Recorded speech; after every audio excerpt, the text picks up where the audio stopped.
last time that we left off, we had our dream sequence where Cloud used the spell Dream to peer into the memory, or at least the recollection, of what happened in Pandacia.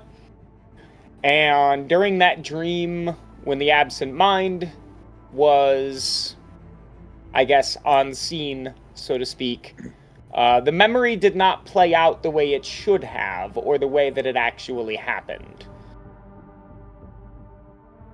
It seems like the absent mind was actually in the dream. And by the time Melrig is able to be aroused from sleep, Cloud, as we left off, had not woken up yet. Yes. Yes.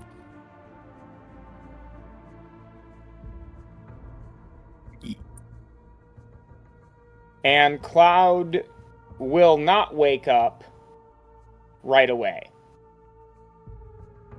His apprentice will monitor his health, but over the course of the next hour, there are patches where Cloud's apprentice, Mana, has been holding his hand. There are patches of his fur in his hands that begin to slowly fall out. Like he has cancer. Like it comes away that easy. And this is one of those such moments where This is one of those moments now where I would rather skip over it than screaming into my microphone. When Cloud does wake up, and he will wake up, but after he does wake up, 2 hours after Melrig, his response is one of confusion and then panic, as he expresses he cannot see your faces.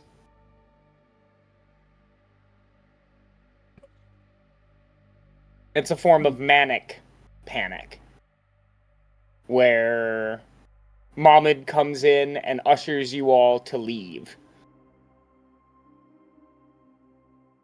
Because Cloud does not calm down.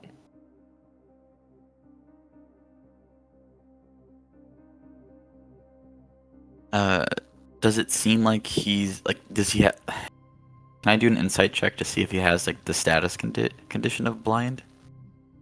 No, that would require you to do, like, a medical check and, like, examine his eyes, and he is not letting anyone get close to him. He's like a cornered cat. Yeah.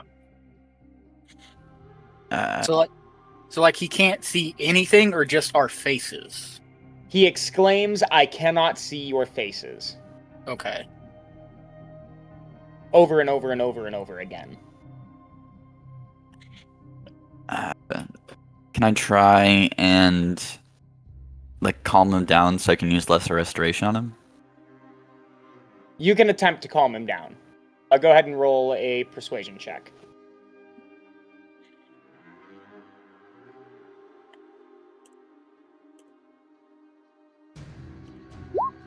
A 12?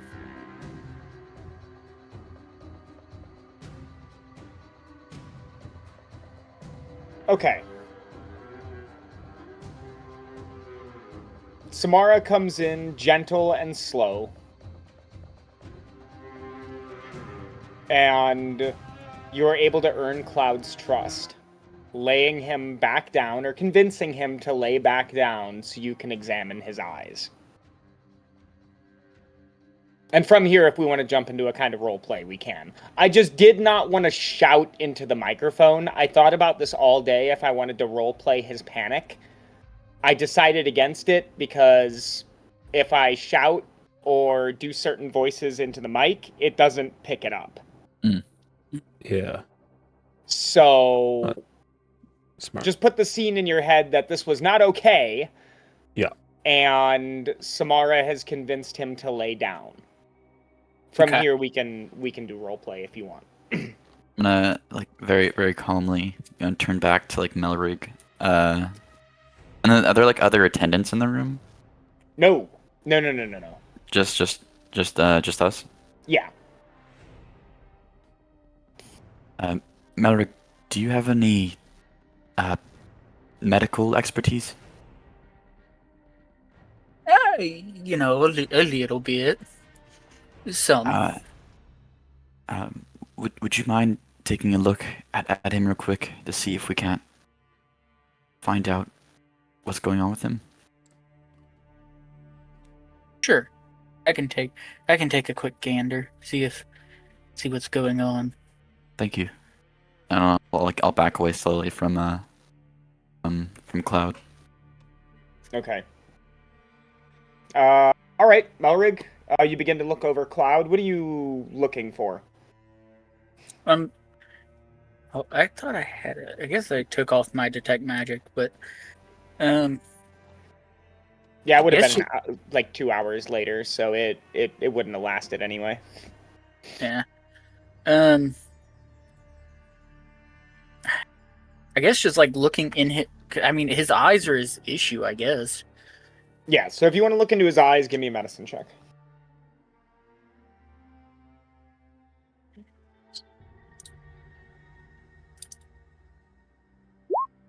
17.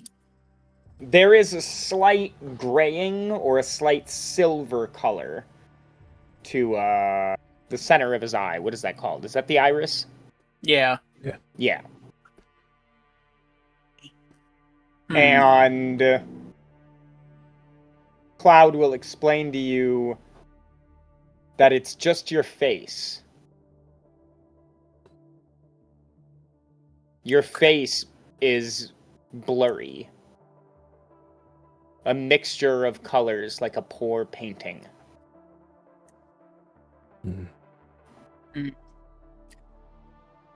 I'll turn back to Samara and Denmark and be like, and say, well, there's a slight graying to his iris.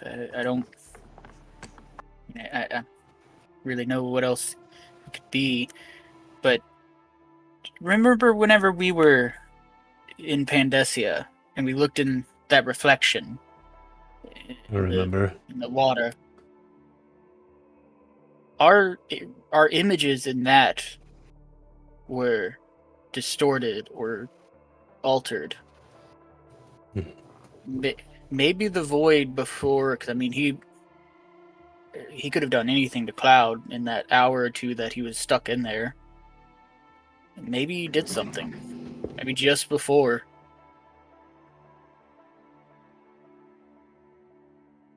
I have to concur with you, Gorgon. Cloud just kind of mutters from nearby as he overhears, "I seen too much." Yeah, he's definitely seen something. From what you said, from what you two were seeing, assuming that we talked during the hour, like you told us everything that happened in there. Yeah. I don't know, but I don't know if I'm remembering correctly, but there was something that it said at some point, whether we were in Pandasia or I don't know who we said it to, but it was brought up at one point that the realm of the mind is its domain, or something like that. Cloud utters out, "The melody of madness." The melody of madness. Is that what it told you? Melody of madness. He just kind of repeats it. The melody. Certainly Makes sense. I mean, think about it. Pandasia was a mind illusion that he had cast over that region of Naphis. It wasn't real. And so, if he had the power to do that, and it was only a small part of him, I mean... We saw our fair share of madness while we were there. He could. I mean, if he's the opposite of the Song of Creation, then the Song of Madness makes sense. And it seems he's just as powerful in our own memories as he was when we were in Pandacia. It was strange because we hadn't even reached the area where he was at whenever he introduced himself in that way. We were still out in the desert area. Yes. Cloud will sit up slowly. Mono will help him to his feet.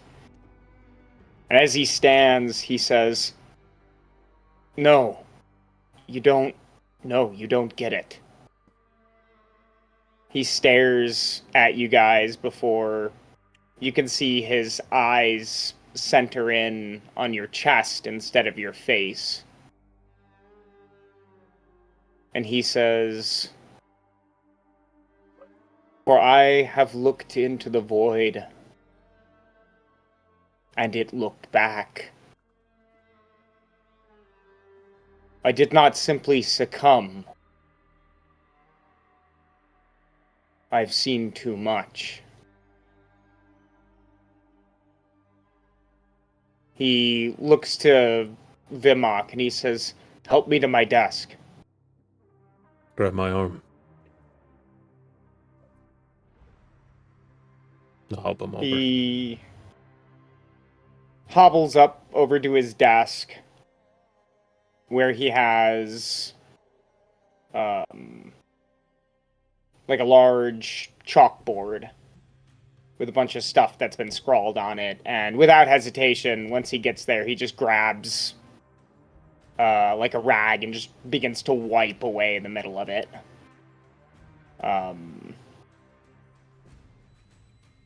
And he will begin to explain what he saw while kind of creating like a pictograph for his thoughts. And once he begins to scrawl onto the chalkboard, he says, The absent mind is not a thing.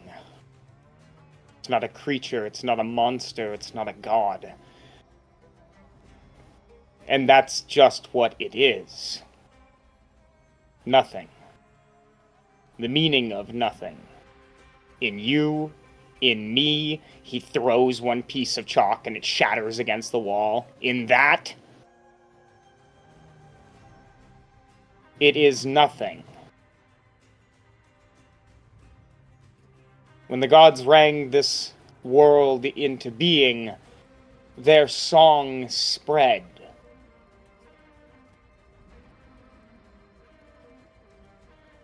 Far and wide, creating the known universe, its laws, its magics, everything. Creation is in the song. And he looks back to, I think, Samara, who is carrying a shard of the song.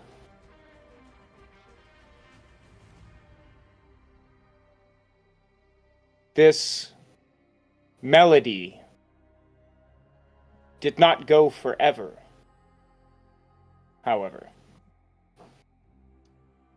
It slowed down and came to a stop. Where? And he draws a really big circle enveloping everything that he's drawn in and taps the outside. Nothing.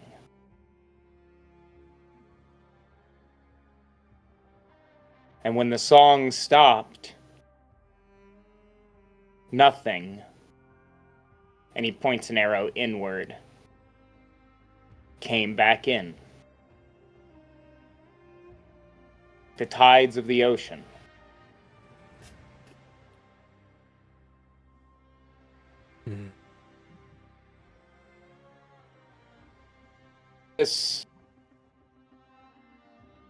This is the part of the song that's missing. And he taps the outside of the circle again. You see, do you understand? I'm trying to. I'm not Not sure fully. I quite do. Nothing. He taps the outside of the circle again. Nothing. It's nothing. It is nothing.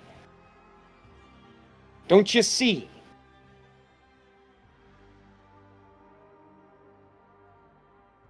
How could nothing do everything that this thing has done? Because we have everything.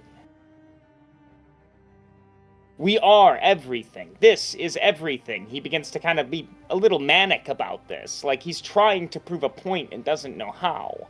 Yeah.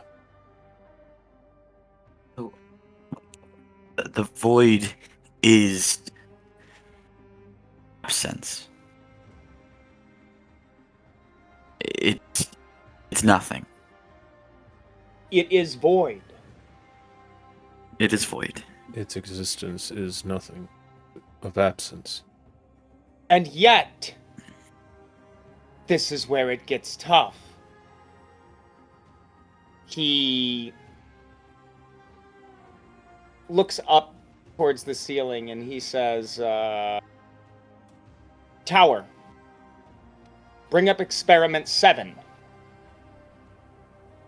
And from a small nook off in the corner, you hear the sucking sound of air before thunk, a large glass container holding on to one of the most common Nihilari you've come across, right?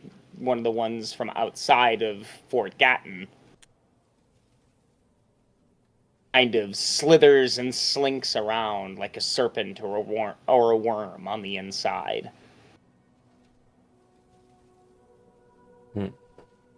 That is also nothing. It comes from nothing.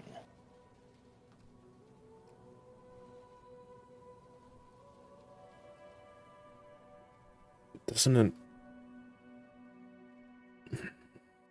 Trying to understand this, but our theology... Its physicality. Its physicality means nothing. You're looking at it. It is beyond. It is inside. This is what we see.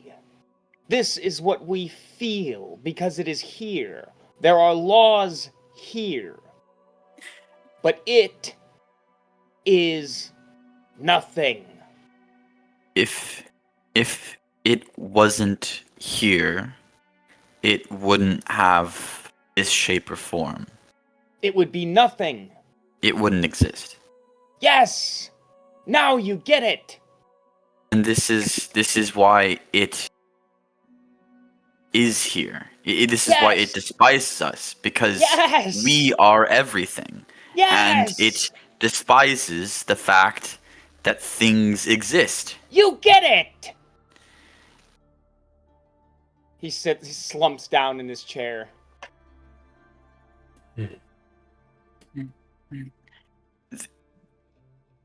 There is no void realm because it doesn't exist. It's nothing. Yes! You can't go. You can't go. You, as a thing, you would cease to be what you are, and you would be nothing. What it means to be nothing. Mm-hmm. Mm-hmm. All right. So when the first of the gods appeared, how did they pull themselves out of nothing? See, that's the difference. They aren't nothing.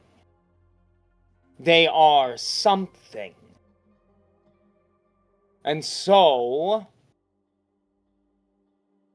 They always have.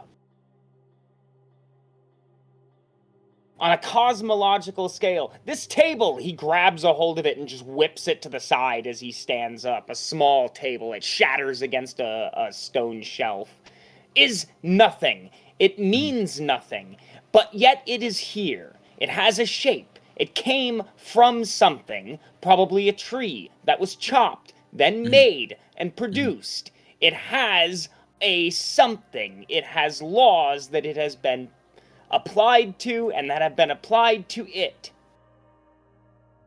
The same can be said for the gods. The gods are like a chair. They have always been. In one way or another.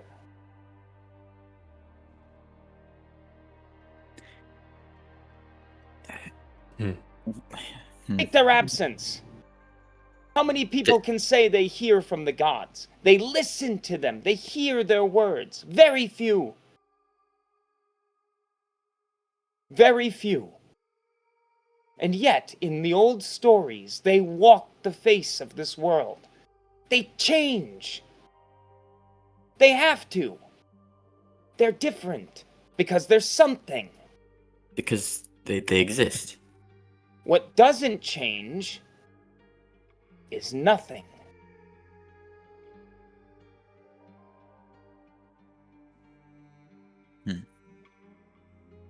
Is that why Pandacia was the way it was forever? Pandacia was a scar. He begins to run over to a bunch of books and begins pulling relevant tomes. Nothing but a scar, a mark. Something left behind. It has been, but not always. It's a thing. It is a thing. An idea. An idea that began here, not there. And he points to the outside of the circle again. So something here caused nothing to create that. Yes! And he looks at you with manic wide eyes. So what is the thing? Who would do this? What would do this? Good question.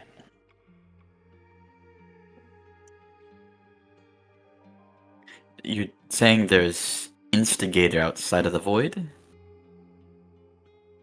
The void doesn't change on its own. It On wouldn't its own, do no. anything. No, on its own, no. Something or someone is The thing. forcing it to change. The thing. The When thing. the gods created this world, nothing retreated. Hmm. And in its wake was left something. The stars, the celestial bodies, the gods. But nothing left its mark. Okay. An idea. Mhm. Why do you So- think Pandacia is an open desert? Empty, devoid of color, white.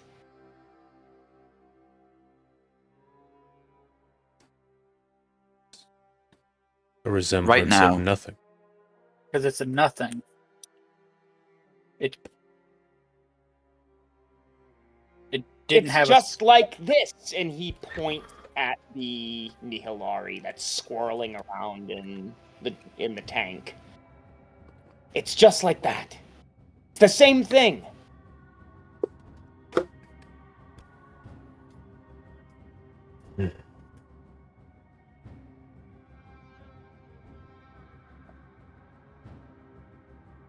So when nothing When we touches Naphis and becomes something, it becomes madness and chaos.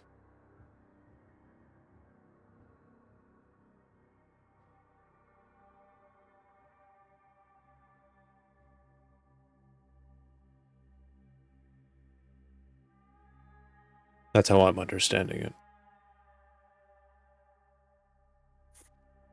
Just stares at the three of you. You need to get to hell. Right. 3 of you. That's why we're here. I can help. But I've not done it before. Before you do, are you going to be okay? Oh, I'm gonna be fine. I've never been better, actually. I can't believe the number of things that have been opened up to me. The fields of research I'll invent from this are just astronomical. I get the pun, but you have to understand, this is groundbreaking. I've lost a bit of my sight, of course, but in the end, I've gained something else. Understanding. Just be careful, there's a lot more to lose yet. And a whole of a hell of a lot more to gain, too.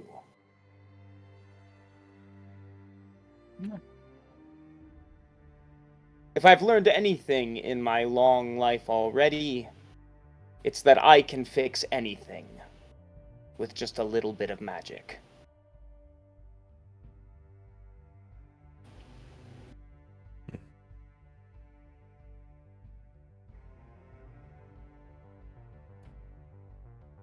I doubt we're going to be able to stop you, but don't let it consume you. Believe me, if I had piles of gold for the number of you holy men that have walked through my doors and told me all about this, I'd be far more rich than I already am.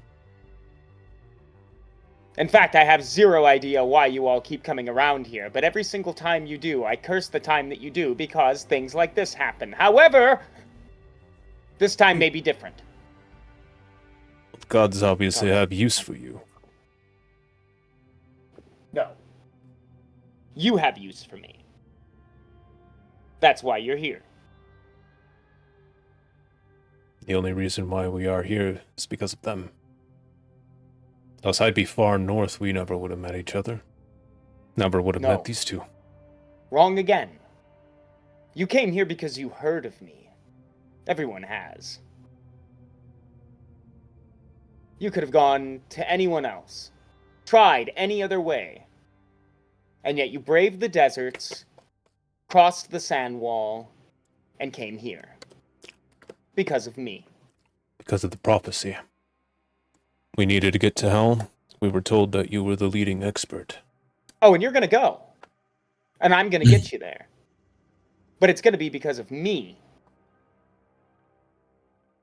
Not some prophecy. And you can take that to your grave. I will. But you can believe whatever you want to. And we will believe what we believe. Good. Let me see the shard again. And I'll produce the shard from my my backpack. Good. He sets it down on the table. I'm gonna need a couple hours with this. He snaps his fingers, and stepping out from behind him is Cloud. Cloud 2, an exact copy. And he turns to What's going the original on here? Cloud turns to the copy and says, begins barking a bunch of demands. I need this, and this, and okay. The other Cloud mumbles and walks off and goes and gets it. What just happened? Never mind that. But Right now, I have lots of research to do, and your asking questions is going to only slow me down, which is why I needed to call in help.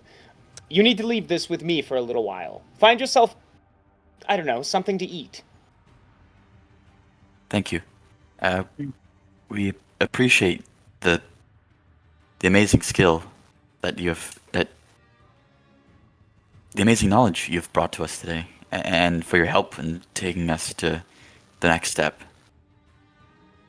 He stares up at you and kind of squints a bit, and he goes, "Are you smiling at me, or are you frowning at me when you say this?" Smiling. Should I be frowning? No, just wondering. I can't see your face, and I can't see anyone's face anymore. Yes, my bad. would you, I don't know if this will help, but it is always worth a shot. Would you allow me to cast Lesser Restoration on you? What? No, absolutely not. No? No. Thank you for asking. Of course. Now, I have lots of work to do. Yes, And the of course. prophecy. I need the prophecy. Please leave that with me. Well, then at least one of us are going to have to stay here with you. Oh, you're kidding me. You don't trust me yet? Well, We've come this far. after the whole event with the absent mind, now we need to be careful. You're asking for a shard of the melody of creation and the prophecy. Yes. To leave it alone with you. No.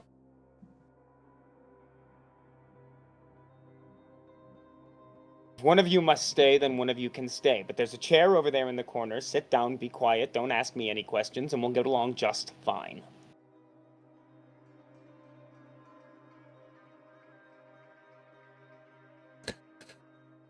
Well, I would offer to stay, but I wouldn't have the first idea if he's doing anything nefarious.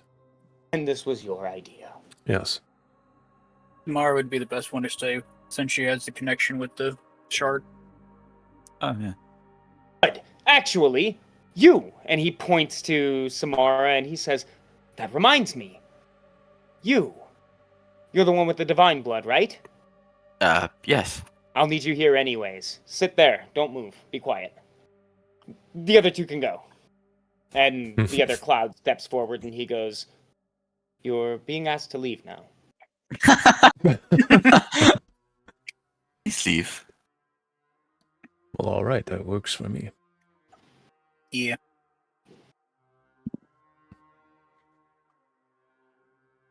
I'll sit quietly off to the side. Sorry, Samara. You got this. I believe in you. Oh, thank Tomorrow you, we'll Mallory. watch Cloud go through almost bipolaristic phases where he's very pleased with his doppel, with some work that he does, and then he gets completely irate and furious with him at other times, but most of the time they tend to just bounce ideas off of one another. So you'll sit through this for an undisclosed amount of time at this point. As far as Vimok and Melrig, you two are taken down to the ground floor where there's a couple of different tables and things next to the different, I guess, magically inspired ecosystems that are down here. And you are given fish breakfast with like celery sticks and probably the first real food you've had in a long time. As much as I appreciate the food from the gods, it does grow become stale after a while. A little bit. Samara, you are brought food as well. Cloud is slightly disappointed with his and sends it back. And he will have a different one brought to him in like 20 minutes.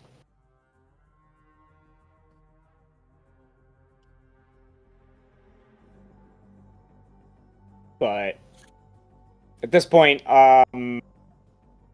if there's anything the party wishes to discuss, minus Samara, of course, you're welcome to do that. But if not, we'll move on. Was I right in not trusting him? Well, I mean, it's not, he did just, he can't see faces anymore because of whatever the madness did to him. So, yeah. I mean... He was in there a long time. Worried if anything further has happened.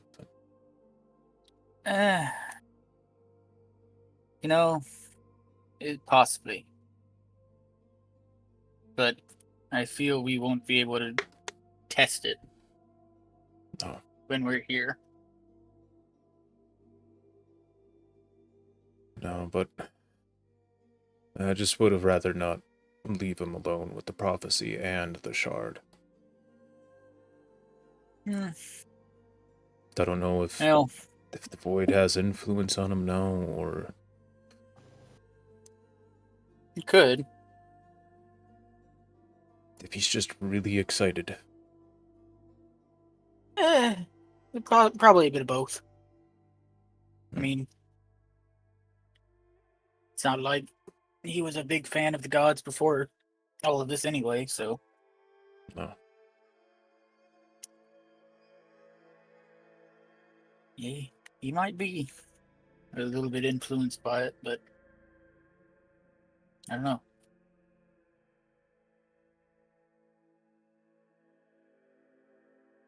Certainly a wonder. Now, what or who could be ushering in nothing into existence, into creation? There's actually someone behind this. And not just it. It's... Or the lack of it, I guess. I'm still trying to wrap my mind around it, but... Oh yeah, I got it's... Yeah. Because in our texts, it says that the gods came from the void, and they came from nothing, then what does that make the gods? I mean... Or what does that make it? Nothing. I don't know. Maybe nothing is the starting point, and everything is supposed to evolve from it. But it didn't evolve properly with some things.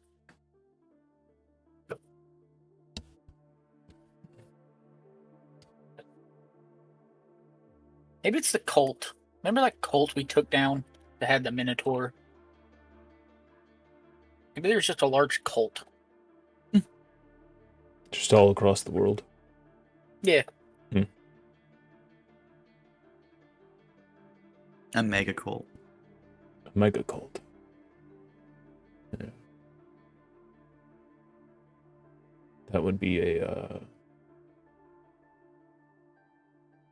that would be a lot to handle. Yeah, just a little bit. I mean, if it is one person, then who is the one person?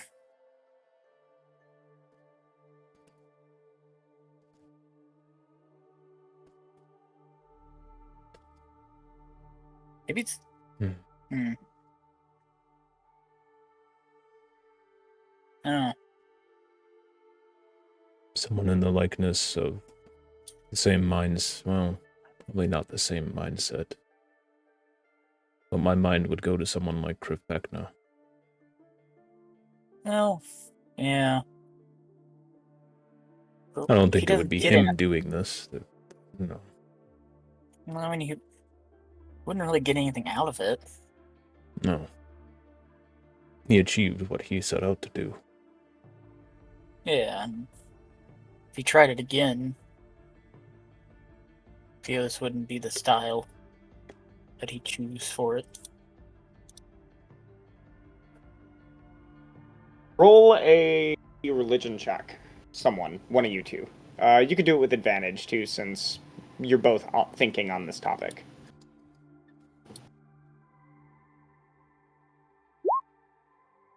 To 14. Okay. So the story of Krivbekna is very much a... I mean, this... There are cults and churches both to Krivbekna, because he kind of has, like, a dual personality, like a dual existence. There's two very strange sides to his divinity. The first says that Krivbekna was also just among the gods as they were created, but he was on the fringes of reality. And that's where he stayed.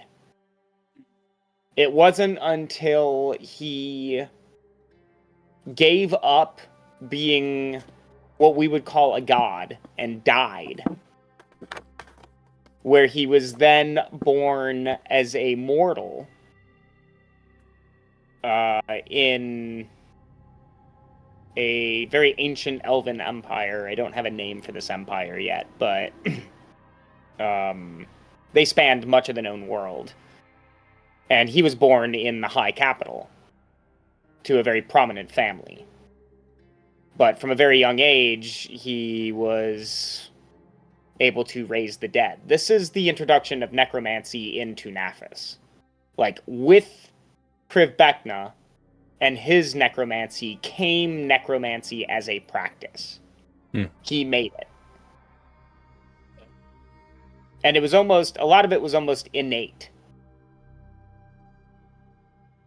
So when he fast forward to the necrophage, where he's extended his mortal life in the form of lichdom, his own creation, and then ascends back into godhood, this is where that dual personality comes in, because there is Krivbekna who has always been, and there is Krivbekna, the Lord of Fire, the God of Undeath. Yeah. And so it depends on what you believe happened, right? It depends on how you take the story, or there are certain branches of theology for Krivbekna. Some people can have public temples to Krivbekna because they worship Krivbekna as he was before he was born as a mortal, which was the god of death, being the god that circled on the very fringes of reality. He would have been the one that was between all of the known reality and what was beyond that, which, if we're to believe Cloud, is nothing.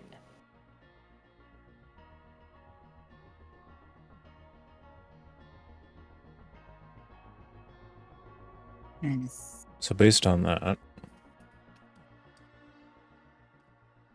could be him or someone trying to follow steps like him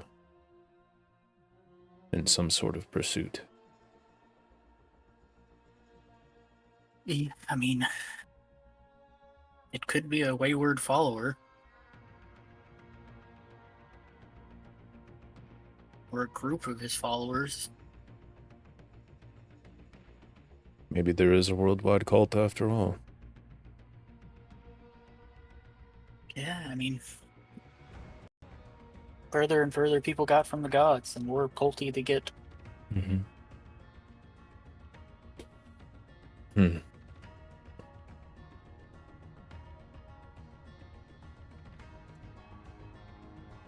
sure whatever the truth is, as we follow along with the prophecy, it may be revealed. Hopefully. If not, then we're just going to be running in circles forever. In our experience, the gods don't really operate like that. No. They clearly have a plan. They know about all of this. They know what's going to happen.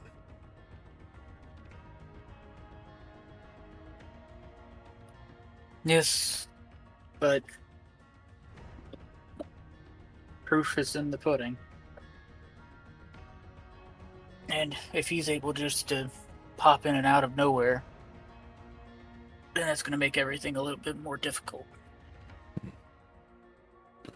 So far, our faith following what they have laid out has not failed us. We've reached this point. We have our way to hell. We will go there and find another shard and take the next step. Mm-hmm. What exactly we're supposed to do with these objects, I have no idea.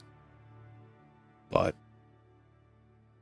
that isn't something we did know until we have all of them. Yeah. No. Nah. We just have to find it first. And hopefully she's not up there doing nefarious things. Flashback to Cloud, and he is inscribing runes in the air, flaming runes in the air. And speaking in... Samara, what languages do you know? I know Common and Celestial. Okay. Roll an intelligence check. Just d20 plus your intelligence modifier. Okay.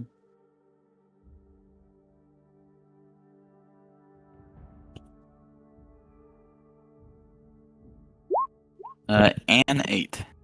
Okay. So he is muttering in a language you do not understand, but it is deep and dark and guttural. The room dims when he speaks in it, and the candles all begin to flicker and blow out. Flashback to the rest of the party. I'm sure Samara will Yeah. keep him in check and not let him do anything too crazy. Nah, you know. I mean, what's the worst he Samara's can do? sitting- Crucify her What? and use her as a human sacrifice to get us to hell? Well, Oh man, I certainly don't understand what the hell's going on, but it certainly seems nice. He's having fun with it. well, Samara would prove to be a challenge for that to happen. Right? Yeah. Yeah. Oh. We don't really know how powerful Cloud is, but I'm gonna assume he's very. Well, there's two of him as well. So This is also true. I don't really Yo, that's a. no idea what's going on there, but okay. Yeah, I don't. I mean, is it really a clone, or is it just like another guy that he just has like? He could have told us that he had a twin brother. Or it's just like he found a guy and just went, "I'm gonna make you look like me," as a precaution. Like a bodyguard. Yeah.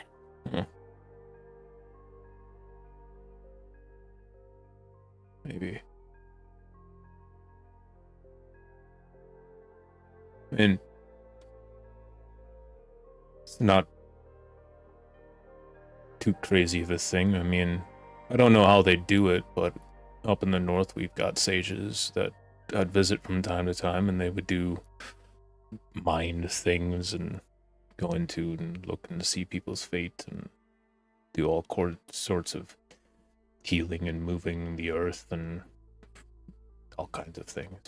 But Yeah. Hey, yeah. The making earth? the Nafis. Just kidding. Just kidding. Yeah, now you know my pain. Yeah. Flat Nafis theory. The disc. We don't know it's round. You've been outside of Nafis? Never in my life. We're going Exactly. there. Gonna build a Get rocket ship. get the ship. Holy shit, it's been a cube the whole time. Whoa. Good. It's an octagon.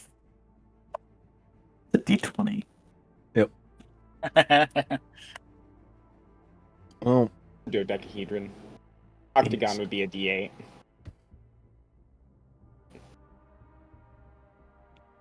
No, it wouldn't. Never mind. D8's pointy. Oh, missed opportunity. Could have made a really cool die with that. Anyway, sorry.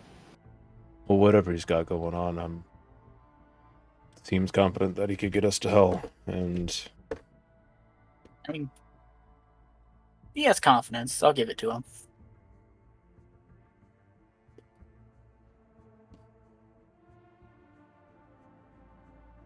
He's also said he's never, sent anyone to hell before, so. Yeah, that does concern me a little bit.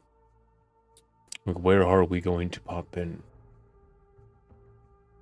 Yeah, I feel like that's going to be the other thing, too, is if he does send us to hell, what part of hell? Like, will we just, pop out in the middle of, a demon's bedroom or something? Maybe. I feel like probably wouldn't be the best of a opener. No. But we have the gods with us, and they have increased our power. Before all of this, we wouldn't have lived the trip through the desert. That's for sure. No. So, we have to fight our way through, and we fight. But everything we know about the devils of hell, they like to talk and make deals, and I'm sure they're going to try and offer us things. Well, they're probably going to off us too, but,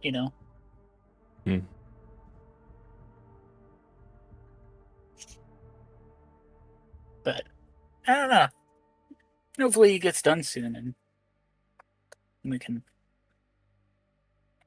get out of here. I gotta tell you, whoever cooked this fish did a wonderful job. This is awesome. Yeah,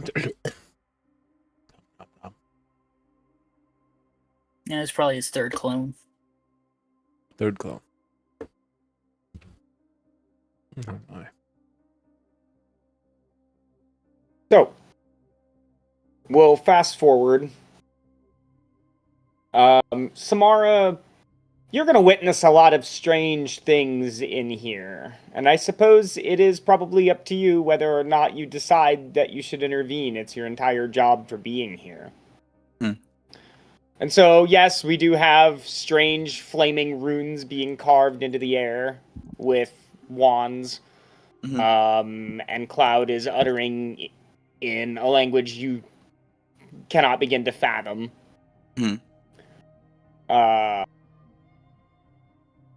But we also have moments where he will do this same incantation, repeating it exactly.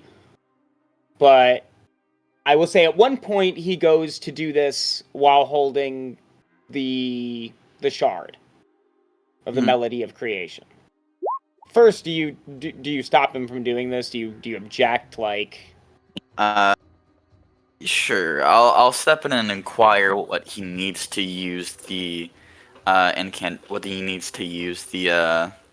melody for, but I'm gonna try and frame it as like an inquiry, like a scientific inquiry rather than as like a objection. Like, oh, what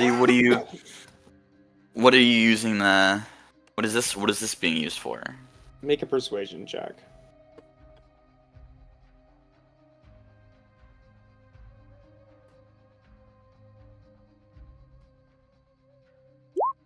Uh, 21.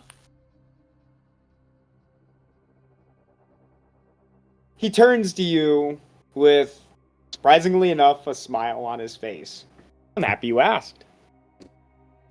Because you see, this is one of the rare times where I get to explain something that's truly fascinating that someone like you could never figure out. Because you have zero idea what it is you're holding. And he releases his fingers, and the shard just kind of floats above his hand, and he just kind of plays with it. He moves his hand from side to side, and the shard kind of goes with gravity, with the movement of his hand. Almost like it is in an orbit around some unseen power. And he says, "This is creation." In a strange and physical way, but the thing I've learned is physicality means nothing. Meaning is everything. The meaning of what this is where its power is. And so, by using what this shard means, I can, in fact, take a desire, a will, and manifest it.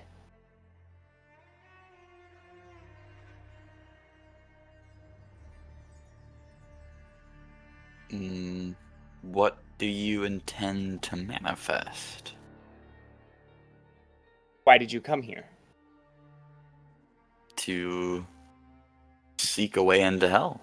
Thank you for answering your own question.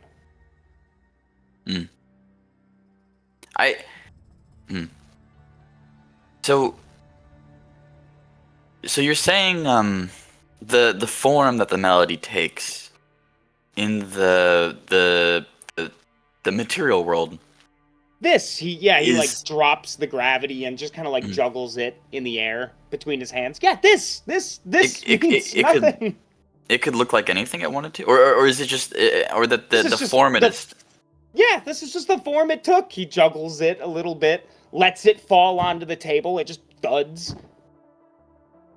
It could have looked like anything. Anything. This could have been a musical instrument.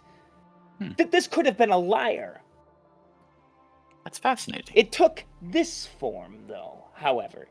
The meaning of what this thing is took this form. Mm-hmm. Do you know why? I don't. Sometimes wonder what it's like. He gets excited again and picks up the prophecy and like points at it with his finger. This right here. This, and he holds up the shard again. This is why it took its form. Song, rhythm, words, meaning.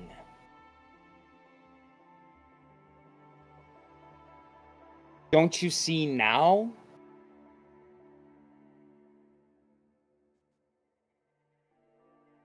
I think so. It This took the form of the thing shard to took match the form. Yes, to match this. prophecy. Words, a tale, a song, anything with meaning. Words are meaning. That is what they are. Do you wonder why the gods had to sing?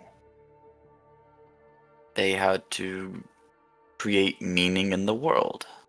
Words. Meaning. So with this, and he levitates the shard again, I can bring meaning to a purpose.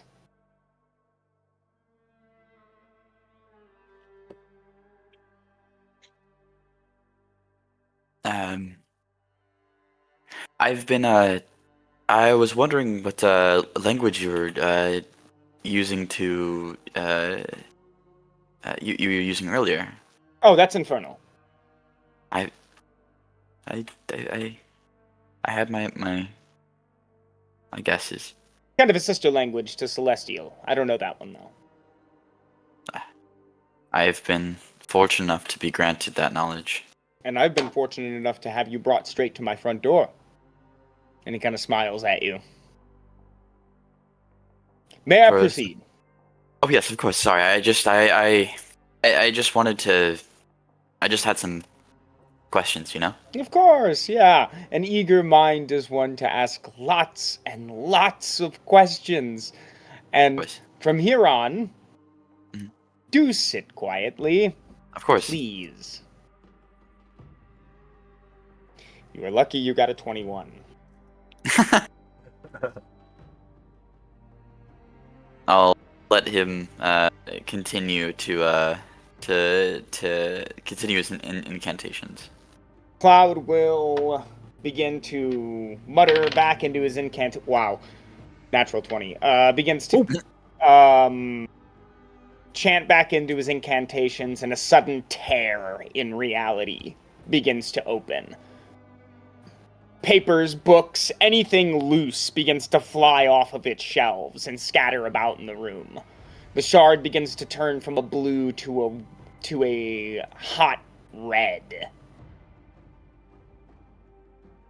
And as this tear in reality begins to yawn back, where the same words that Cloud has been saying become repeated through this infernal mouth. He will suddenly snap it closed. And with a hot enough snap to the point where the air still feels electric.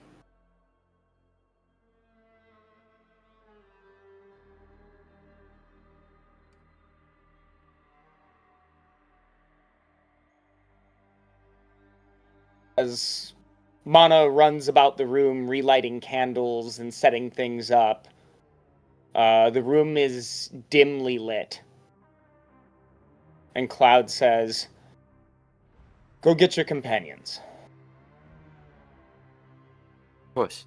Thank you. No.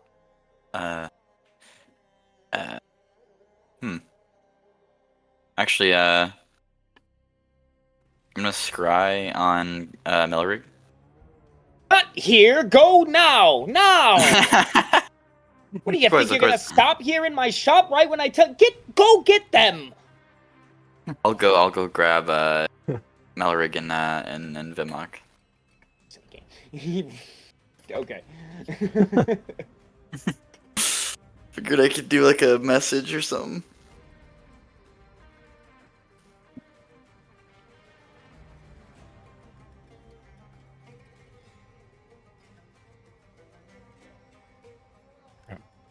I have to go take care of something real fast. Hmm. So I'll be right back. All good. All good.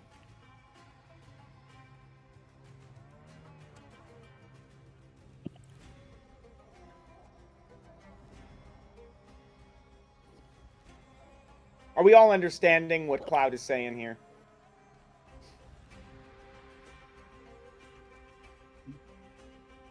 What's up? Yeah, I'm just asking. I'm trying to present it in a manic way because he's manic about it, but does what he said actually make sense to you all? Mm. In a strange theological way? From the basics that I can understand is that the void is just like it's like pure nothing, I guess, and the existence of a lot of the stuff we're dealing with only doesn't like it doesn't exist, like it doesn't have like form and function in the material way because of like its nature, but rather because of it as like a response to existing in the material realm. The shard looks like the way it does because the shard is reacting to the story needs of the prophecy and of existing in the material realm. It could have looked like anything, but it decided to exist as a coherent relation to the prophecy. And the creatures, the void creatures that we're fighting, exist and look the way they do because they're essentially like kind of like reacting to being forced into existence. If they weren't in the material realm or like weren't in, I guess, creation and existence, they wouldn't look like anything. They would just they wouldn't even exist. They'd be nothing. Yeah, they would just be part of nothing. So when the like portals open up and they exit the portals, are they? Are they? I guess we'd have to look at that, but like, are they like going from one realm of creation, like one realm of reality, to another realm of reality, or are they like basically like when the portal opens up and they exit the portal, they're basically just coming into existence? It's not so much like that. Mm-hmm. Again, these are things that fall outside of our laws or even methods of understanding. Mm-hmm. So in that sense, we don't know because we can't understand. Our connection to our world and our laws of reality and our physical limitations, our connection to everything inhibits our ability to understand that process. However, what we can say for certain is this is mostly why their forms are so grotesque, is because they're just disgusting, forced into being. Mm-hmm. It's a thing that's being so forced in its creation Mm-hmm. that it's a hideous thing to see. Mm-hmm. There's no grace in its creation. And I would imagine as well that, like, because they're being created by the Void, who opposes creation, they don't. He's not gonna make beautiful things. It's just like, shouldn't like you know what I mean? Like I need to force this to exist to destroy creation. Well, It's and gonna that may look like not even suffering. be how it works. It Hacking. could be because it. So by definition, by nature of its definition, it can't create. Right. I'm back. So how does that happen? Yeah, Right. that's what I was trying to wrap my mind around. So that's these are cosmic theological ideas and forces that react against each other. And so if nothing can't create, then how does this happen? Yeah. And the answer, really the answer to that, if we're following Cloud's theological platform here, is it is, in a sense, forcing or triggering creation only because it is within the boundaries of the melody of creation. It is in something. And so you can force something from nothing under extreme circumstances. Now, there's a method missing from this equation, and this is the thing that Cloud was saying when he was saying, this is the part of the song they missed. This part of the song they missed. Or they didn't, or they overlooked, or something. It's the fact that when the song slows down and finally comes to an end, it's hit its limit. From our from our theological understanding, the first divine, Eldar, what people call him, he's gone. He did not stay after creation. He went to a different part of creation. A different part of something. And so, when this song starts coming back, there's no Eldar to start the song. This also leads into what Cloud's talking about when he says the gods change because they are something. They have to change because they are part of something. And so after Naphis takes hold and becomes its own reality, right, its own thing, or even Naphis as its own planet, I guess I should say, the gods change from a very interactive god to very distant beings. One whose thoughts, consciousness, and abilities are stretched between space and time.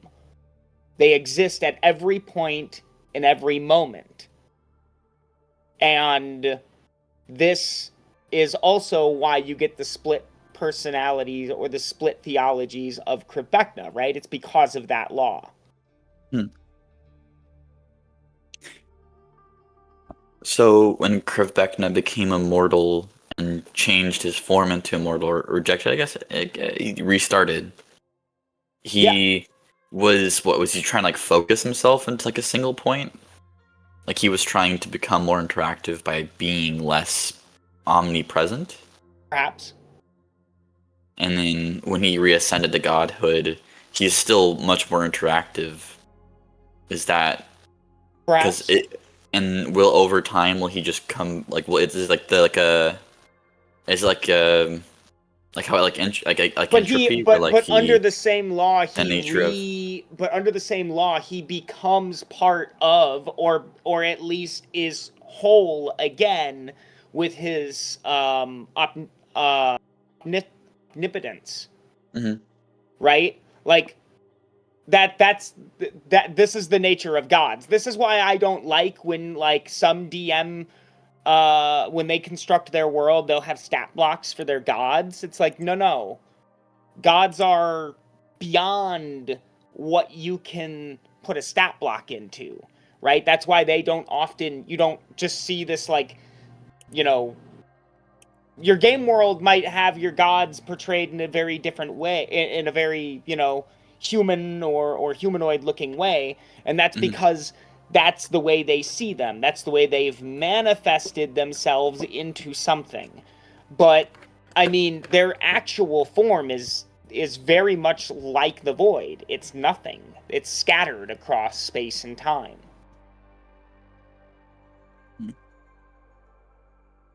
All that kind of makes sense now? Yeah. Yeah. I'm gonna go grab some water real quick. I'll be right back. Alrighty.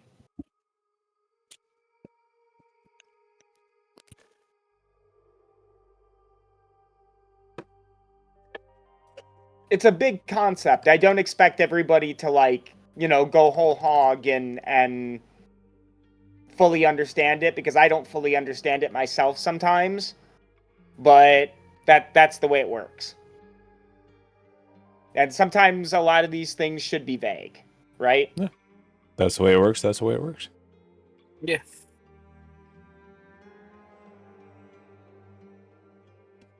It's vague until a solution is made. Yeah.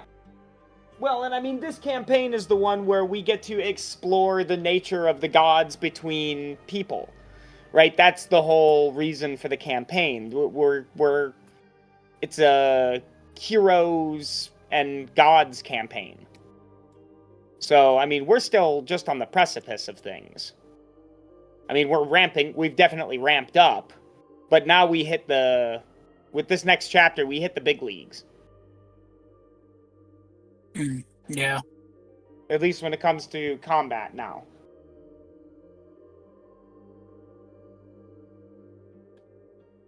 Oh, yeah. I mean, this is the time where you guys will... Yeah. Just think back to those first couple heroic fights with Neil way back in the day. Yeah. Yeah. Oh, yeah, we're going to hell with devils. It's, yeah. Like, hey, Cloud, you got a wand of counterspell or something in there? Is there something there? Hey, Might need that. Hey. Hey. you got a wand of cannon spell away? Got a ring of 3 wishes there, guy. Got a genie? Hey, my boy, you got a That he might have. staff over there? It's got like 15%.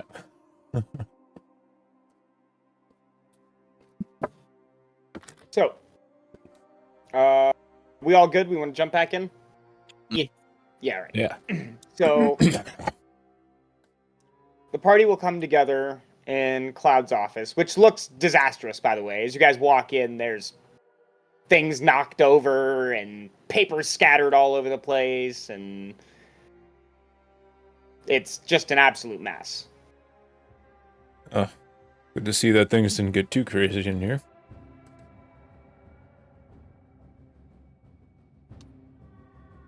Doesn't really skip a beat. His double is off to the side, like cleaning things, and he steps down and he says, "Well, we've made progress. I can at least open a gate." A small one, but it's not very stable. Right. Any idea where it goes? Exactly. Other than hell. Yeah, of course I do. What do you think, I'm some kind of amateur? Oh, I know was just exactly where it curious. goes. Asking for our information. If you know, we'd like to know. I hadn't gotten to that point yet, but since we're asking, and we're going to go ahead and jump to that point right away, fine. Well, this is how it works. Whenever I want to go to a new plane, in this case, hell, there are certain laws that have to be followed, right? And so what I have to look for is what I call free real estate. A place that has no magical defenses, and a place that is not exactly out in the open. Somewhere where you can pop in out of sight. I've detected multiple small pockets across this, what I would describe as a small reach. I can take you to a very specific plane and even put you in a very specific place, but those places are almost like call it a designation zone. And beyond that zone that I can hone in on, I can't move far beyond it. Does this make sense? Makes enough sense. Yeah. Good. Now, the place I've selected appears to be underground. Oh. Okay. Now, this should at least shield you from the initial heat, as in at least my detections, it's hot. Very hot.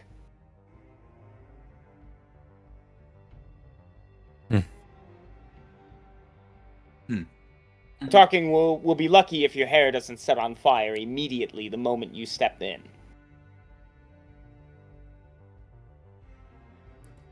That doesn't sound survivable. Very air is sulfuric.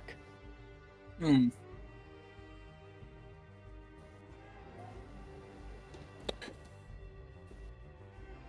Well, how do we live, then?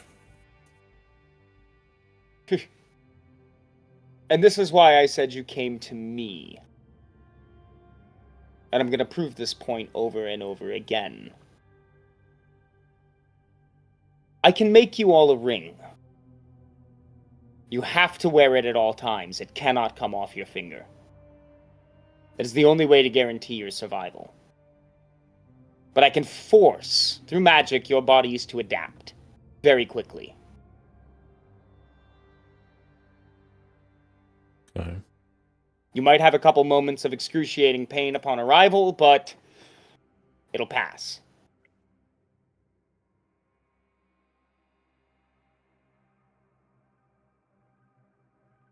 I think we'll be able to handle it. I Been think through so. a lot. Good. That solves the first problem. Now that we're all in agreement about where you're going, exactly, and he kind of looks up at Vimok. Any other questions? Or may I continue? Say whatever you have to say. Thank you. So gracious. Now, this process is not going to be easy. Like I was trying to say before, the portal is unstable. I can't stabilize it by myself. Not even Mana here can help me. There's just not enough of us. So we're going to have to use the ground to stabilize it. A structure, very much like the ones the Absent Mind is using to manifest nothing here into the world.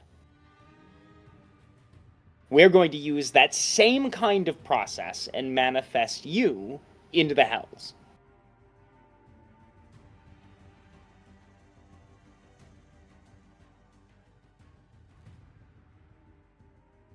All right. There's just 2 catches. Oh. 1. And I promise you, I'm telling you the worst first. You will have to die.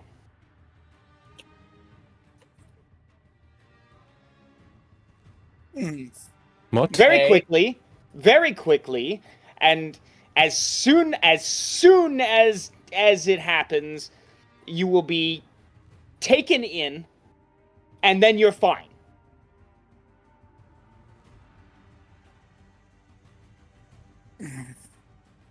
This is the thing. You can't just go to hell.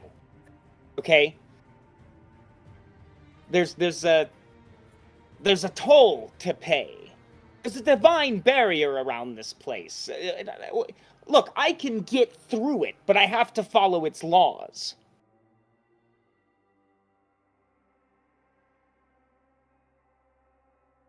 So one quick stab to the gut, push in, and you're fine.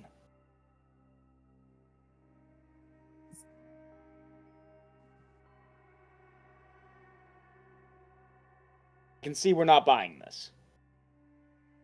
But No. raises up a question, how do we get back? I haven't gotten that far yet.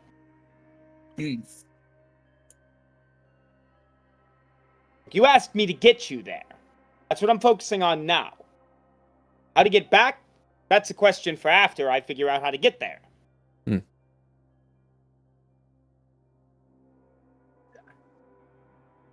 Yeah, that's fair.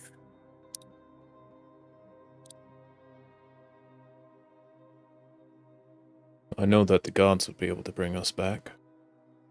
They're the ones that want us to go there. They truly bring us back, none of that necromancy. So we die, then you're going to throw our bodies through the portal, or the portal's going to take us. That's so. Cloud continues with, now you won't die in the same sense as, say, someone having a heart attack or having a sword shoved through their belly and nothing else happening. But this is a kind of way to cheat the toll.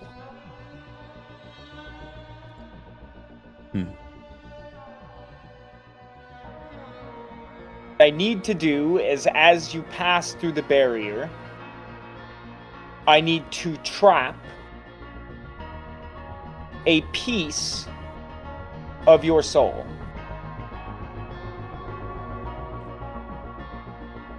But it doesn't stay trapped. It zips right back to you. You see, to send you, we have to pay the toll. And the toll is the passing soul. Now I can lock in and get you there, but we have to pay the toll, so to speak. My method will get us around this. As you pass the barrier and the toll is enacted, your soul will begin to leave your body, where then I will snatch it up.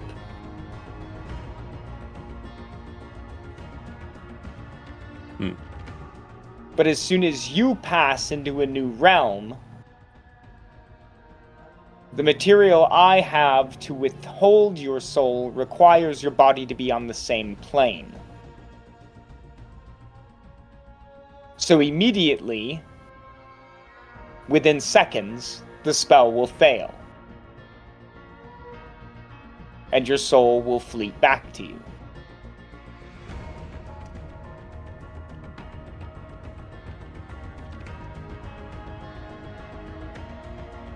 This is how we cheat the toll.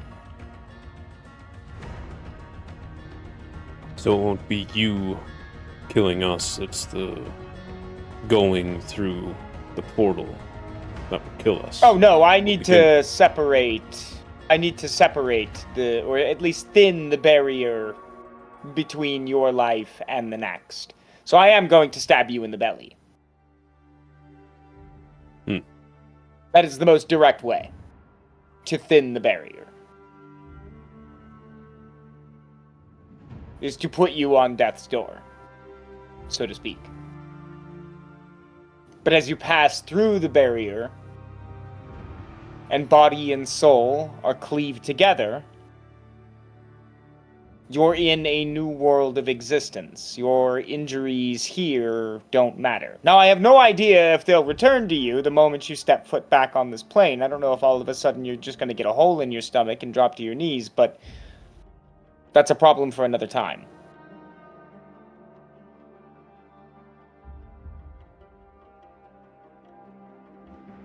Right. Yeah.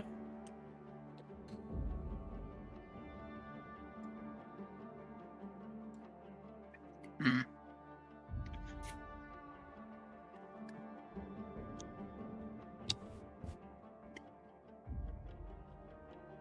I'll be honest, I don't like it. But we need to get to hell.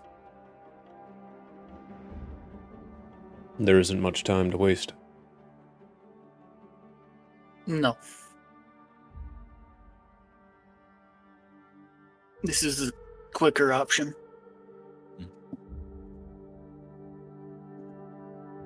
And quicker is what we need right now.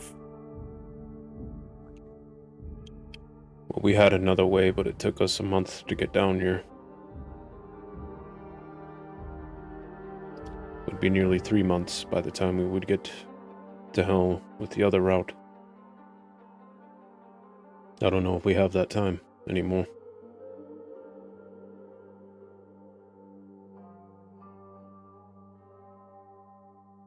Hmm.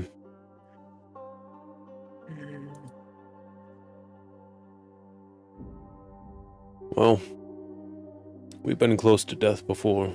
It's nothing new to us. Yeah, it's, it happens a couple times. It's fine.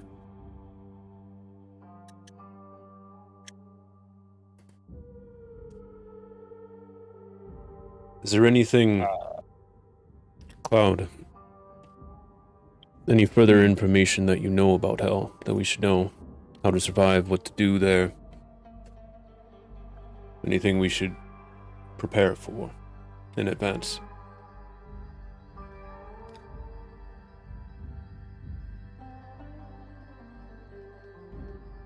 Other than the fact that it's hot, unbelievably hot, Mm-hmm. the air is not breathable. I imagine nothing will be edible. I imagine water will be difficult to find. And one thing I've been thinking about is what your connection to the divine will be in this next realm.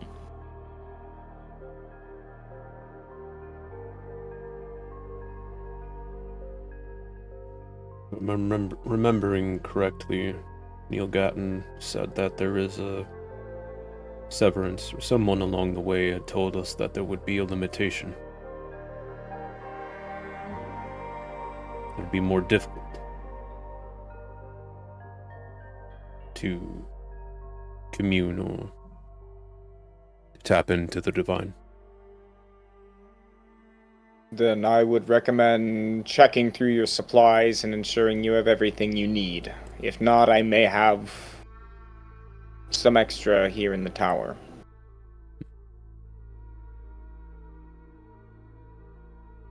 Anna steps up next to Cloud, handing him, some gloves, some goggles, and a couple of odd-looking tools and instruments, and he says, we are going to begin preparations on the next project. We should hopefully be ready by tomorrow evening.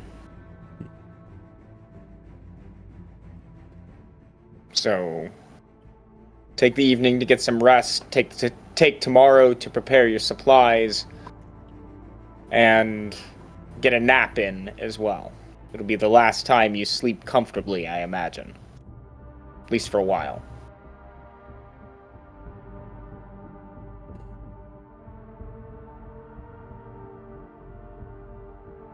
Wonder if anyone has, a heat-resistant tent. I don't think so. Probably not. Well, we are in the desert. It is very hot down here. Uncomfortably true. hot.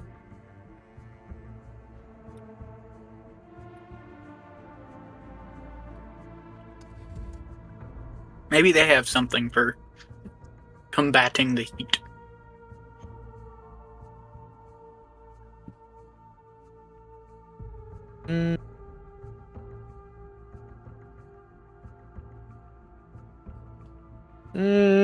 I mean, not hellish kind of heat, Yeah, right? as far as I material, I mean, remember that Cloud was going to be making us rings for our bodies to adapt so we can at least live. that's the project he's referring to now. Yeah.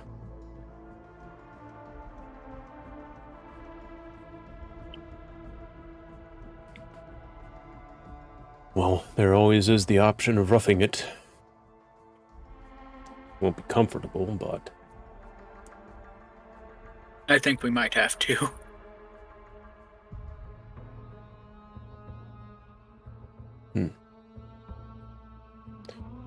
Cloud, will those rings, will they protect our equipment or just us?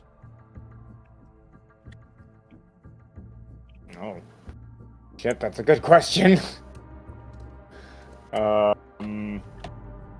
Yeah, because I just thought about that. Samara and I are both in heavy metal plate. Yeah. So, do you want me to take off my armor so you can kill me? well, it's more for the heat part of it, less for the killing part of you. Yeah, if our equipment isn't protected, then... Like, if it won't adjust the equipment too, then neither one of us can wear the armor we're wearing right now. I require a Cloud, stone backpack. How quickly can you invent internal power armor suit air conditioning? The gnomes are working on that as we speak. Well, not the gnomes, because they're dead. Oh, well, yeah, all the gnomes. We found some. Well, We some don't know where other those party. gnomes went. Some other party found gnomes a while ago.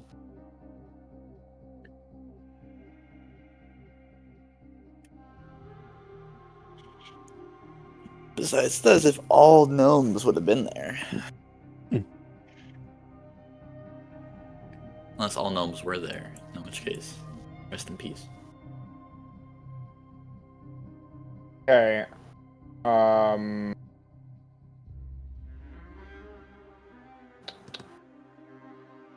No. So the rings that Cloud is making you guys are reskins of the Necklace of Adaptation. Mhm. So this actually will not protect you from the heat either.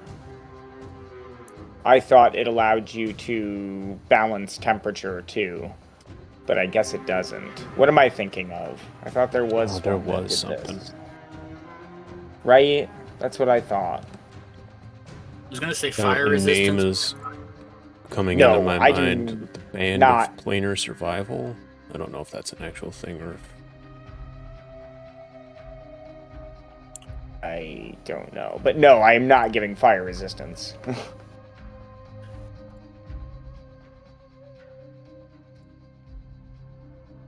And,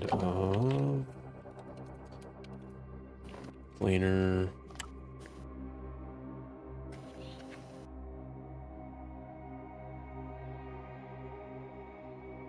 That might have been something that I came up with, actually.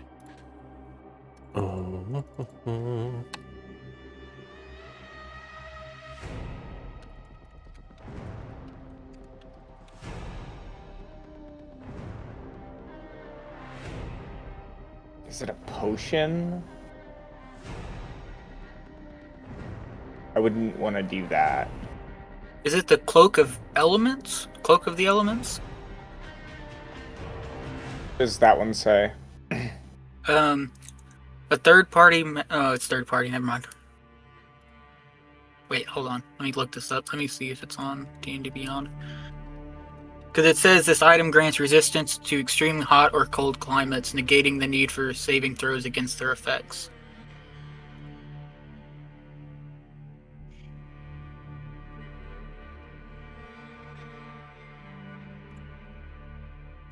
Heat of refreshment.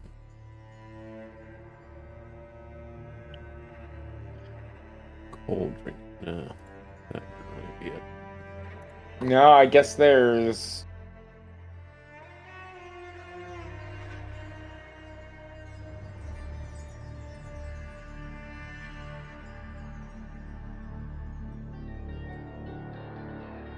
There really the only thing would be like a ring of fire resistance for official items.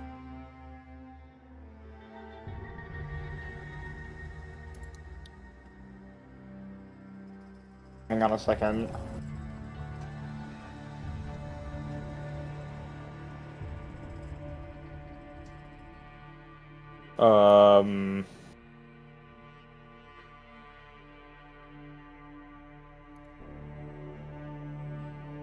I mean, I have fire resistance from my Soul of the Forge thing.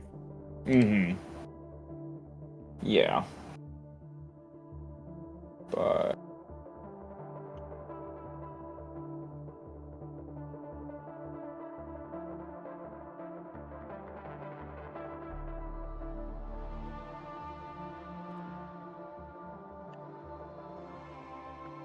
Okay.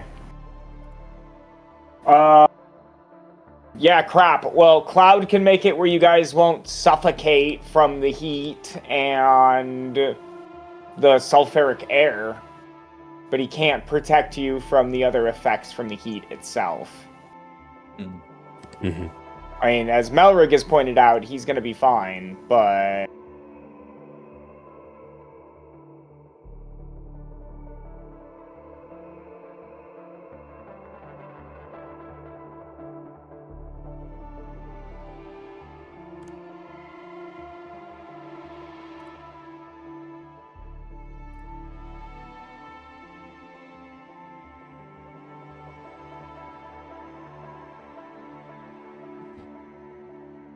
Well,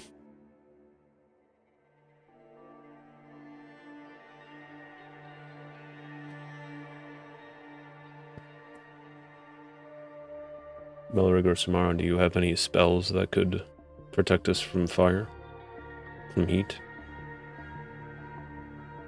Mara's gonna steeple her hands, reflecting on her spells. Give me a second. It would be the protection from energy spell. You guys have that? I have no idea. I do. I have protection from good and evil. Question is, how long I have does that last? I say I have An hour protection for from a energy. third level slot. One Yeah. person.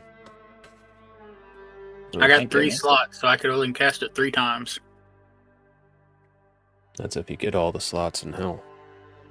Yeah, and that's even if I get them. Mm-hmm. I'm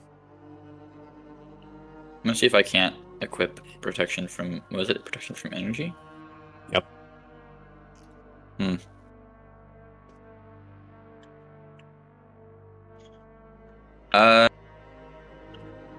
Is it Melrig, is protection from evil from energy, is it does it come from like a book or something? Mine says cleric.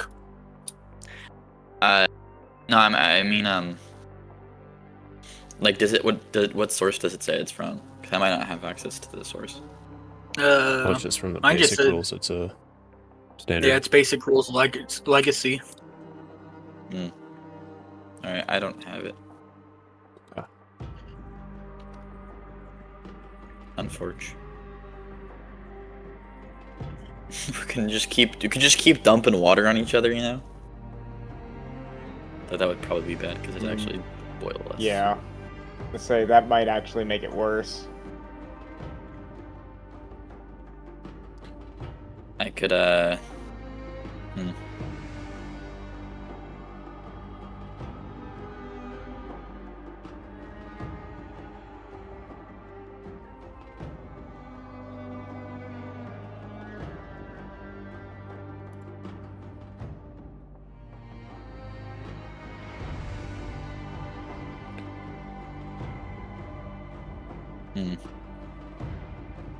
How long does protection from energy last?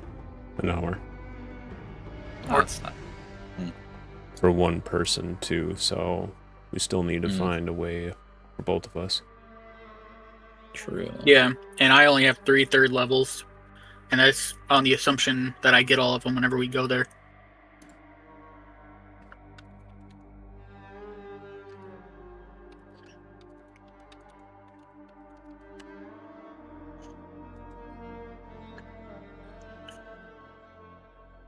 Is there any material that... Has someone created Under Armor yet? No. What is Under Armor in this instance?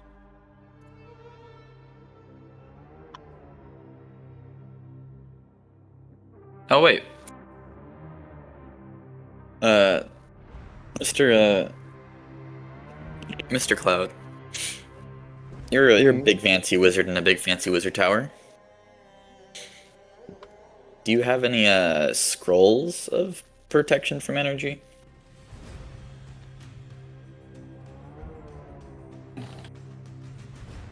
Could be something that we could make as well. This is true.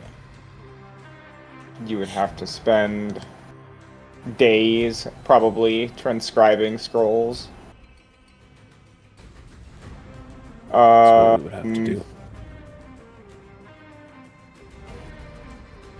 Where is... If there was a way to have a bead that when you take it, it turns into cold drinking water. I don't know what you would call it.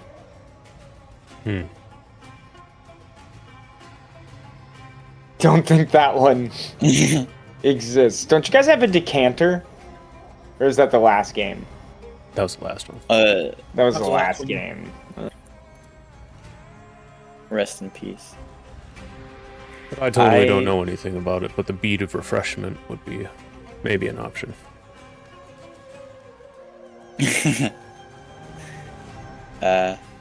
Alas. Hang on a sec. Yeah, can we go meet up with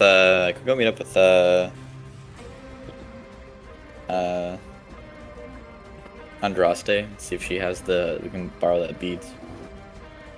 Yeah. I mean, to be fair, as of right now, she's one of the 3 that's still alive of that group, so... Yeah. Oh god, yeah, cause yeah.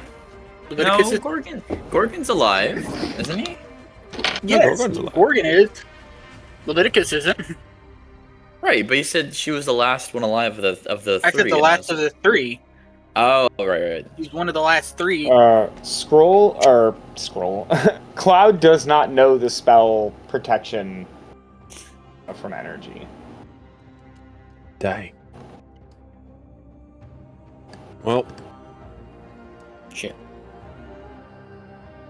you're not gonna like it, Cloud of Dust, but, are there any other wizards in town? No. Alright. Do you have a teleportation circle? Why?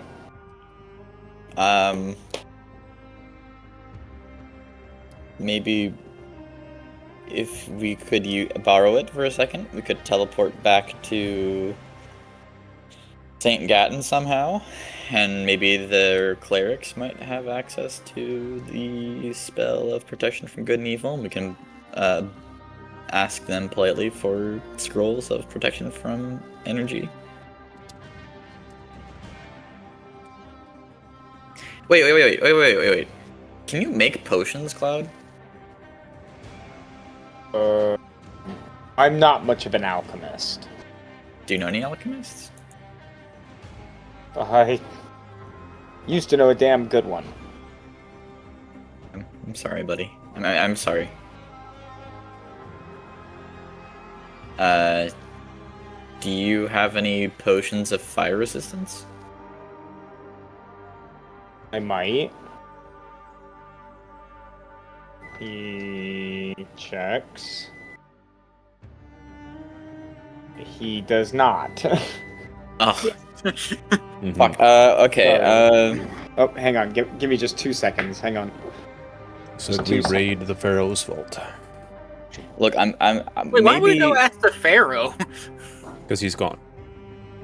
Shit! maybe we'll think. I'm gonna. Can I learn how to make Is he? potions of fire resistance? Where'd he go? So, I don't remember it, but he was marching away with his armies. Oh shit. Well, go fucking where? Like to the other cities to drive out the demons. Why will it not tell me how to make these? We could use the thing and scry on him. All right. Okay. Sorry about that. I'm back. What's He told us up? explicitly not to. Going over options, we talked about raiding the Pharaoh's vault. Oh, And then trying to contact the Pharaoh. Well, I know that the Pharaoh man said not to use the orb within his city, so we could leave the city for a moment. Use the orb to contact Saint Neil. And have some way of having them transported to us, or if you would allow us to use your teleportation circle, Cloud, we could go there and get them ourselves, if he has one. Cloud, do you have a quiet place that I could meditate at for a second? there's a tree outside.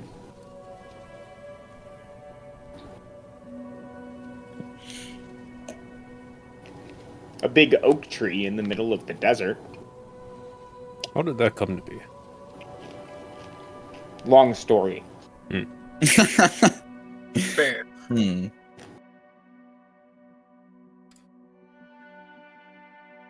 Maybe we could do the sleep thing and you could tell me the story during that. No.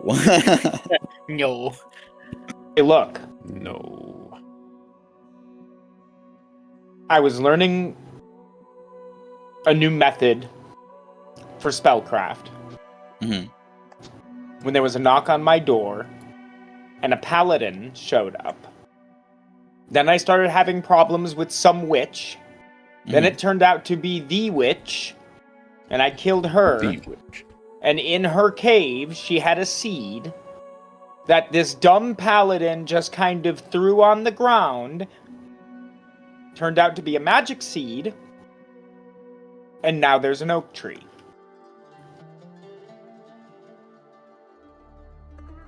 Damn. Okay.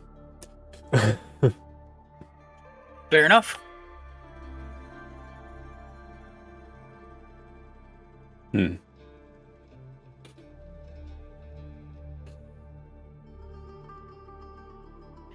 Well,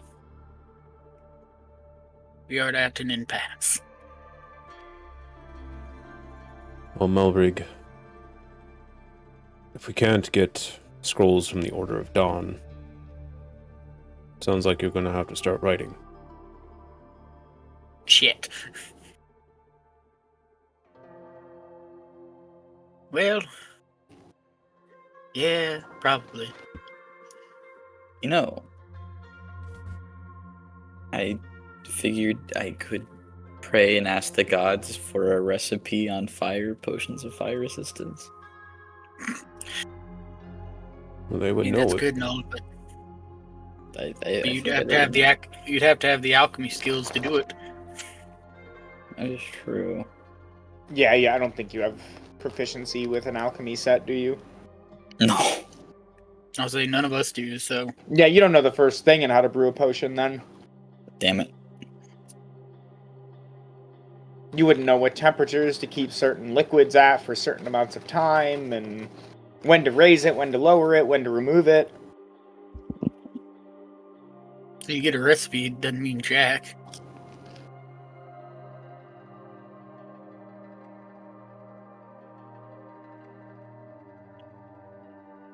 They'd have to like write you a textbook, or at least a magazine.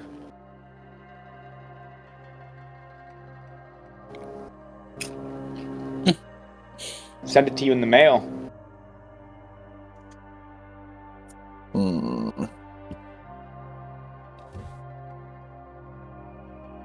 So,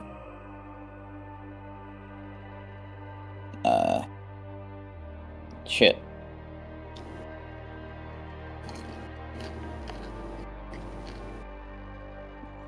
Well, I guess I'll start writing scrolls. All right. Well, it sounds like the party's going to take a few days to write out some scrolls. What level spell is protection from energy? 3rd. Oh, yikes. We're gonna need a lot of Can them I- too. Can I assist him with it since I have really good calligraphy skills?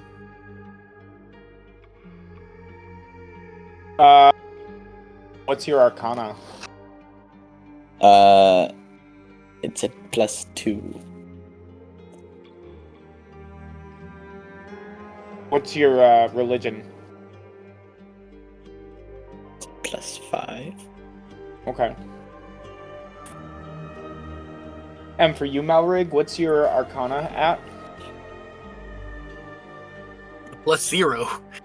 Oh boy. What's your religion at?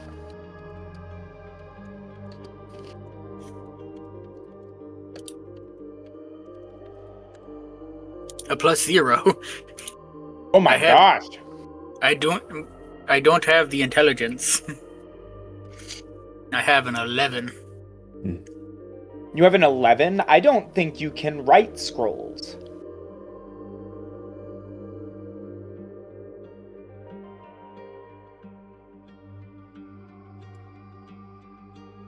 No, 'cause remember- arcana, no. Do you have a proficiency with like writing tools or something? Because they taught me at whenever Samara was going through paladin training, I worked with the clerics to learn how to write scrolls. Oh, you did. That's right. Mhm. Yes, you did. We need to give you like a proficiency to mark that with. Okay.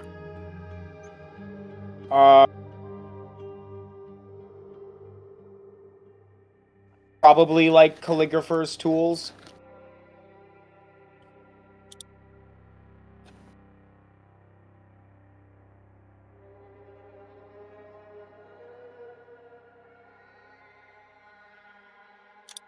Yeah.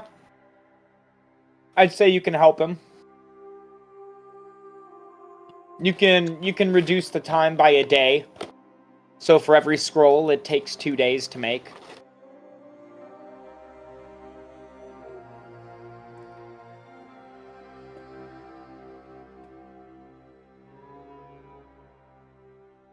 Yeah, we're gonna fucking need a lot of them.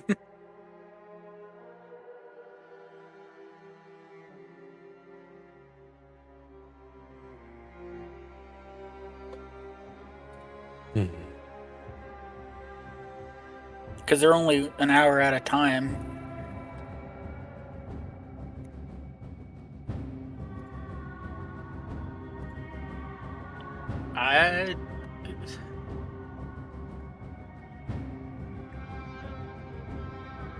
Oh, that's a lot.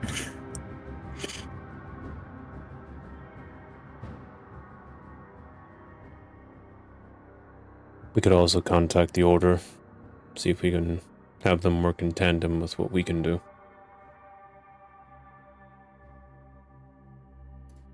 I mean, it wouldn't be a bad idea, because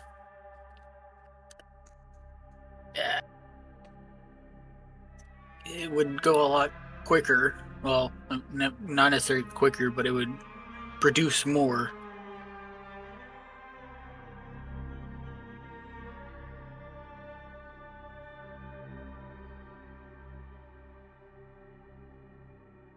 While we're at it for crack shot, pray to the gods and see if they will offer us the ability to survive. since we are to go there. This is also true.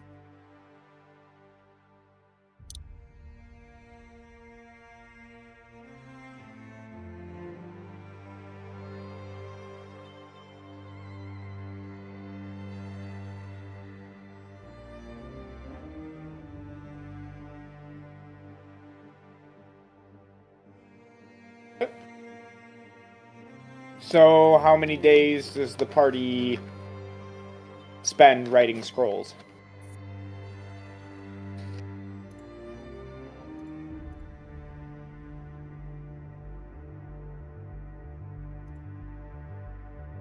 I mean, let's pray first and then go from there.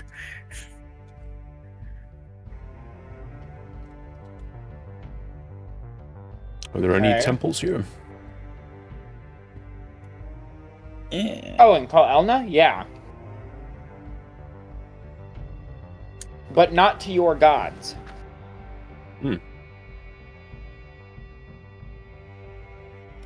There are different gods down here. Most of the temples you'll find will be temples to the pharaoh.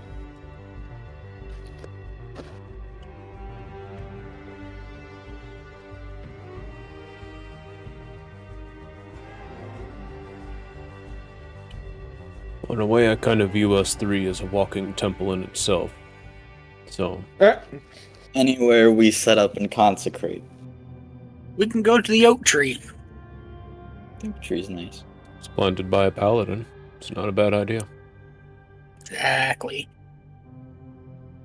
To the oak tree. To the oak tree.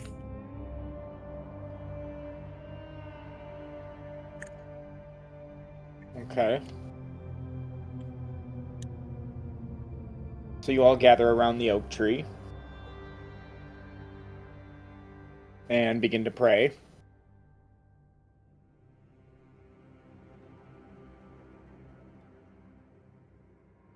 We will... What are you guys praying for exactly? We'll be able to survive our trip to hell. Essentially, yeah. Okay. Yeah. Okay. Someone give me a religion check with advantage.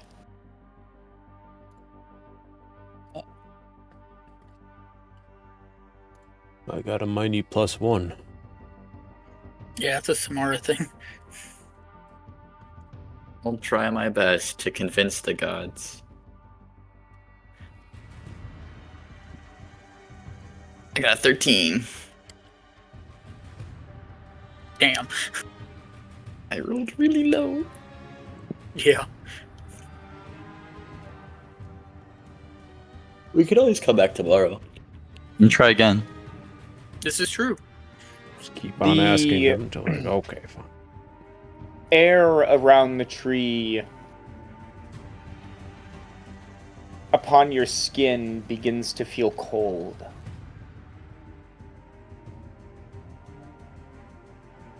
And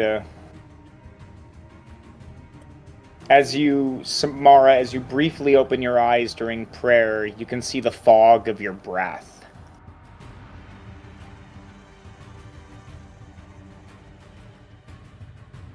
But as you look back up to the oak tree, it's almost kind of like your senses return to you. The heat of the desert returns. You can see the sun shining through the branches of the tree. And there's a feeling of peace that washes over your mind. This fear of dying in hell almost have either permanently or temporarily snatched away from you and is replaced with calm and peace.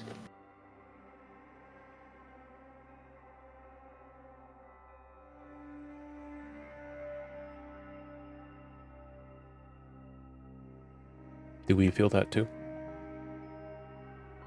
Yes. To a certain extent. Samara will definitely feel it stronger.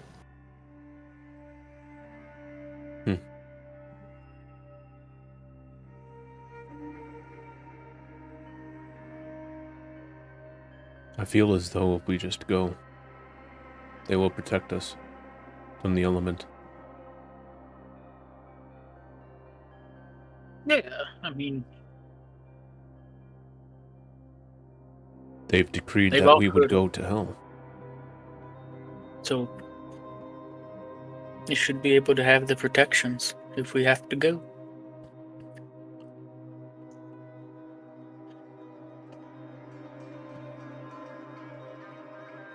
That'd be one way for this to end. We immediately get to hell and immediately burn to death.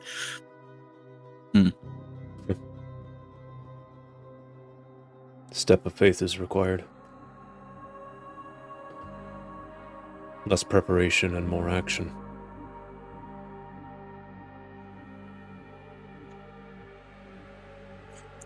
Well, I guess time to go have Cloud send us to hell.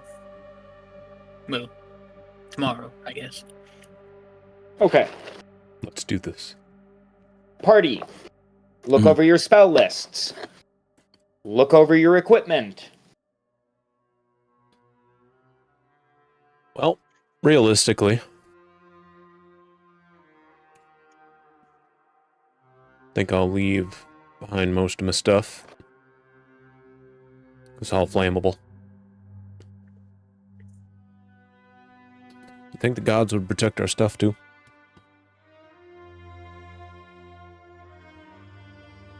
Uh, Yeah, if everything lights on fire, it's fine as old. My backpack's all tattered, I need to get it patched.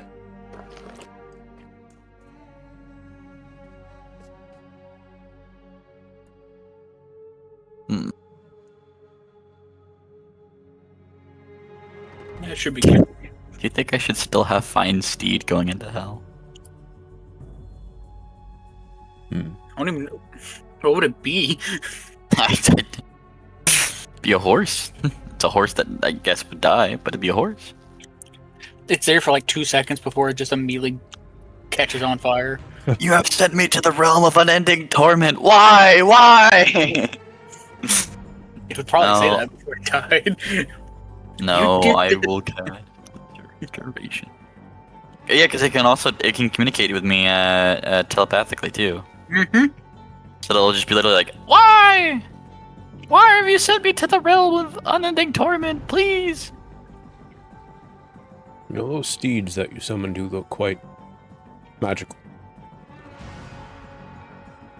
My steeds. Yeah.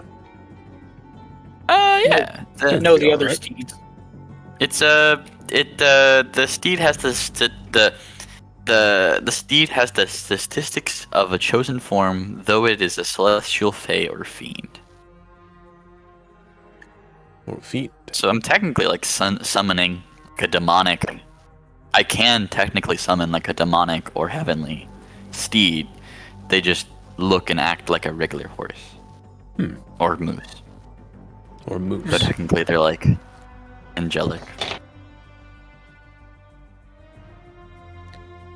A moose in hell does sound metal. That's gonna sound You know? pretty crazy. Why? Yeah.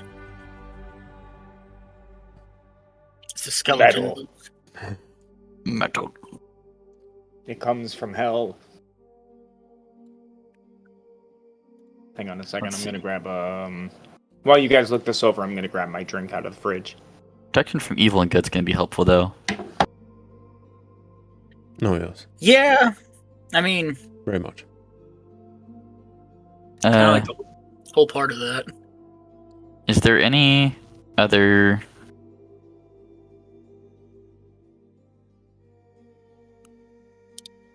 spells Paladin has access to that I want to know?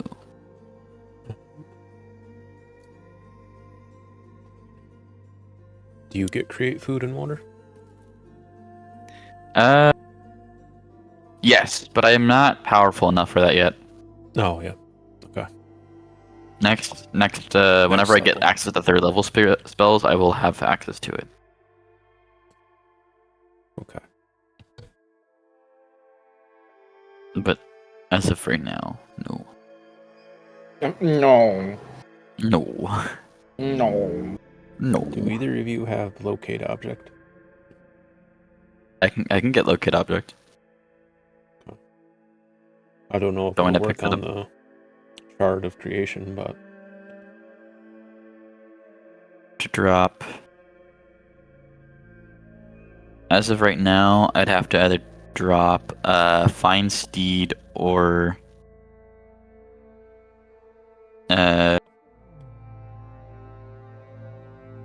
Steering Smite, I think? No. Lightning Smite. Searing Smite is probably not going to be useful here at all. That's I've been thinking of trying to find a spell to swap it out with. Yep, Thunderous. I can switch it for a locate object. I have Thunderous Smite.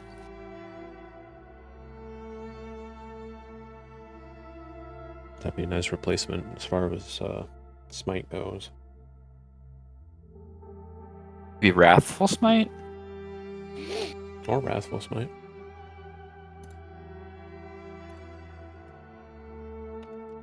Damage. Oh, command. Do I have command? Of course I do. What does ceremony do?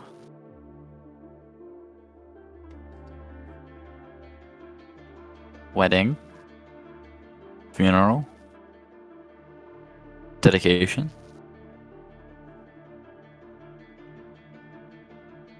Oh, I can use it to make holy water. Hmm. Would that be helpful against devils? I think it would be. Maybe. If you want. If you have any spare water, I could, before we go to hell, I could brew up some holy water. You've got one whole day, and then a long rest, and then another day until night, and then you go. Okay. Do any of you want holy water? I'd love some holy water. Yeah, it's probably Okay. a good thing for us to have. If I wanted to max out, I can cast. I can make 4 vials of holy water in a day. Well, I could probably cast ceremony at a 2nd level, right? Yeah. What level is ceremony? Level 1. Oh, wow.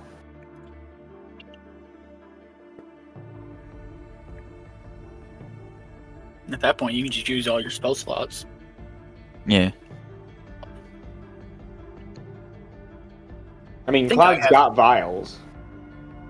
I think I have ceremony. So, I mean, we could both do it. If you have ceremony, then we can make up to. We can just Yeah. spend today making up to as many. It would take me about 7 hours. Cast all those ceremonies to make holy water. To make 7 vials of holy water. To make 7 vials of holy water. I can make 12. Oh, hell yeah. For a total of 19. Yeah. Which is not too bad. Holy shit. 19 vials of holy water. Yeah, okay. You can No. spend the day making holy water, but you can do nothing else. This is That's it. fine. This is all you're doing. That's fine. Okay.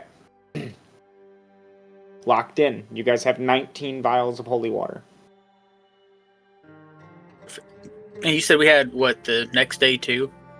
Yeah, then after this day, you long rest, and then you have the day, but at night is when you go. So Okay. remember, in order to replenish your spell slots, you need a long rest. So this next day, you still need to be careful, because you're going to be going into hell.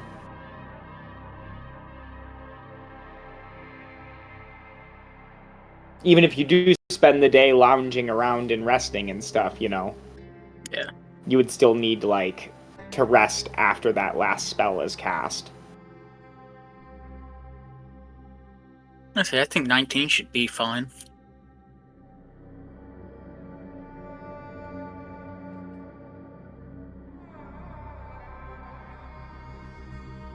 Two of us get 6, and one gets 7 vials. Not bad. It's Did you pretty unlock any other good. powers with the orb, Christian? The orb. I don't know if you've leveled up enough to unlock other things with it. Oh, that's a good question. Not yet. I think the next one's 10th 10. level. Yeah, And you guys are what? 8. 8. You can Oh, use wow. action to increase your powers. Yeah, if I got to 10th level, I could see into the ethereal plane, see invisibility, read any language, and dark vision. We'll get there one day.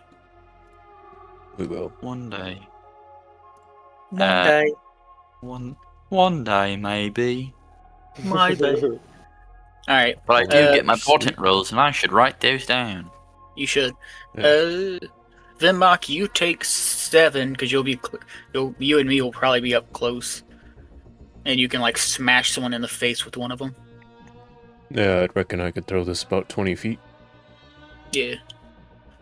So you take the 7, Samara and I will both take the 6. Gotcha. Manage inventory. Add item. Holy water.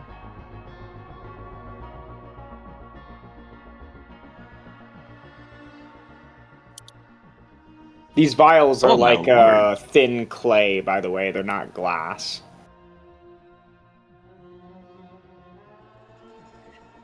Good for the heat.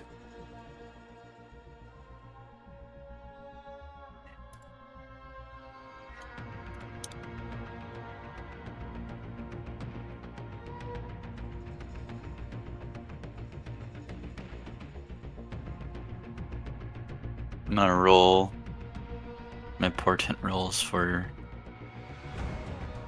Yeah, these tomorrow. will be your portent rolls for your journey. I hope we fight some people.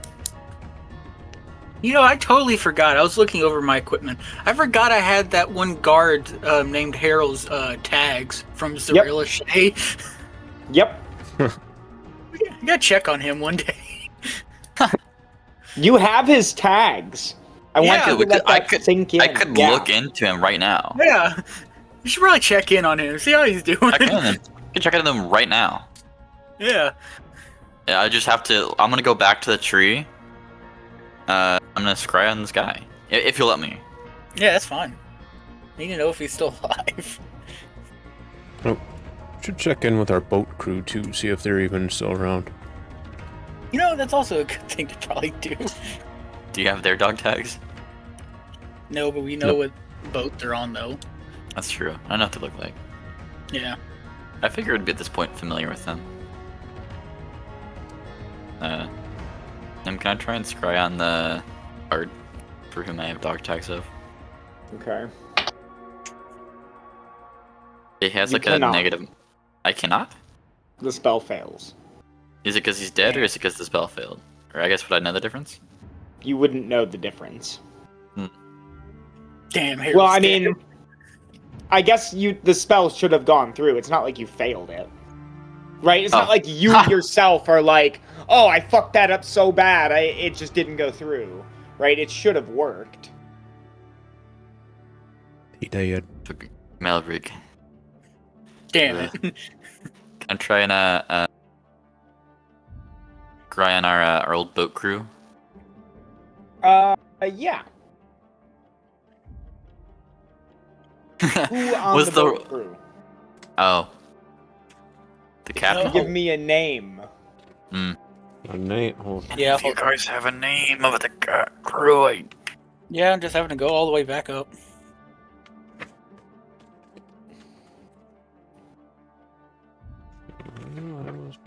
Captain, old dude. Captain Emilio. Or maybe that was for the ship that took us across the way. No, that was the ship that took us. You're thinking of Captain Carlisle of the Sea Rose. Captain Carlisle of the Sea Rose. Okay. So, you go to scry on Captain Carlisle. The spell fails. Damn it. Everyone's dead. Do you have anybody else on the crew? No, I just had the thing of you're- 25 crew. Can I scry on the pirate that we took back to Pirate Island? Sorry. Pirate that you took back? Yeah, remember we fought those pirates tried to rob us and we beat the shit out of them. So then we like. Oh, yeah. Oh. The spell fails. Jesus Christ. Everyone's dead. You know, it's been a really bad year. It's been a really bad year for Nephis. Harold, why? Can I try and scry on Gorgon? Is he still alive? Just scry on Gorgon.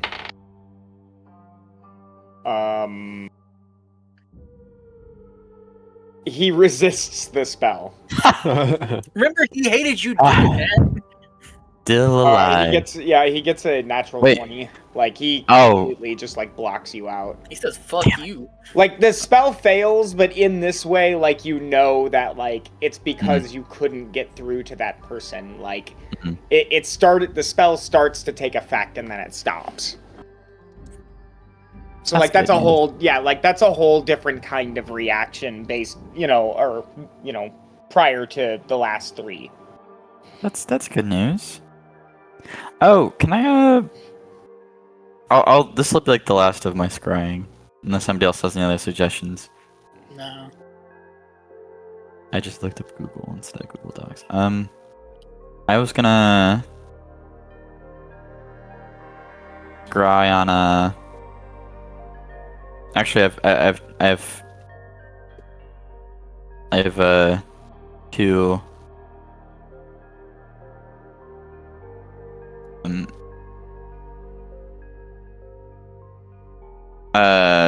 I was gonna scry on Sir Darren Melrek, the Palatine Warden of the Assembly of the Shield. Okay. Okay. You go to scry on him, and he is asleep. And he is asleep in what appears to be some kind of barracks with a bunch of other people.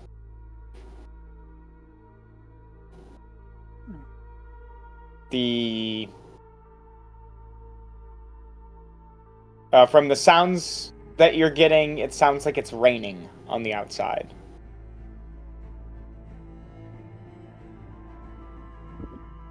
I'll close the scry on him. Okay. I got one more scry and then I actually am done. Can I scry on Sebastian, the guy that we the Thessalonian guide? Died. The guy that we took around the first part. The spell fails. Oh. No! Wait, didn't they? Is it because he resisted or is it because he's dead? You can't do this to me. It didn't begin to start. God damn it, no! Samara's just gonna kind of cry for a little bit at the tree. Very, very sad about how many of the people she has met in this past year have already died in the crisis. She's gonna take a minute to grieve Sebastian, the man she dragged. Yeah. Yes, the man. She dragged into a hole. Yeah. For gold. Dragged into a hole. We kept paying, so he kept. If he just stayed with us, he would be living today. I mean, probably not, but maybe he had a chance. How useful has that money been? Didn't he immediately get like arrested whenever we got back? So Yes, he did. I was gonna say, like, wasn't that a whole part? Yes, he did get he should did get in push trouble. Pushed for his release. I'm shocked you Well- didn't scry on the jelly guy. I was thinking about that too, but I don't know how far I want to push my scrying. You don't know how to figure out your jelly guy's dead. I don't know how to figure out what Jelly Guy's dead. I'm pretty sure he is dead. Oh, he's definitely dead. Yeah. I would be very shocked if he wasn't. All right, I'm ready to go to hell. Alright, Okay. let's go! Maybe Samara looked beyond the breach, and Samara's not happy with what she found. Lose your anger. So, thought long and hard about this. I am not going to go into extreme detail with this scene. Cloud is going to be chanting some pretty hardcore, hellish shit. And I don't have a chant for that, right? And even if I did, Just imagine a didgeridoo. I wouldn't say it. Oh, Yeah. Ooga some, hellish sound, right? He's going to use the... he's going to use the Shard of the Melody of Creation in order to open it. And he will open this portal 3 times. 1 for each. Because of the toll. It's important to do it one after the other after the other. And holding the portal open while you guys go through and then casting a spell in order to ensure you keep your soul, it's not going to work that way. So it's got to be one after the other after the other. So, Cloud will look to you all and ask who volunteers to go first. You all are standing outside in a very small, not really like a courtyard, but more like it's like a big balcony that overlooks much of this side of Kal Elna. It is dark. There are no stars in the sky. Okay. If you guys recall. Oh, yeah, I'll 'cause go. they fell. All the stars went out. So just remember that there's no stars in the sky. It's dark out. And this is the current state of the world. Spooky. I'll go first. I'm the most fire retardant. Okay. So Melrig will step forward first. And you're told to stand kind of off to the side and behind Cloud a bit. Okay. And he will begin the ritual and the incantation to open the portal. There's a bunch of sketchings and circles on the ground and a bunch of sigils and insignias from languages you don't understand. Multiple different languages at play here, all wrapping around this center circle that's in the ground. All of them will inflame themselves red, spreading out from the center, and with a hot pop, the very air in front of Cloud, about 10 feet away in the center of this circle, will snap open, and reality will tear into this... I don't know, I guess you could just describe it as a hole. And there is a harsh wind that begins to pull on this reality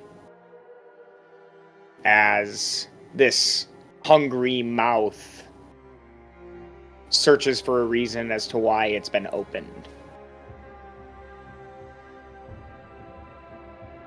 And at this point, Mana kind of like urges you forward by like shoving you in the back a little bit and going like, okay, go.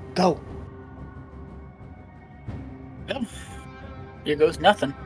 And I'll take off towards the hole. Yeah, you walk towards the hole, and Cloud follows in closely behind you, keeping up his chant.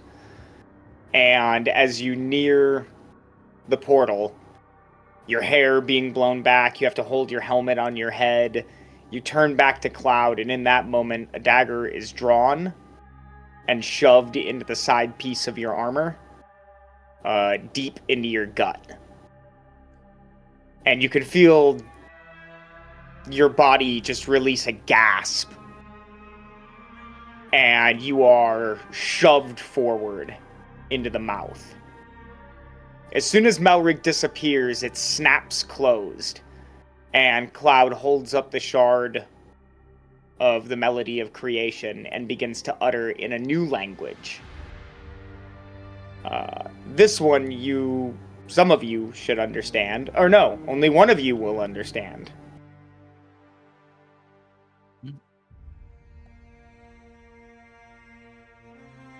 Which is giant. Oh. So that should be you, right, That's Vimok? me. Cloud Yeah. begins to utter in the language of giants.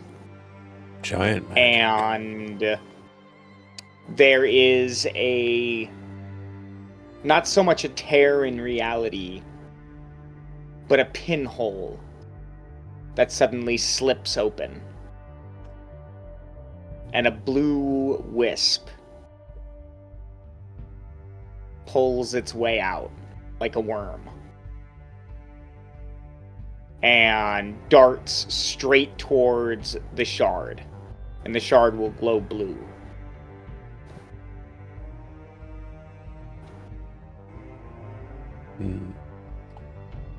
It is a few seconds later when it will dim to a deep blue, and the shard will expel 100 of these little wisps, which just vanish.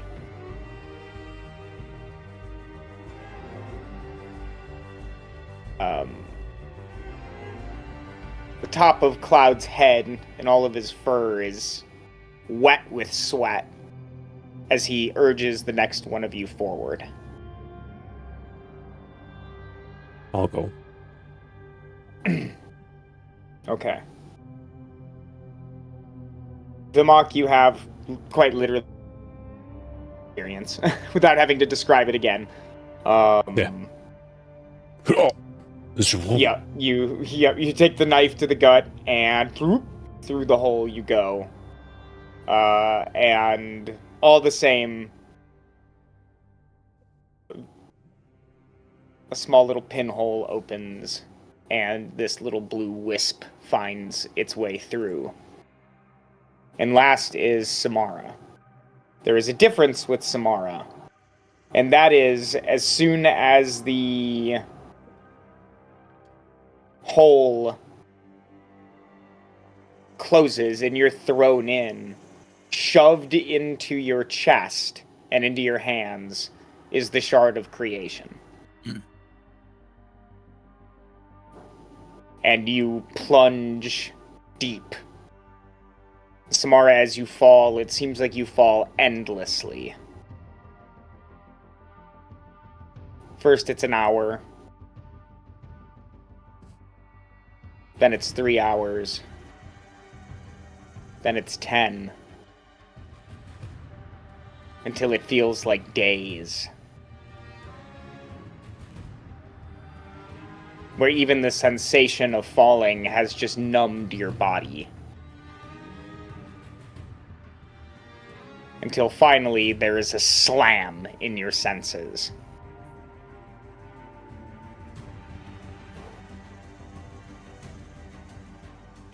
And the three of you will wake. I'm hoping I did this right.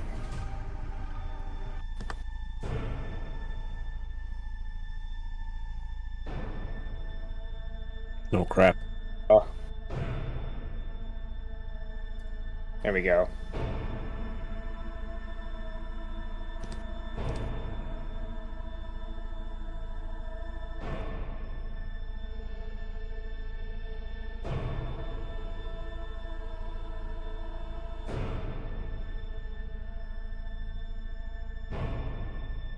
Does everyone see this? Are we having issues?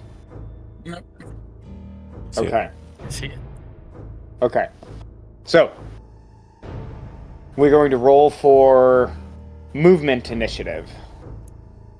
As you guys wake on the ground, you look forward, and you don't see anything at first. It's dark. Your senses are hazy. But you hear a...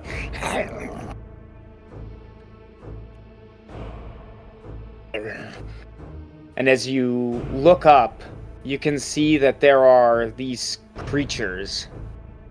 These almost blobs of fat flesh that are eating each other Ugh. in a circle. And as you look, one of the creature's arms, legs, all the way up to the shoulder is completely gone. And it wails in pain. And slowly its body is regenerating. Some of these creatures have even eaten themselves.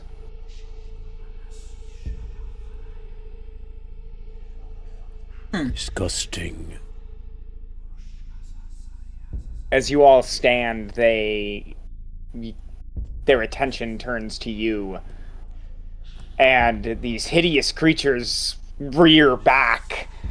And in a moment where you think you're going to have to fight, they begin to run. Flee at the sight of you. Except for the one here, which I'll leave there because he has no limbs. He just kind of wiggles and wails on the floor. Poor fella. But yeah, these will run.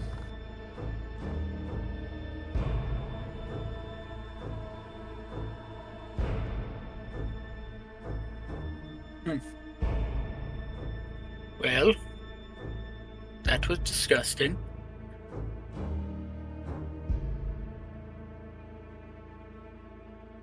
Also, make sure your health is right on your tokens.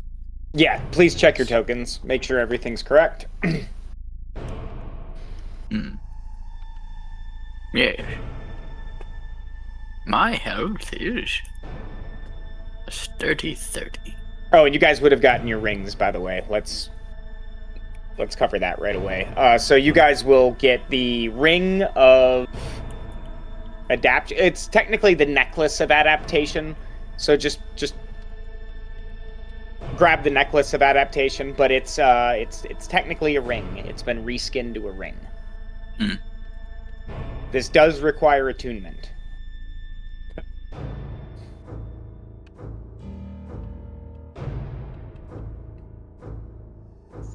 Necklace of adaptation. Now, I want to cover something here too. As these creatures flee at the very sight of you, the first thing that you begin to notice is the unbearable heat. As your hand presses against the stone here to lift yourself off the ground, it's almost enough to burn your hands. The very air here feels so hot that as soon as it passes through your esophagus, it dries your mouth.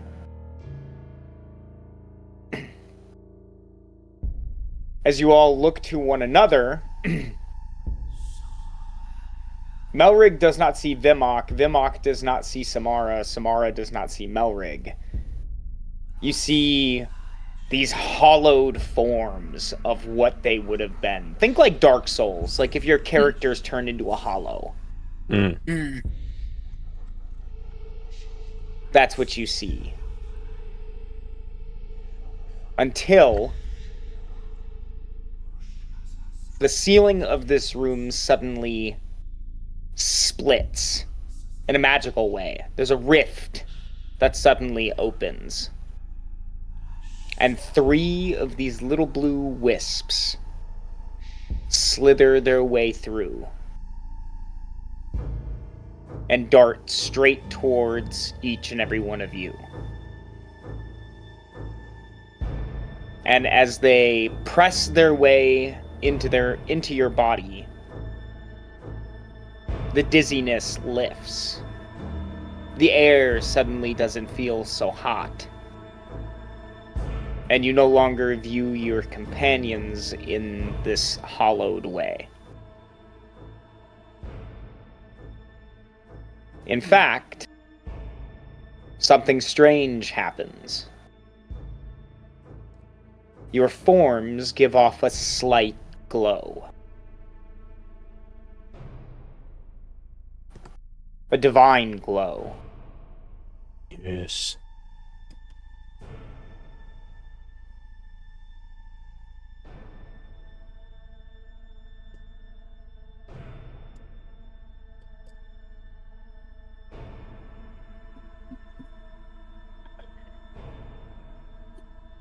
Melrig, Vimark, are you here?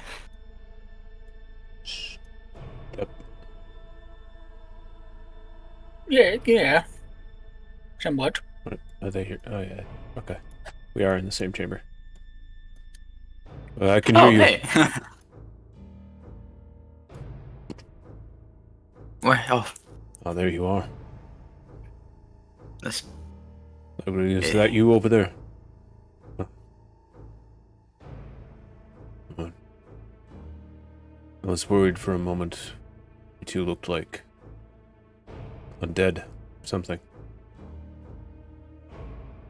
Yeah, it happens from time to time. I will say, though, we seem to be glowing. Looks as though the gods are coming through. The presence is That's still good. with us here. Cloud's powers came through too. Is right about the soul. Assuming that's what those blue lights were. I would have to assume so. This pitiful But thing. what- I was gonna say, we're just kind of like, This thing is wailing on the ground, and the way it wails is even hellish or nightmarish. It's a... Alright. I'm gonna hold my Well. hand out and just clasp and summon a spear downward and just... Yeah, you can... And as soon as you kill it, its body melts into a puddle of gore. Skin, organs, fat, everything just liquefies instantly into a puddle.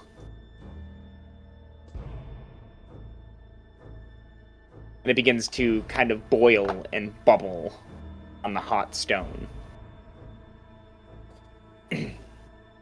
Right.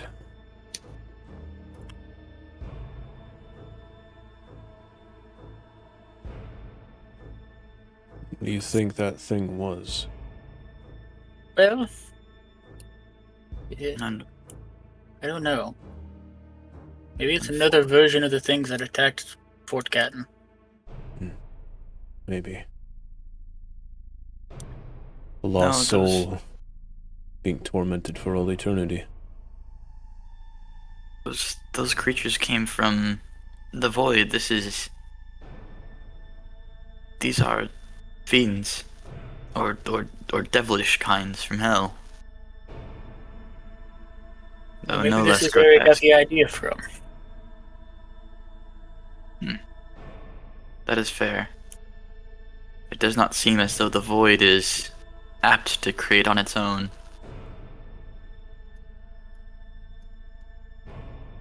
Void is nothing, so for it to come into existence, there needs to be some sort of reference. Thus, Pulling from some sort of creation. Well, let's say we get a move on. Figure out who we are. Okay, I don't so want to end up like them. movement. We are going to be moving in initiative order, so please roll initiative. Everybody, let's get in a line like this to begin.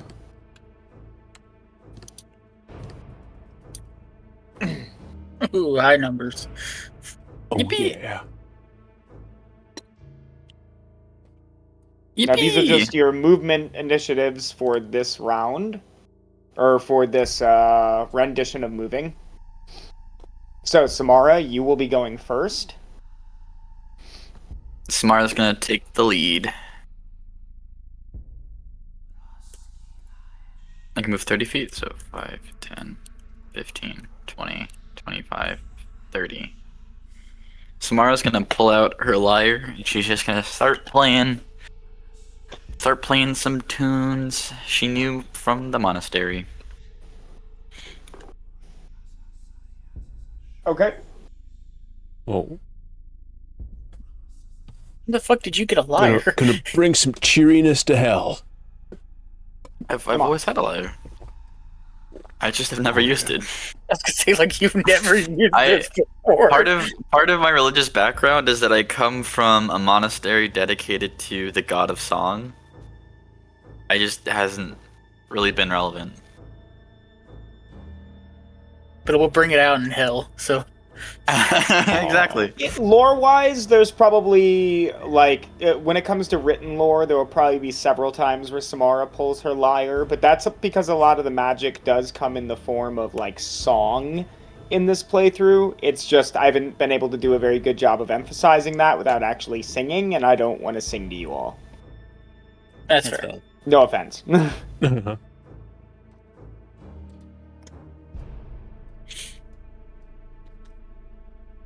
But Well- she's using the lyre as like kind of like a focusing to keep her self from like panicking from being in hell. Say to Melrig as I pass her, like, I thought I had some drums, but this'll have to do. And pull out manacles with the chains and just. Oh, thank you. I could use a beat. 15. Oh, I like this new Keep the rhythm. like arrow Keep the thing rhythm. telling keep you the how move. much. 20.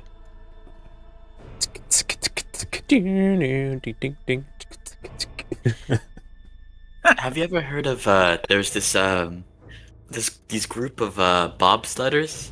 Oh my They're god. from a tropical nation, I believe. Hmm? Have you ever It's heard the of them? bobsled team. The bobsled team. The Jamaican bobsled team. The Jamaican bobsled team. Yeah. Well, About to light this place up. then I guess we can just join the rest of them. The distance. She's going for speed. She's not alone, not alone, not alone. Yet. Yeah.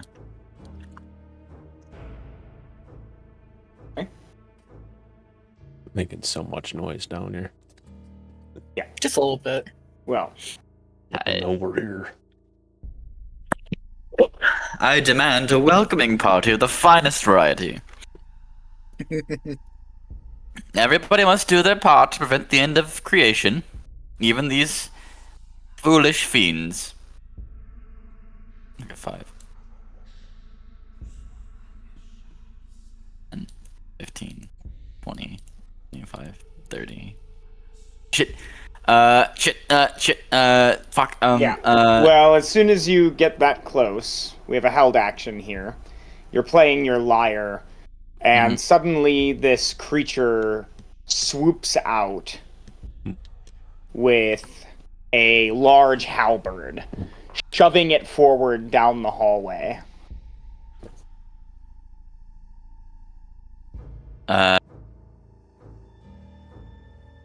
Can I use command on it? No, this is a held action. Okay. So the held action needs to go off first. So, in other words, you're playing your music, right? You're being loud.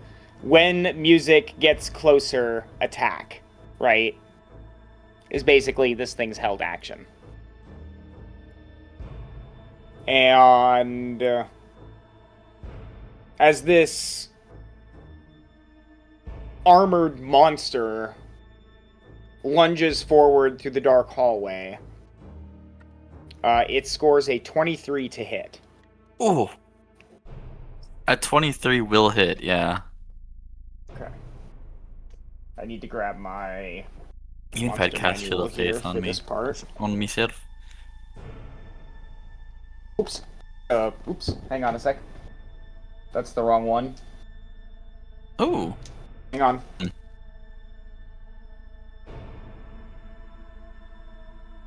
Wait. Oh, it's higher.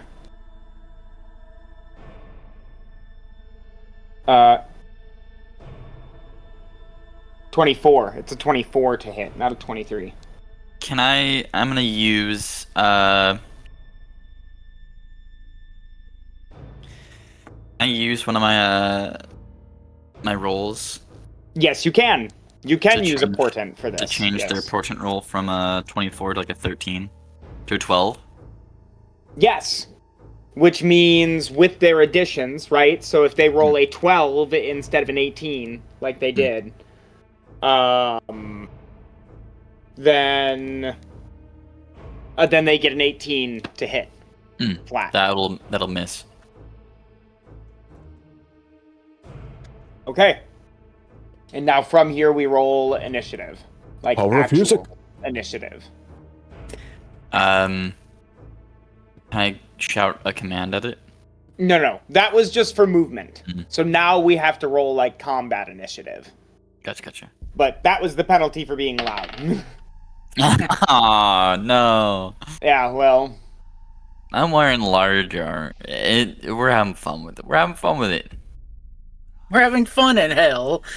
We're having fun with it. Yeah. The exact place you want to have fun.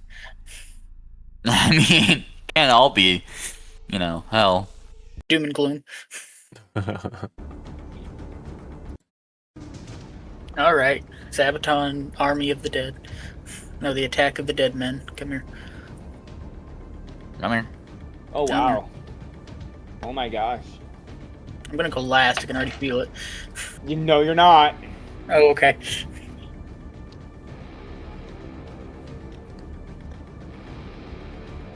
Did everybody input their new initiative?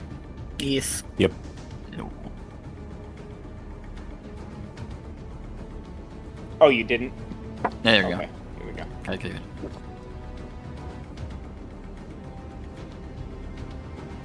Ten. 10 dash? No. Oh wow. You guys will go at the same time. Scary. Okay, Vimok. All right, I didn't hear anything, so I'm still shaking the manacles. But I'm gonna turn around the corner, stop shaking.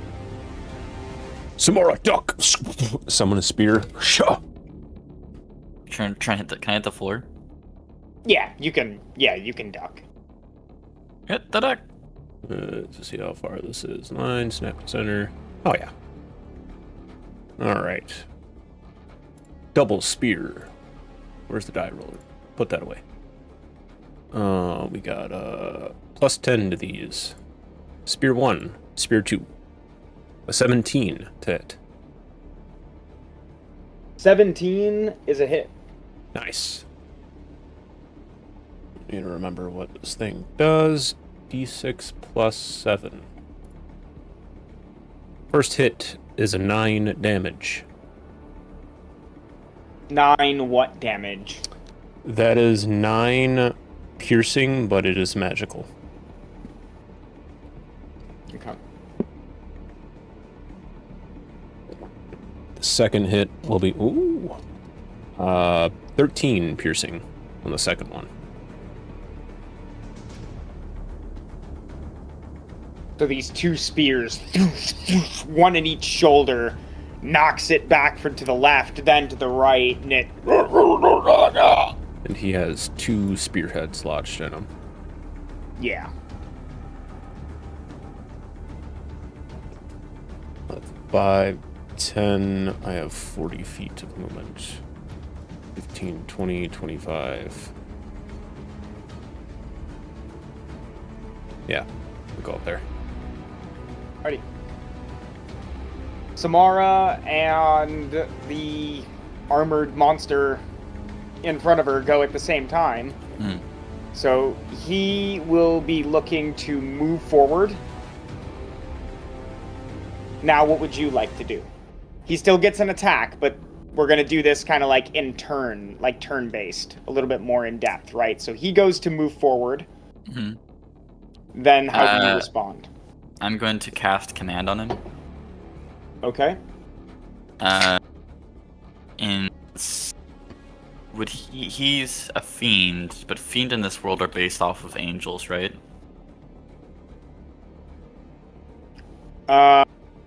What do you mean? Like, the fiends in this world are all like fallen angels, right? Or some kind of fallen celestial spirit, yeah. Right. Would they know celestial? That's a good question. You have Since no they once idea. knew it? I will try and figure this out. I will cast command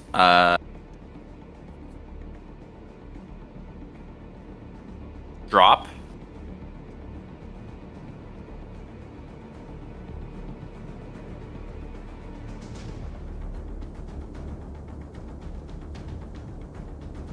Okay. It shows 0 reaction Damn. to celestial. Okay. Then.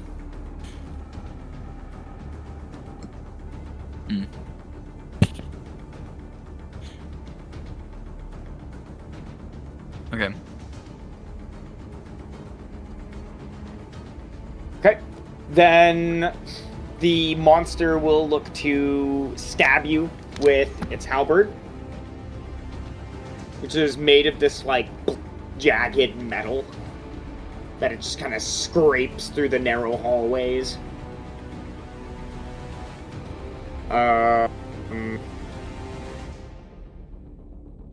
14 to hit. 14 will miss. Okay. Second attack. Oh.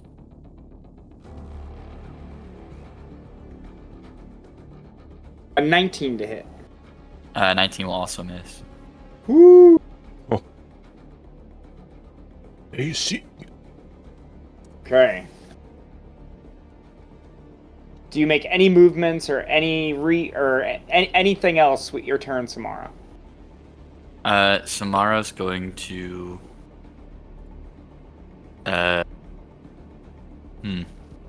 She's gonna try and shove him as bonus action.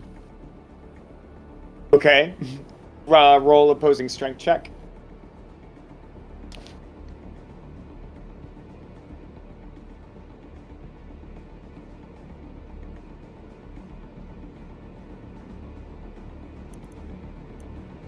Uh, 16. Okay. You shove him back. She's gonna take a step. 5-foot step back. Okay. Attack of opportunity. Oh, damn. He has reach. He has a halberd. Yeah. So, sorry about that. 24 to hit. 24 will hit, yeah. Want to make sure I grab the right die. There it is.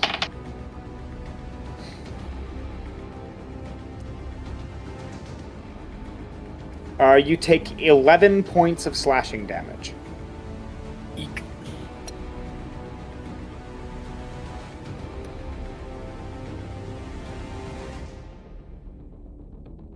And we will end and start up with Melrig.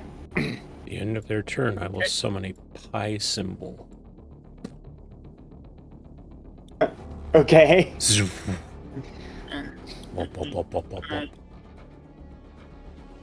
3.14 appears in the air. Hello there. Come Vimok might be a little hard for you to get some kind of ranged attack around. Yeah. Since you're behind him and you're shorter than him, and he kind of takes up the whole hallway. Huge. I will hide behind you, Vimok. Tell me how it goes. It's safe there. Yes.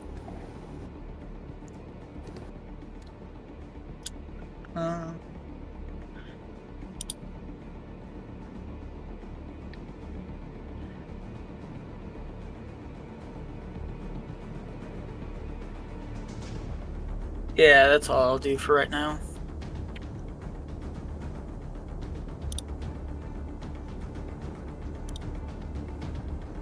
Hey, Vimok, you're up.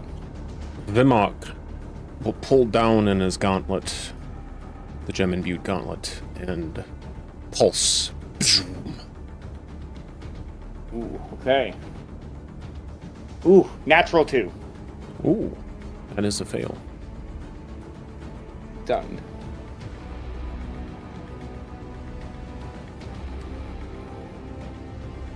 Oh. Ooh. To your knowledge, nothing else is going on. Yeah. Unless you, I don't know, you don't have a good view of him. No, I don't see those guys, really. Yeah.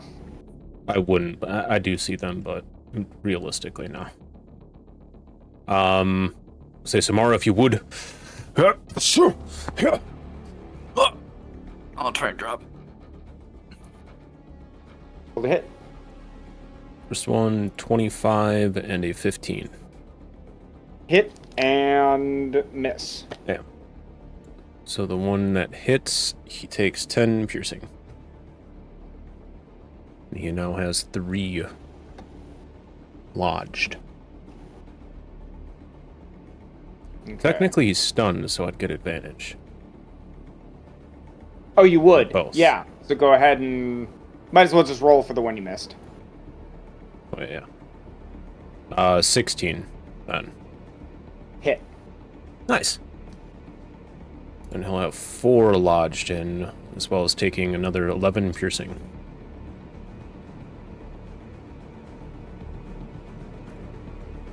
There's this kind of black blood as this creature looks up towards you. You can see its face is covered with a golden mask, and there's this black blood that begins to drip out from behind the mask onto its surface and run down the features of the face.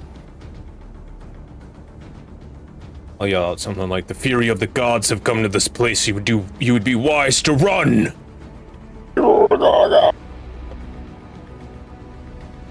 That is my turn.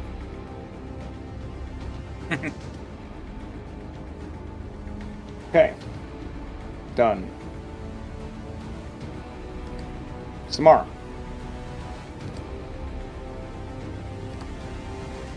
Samara's going to she's going to charge up, and she's gonna throw. Can she coat her sword, or sorry, her Can she coat her her halberd in like holy water? I think coating a weapon takes an action. I will just I'll take one of the vials, and I'll just like uncork the vial, and just kind of like I'll step forward by 5. Oh, hello. And I'll toss holy water vial onto the.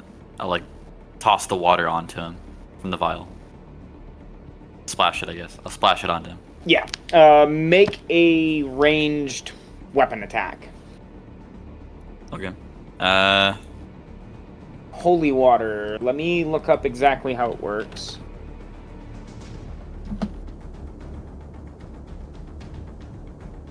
Holy water.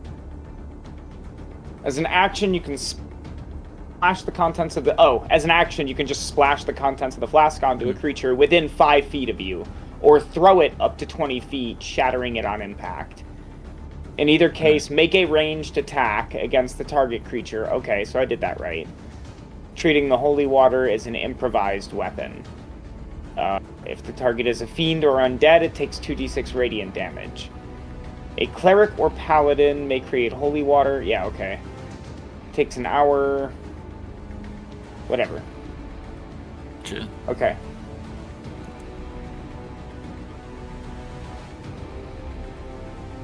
I'll splash it, and it's based on, so my range attack is, what would that be, like Dexterity. dexterity plus proficiency, or just dexterity? Just your dexterity modifier. Because you're not, like, proficient in splashing people with holy water. 4. You get a 4. Yeah. Unfortunately, you miss. Damn. I'm sorry. That's a second attack. Can I just stab him? Yes. Yes, you can. With a thunderous smite. Yeah. Okay.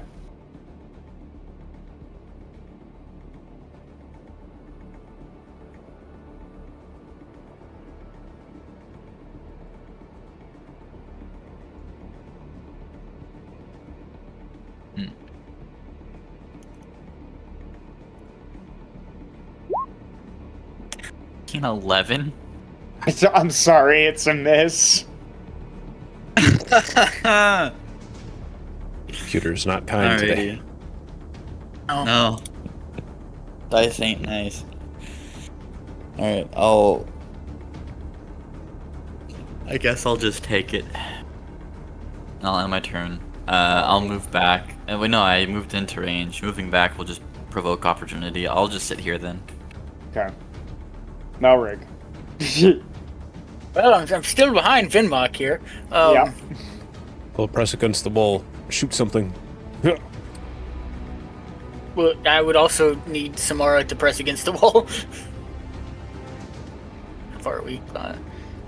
Yeah, the enemy is getting some additions to their AC if you manage to get a shot through that, because Yeah. vision is significant. Vision in space is significantly taken up.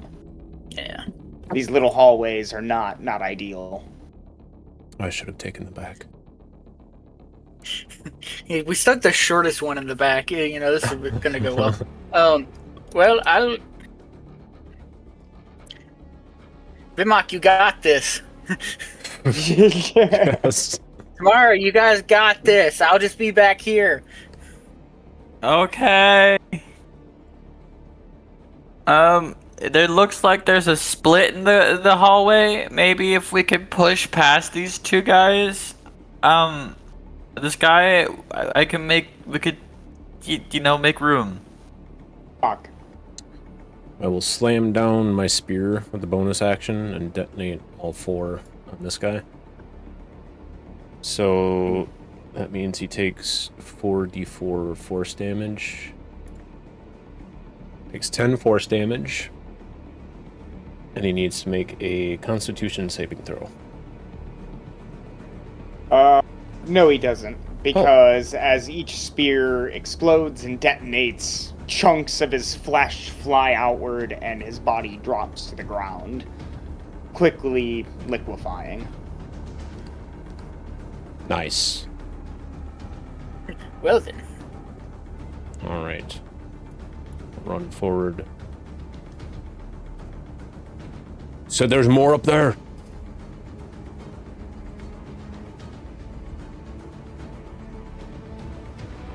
I guess not. I'll take that as a yes. Can There's I? more. Can There's I more, push Vinmock. past Samara? Can you shove me? I'm gonna say no. And the only reason why is because you're fucking big. All right. If you were like a normal dude's size, maybe, yes. Yeah. But you're like big. There's advantages and disadvantages to the size. All right. Yeah. And I will hold my action. If I see another one, I will throw over Samara. Okay. Ah.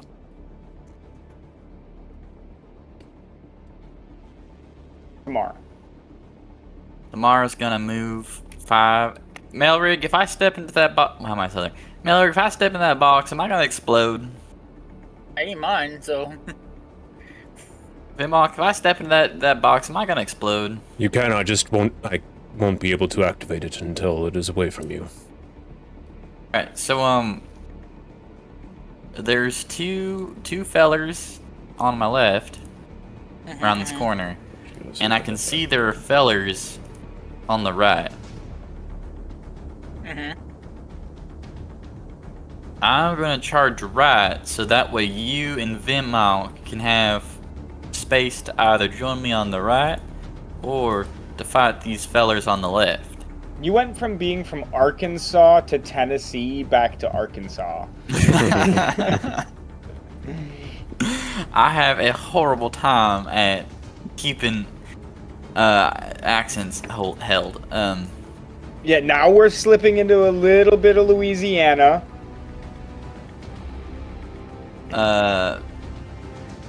Move. Oh, Jesus Christ. Move. Wait. Do the people on the right seem hostile to me? Seem what? Do they seem hostile? Roll an insight check.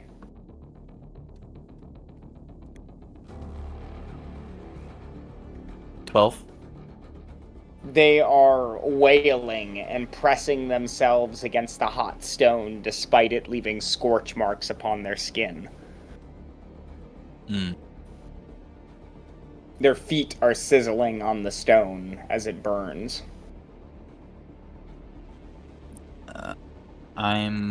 They're these blubbery, fat, naked monstrosities with a horrible visage for a face. I'm gonna move a little bit closer to them, and then I'm gonna press my my back to the side of the wall, not like against it, just like kind of like laying like kind of a little to the half, so that we can keep an eye on them. And I'm gonna try and stab my halberd into this guy. Okay, roll to hit. For a no, just a regular stab.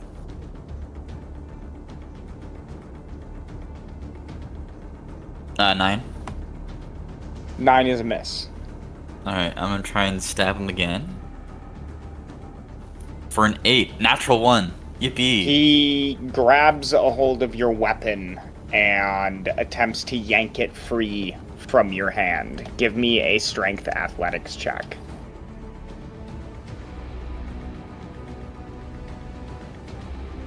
$10. He gets a 16 And with a natural 12. So he grabs a hold of your halberd and tosses it to the ground right in front of you. So it like occupies the tile in between you and him.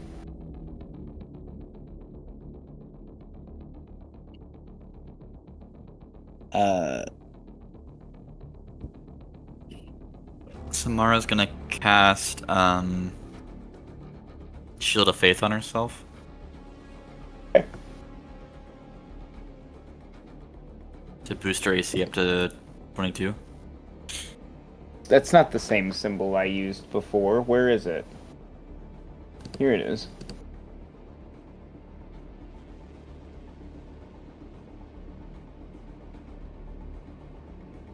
Ready? Anything else? No. Melrig. Hey, Vimok. No. Alright. 5, 10, 15. This armored creature will run down the hallway, skidding on his heels. He slams into the corner of the wall. His armor, like, thuds with a metal clang as he regains his footing and charges down the hallway with a halberd pointed directly in front of him. still had my held action. Could I throw when it came around the corner? When you see him enter the hallway, yeah. Okay. So a 15 and a 20. Miss, hit. Take 9 points of piercing. Has a spear lodged. And it scores a 17 to hit. Ooh, that hits. Okay. Now will be time You take to rage.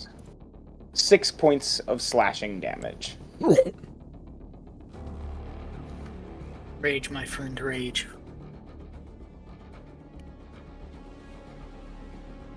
Same time, this one runs forward, charging into Samara. Ooh. Scoring a natural 1. Let's roll contested strength checks, see if you can pull his halberd from his hand. Ooh. 11. An What 8. did you roll? 8 total? Yeah. So you grab a hold of his halberd, kick him in the knee, throw him off balance, yank it free from his hand. Do you choose to get rid of it or just keep it? I'm gonna just equip it in my hands. Okay. Turn it against them. Yeah, you whip it around in your hands, turn it against him. Vimok. Vimok will go into a rage. And lash out with 2 spear attacks. 13 and 21. Miss and hit. That first hit, that hit is going to be 9 points of... Wait. Keep on forgetting to add the rage damage. Plus 2. So plus 9.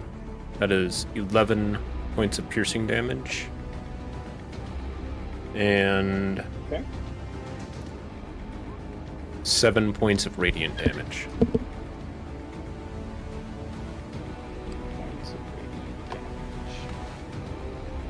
I don't think they have vulnerability to this. No. No vulnerability.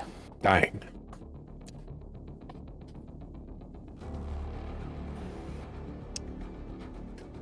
Bonus action. Yes, that is the turn. Tomorrow. Tamara's gonna she's gonna go for another stab. Roll to hit. 25. Yes. Hit. Oh, what is the halberd stats the same as my halberd stats? Yeah. Well, is your halberd... No, yours is just a halberd, right? Yeah. Oh, yeah. So it is, yeah. Just It's same what- stats. 1d10 plus 3. Yeah. All right, that'll be 7 points of damage. 10 points of damage. My bad.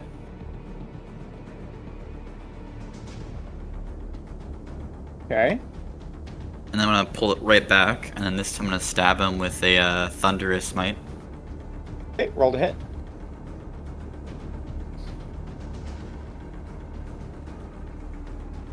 That'll be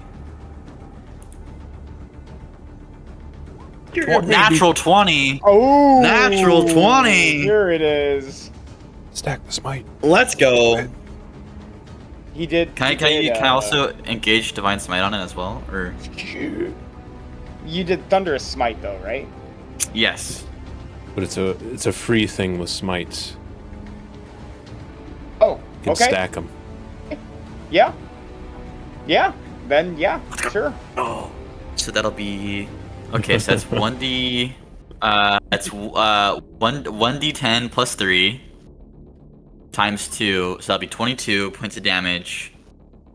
Uh-huh. Plus from first level divine smite is 2d8 plus 2d8, which is 14 times 2 is 28. So that's already like 48.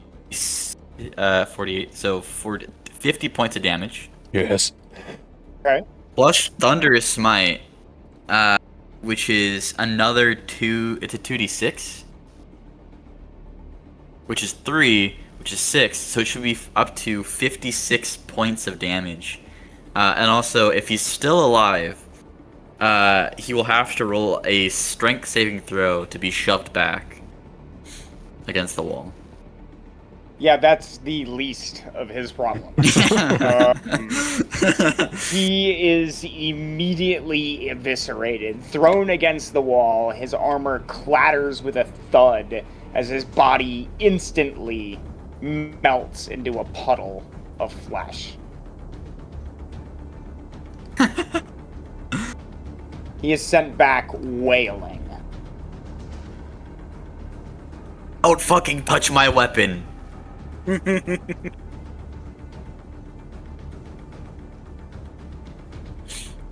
Samara's gonna end her turn. Melrig. Good job, guys.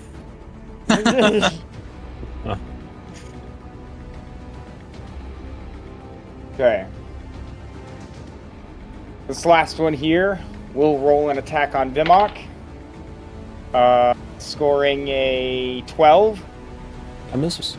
Block with my shield. And scraping his halberd against the ceiling with sparks, he turns his body, pivoting on his feet, and goes to bring it down on top of Samara.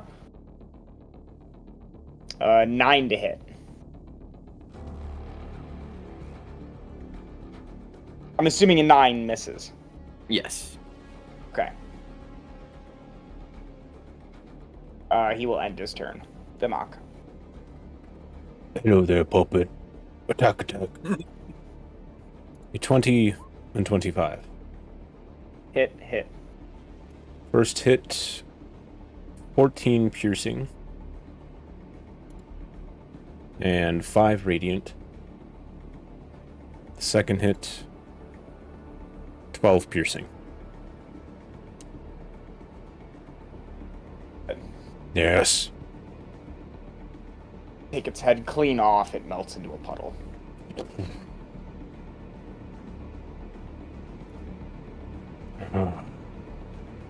Good job, guys.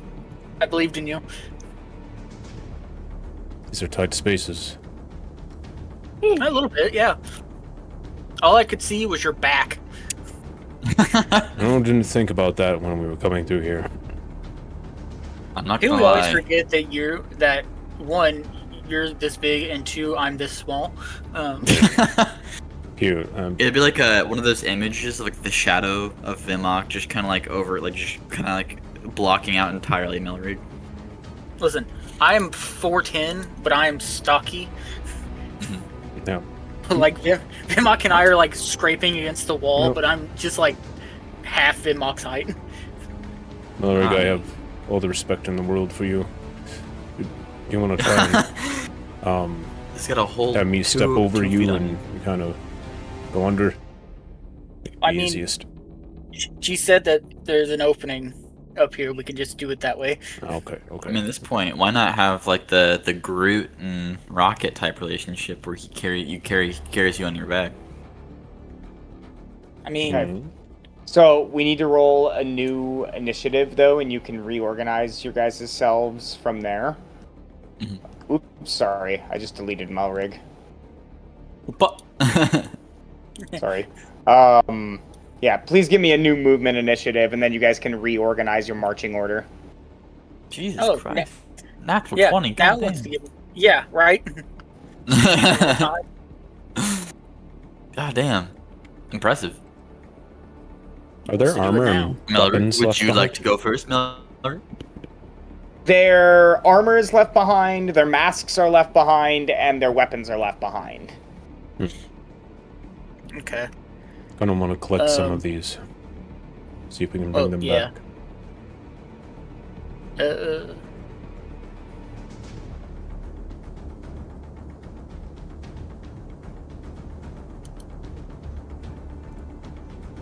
Am I standing where one of them died at? Yeah, there's just a whole puddle in this intersection. Can I just like bend down and like pick up the mask? Yeah, and like inspect it. sure. Make an investigation check.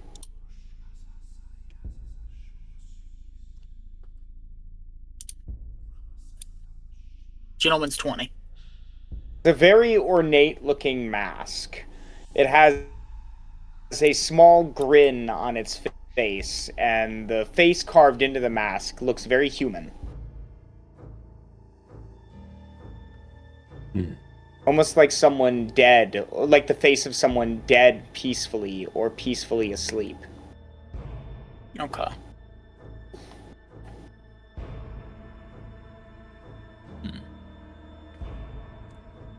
I want to bend down, grab one of the masks, like slip my backpack off and Okay. start tying the mask on to the side of it. Okay. Yeah, I'll just like take mine off and put it on the side. Okay. You guys can add ornate gold mask to your sheet. I'll take one of the halberds and tie it onto the backpack too. Okay. You can put Hell Iron Halberd. Second halberd.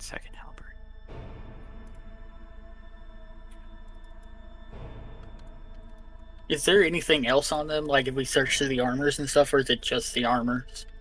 Make an investigation check. That's a 7. You find nothing in other than the armor in the pile of goo and flesh. Okay.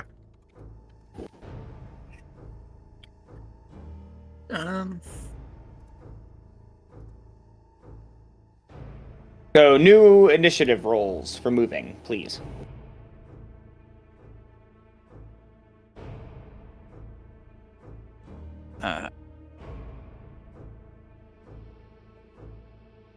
Again?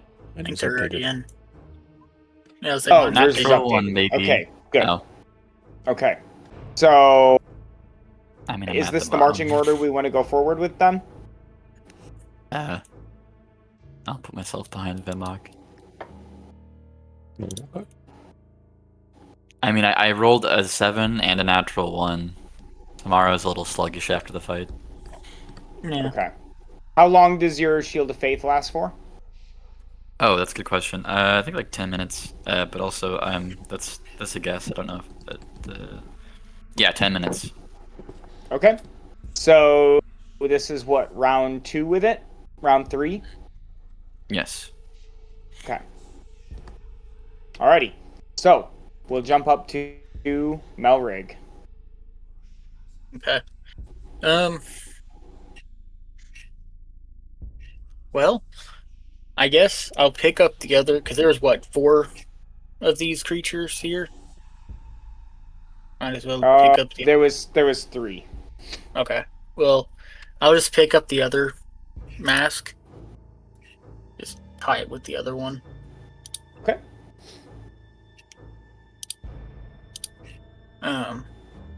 And then I shall... Do we go right or we did go left? Screw it, we're going left. Right has the fleshman. The fleshman? Fleshman. Well, we'll ignore the fleshman for right now. 25. Hell Iron Halberd. And I'll dash. I see more flesh. I see more flesh people. And they Going are to- eating each other in this room. Oh, that's great. 15. Alright, that's all my movement.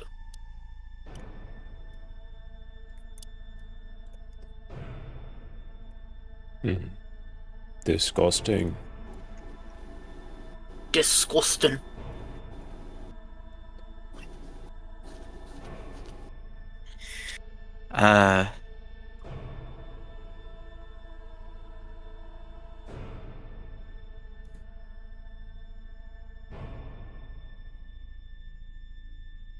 Samara's I'm gonna doing dash. pick up her halberd from the floor. Good. See if I Happy can you see remember it. that. And then she's gonna move. What, she's gonna dash? Is that what they're doing? I think everyone Yeah. dashed, yeah. It is eerily dark Might as down well. this way. 55. Oh, I can cast light down there. Illuminate the room. You have to be touching something for light. What you're thinking of is a spell like Dancing Lights. I could throw. You could cast it on the javelin. Or if you got something to throw. Cast it on this javelin. Throw it. I have a dagger. Throw a dagger there.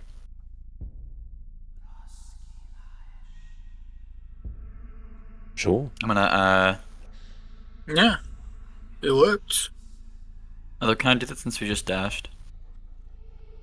I'll allow it. It's fine. Okay. I'll cast a like a yellow light, kind of like a light warm light onto the dagger, and like raise the dagger up, and then whip it from my back and throw it into the room, in the middle of the room here.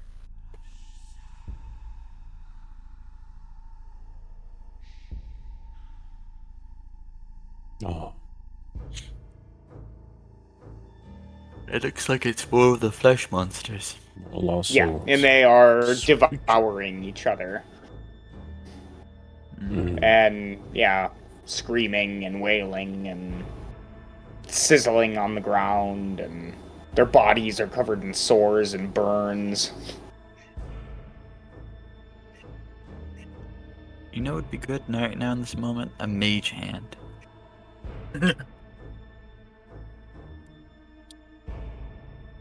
And unfortunately, none of us are that. Indeed. No. Okay. Well, going back over to Melrig. Okay. 1, 2. Yeah. You are going to make enough noise here, too, just by moving around. We're going to stop right here. Okay. And now we are going to have to roll combat initiatives again.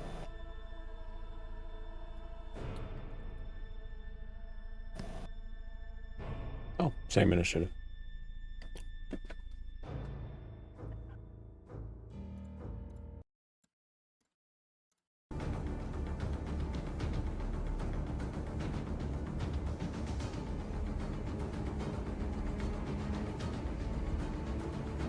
More masks for trophies.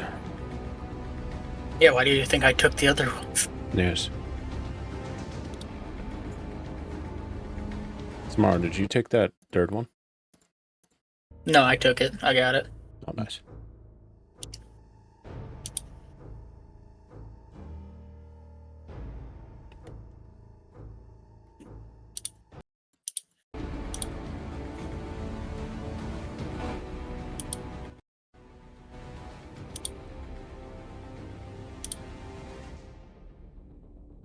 Alright, does everybody input their combat initiative? Yes. Yes.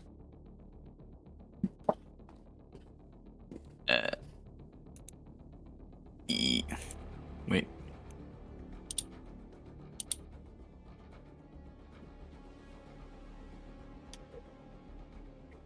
Alrighty. To go. Alright. Kicking things off. 5, 10, 15, 20. I am going to just call these things what they are, because I get tired of this game back and forth. So this Maragon is going to run forward with his halberd, holding it in front of him in like a charging motion, and he's going to miss completely. But he will swing again And he gets a gentleman's 20 to hit. Miss. Okay. Samar. You Samara's hear the gonna sounds move. of combat down the hallway as Melrig has engaged the enemy. Vimok, Melrick needs our help. I'm gonna rush 5, 10, 15, 20, 25. I'm gonna take. I'm gonna take the hell halberd I picked up. Try and stab the guy from the side. In this little space between Melrick and Melrick and the demon, and try and like jam it in his side. The devil. Yes, the devil. But yes. No, not. I'm not gonna try to stab Melrick. Don't. The devil. It's been your plan all along. You see, Melrick, something are rigged from the start. 16.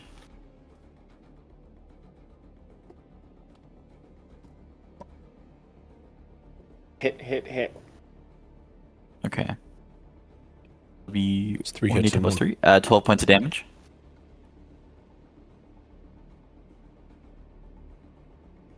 And then I'm gonna stab him again. Roll the hit. 17. Hit. And then for 11 points. Gonna like Oof. quick succession. Try and like do like a stab in the side with like the point of the halberd, and then I'm gonna try and overhead slam the halberd onto like his like on top of his mask. Oof, yeah, you crack the mask up at the top. And this blood begins to pour down the whole front of the face and down the neck. Vimok. Good hits. 5, 10, 15, 20, 25. Stopped.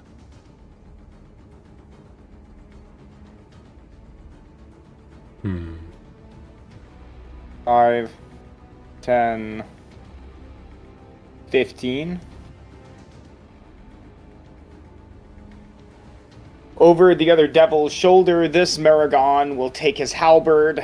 He will place its head pointed, the axe head pointed upward using the spear, places it on the shoulder of the other one, and jams it forward. This is a 17 to hit on Samar or on Melrig.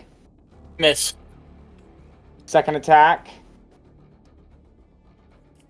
22 to hit. Miss. Ooh. Yeah. Melrig, you're up. Ooh. That's a major AC, brother. I got an AC of 24. Oh, man. Yep. Dwarves. I will cast at a 3rd level Spirit Guardians. Okay. Is 15-foot radius.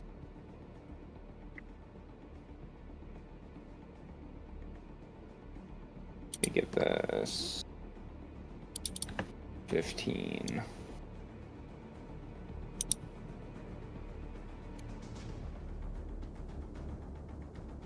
Okay. Save number 1, the one in front of you. It's a fail.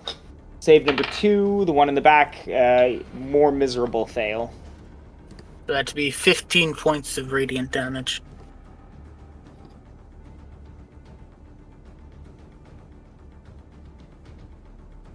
$15 points of radiant damage. Ooh. Ay. El evangelito.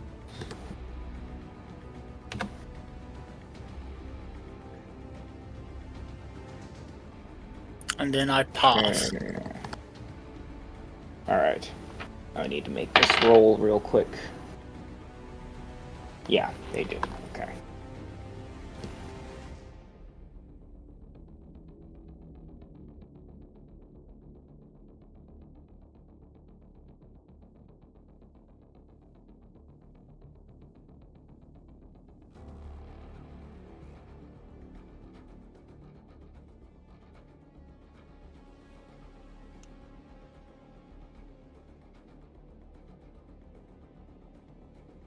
Reorganize.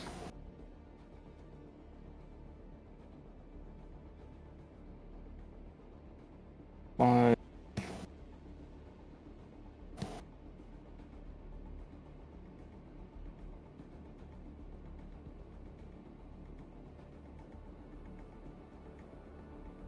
And then skip. 5.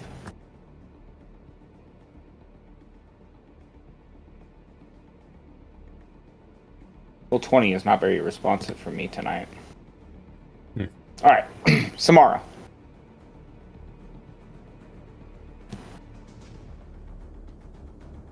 Mara's gonna try and wait. Can she? This is crazy. Can she stab the I would say with that corner, no. That's the reason why I didn't stab you at all once. Fair enough. That corner makes it kind of hard. Fair is fair. I'm gonna try and stab this guy All right. again. Go in front of Melrick.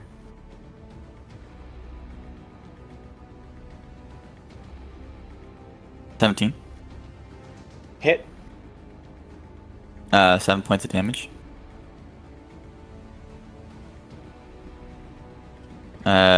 Melrick, can I try and squeeze past? Yeah, Vima, can you perfectly? Can you reach them just fine? I don't know. I was going to whip some holy water.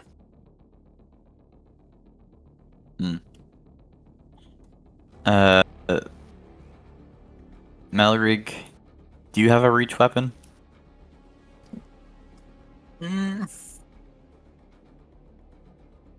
Nicolai?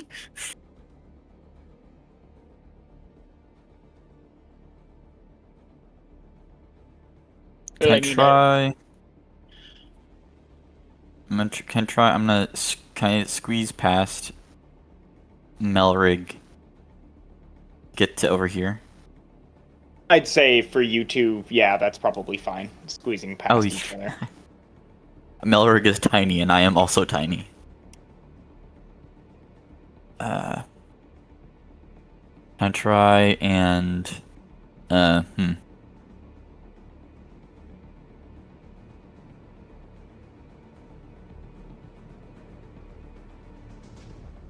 Oh, can I cast Sacred Flame on that one? On this one here.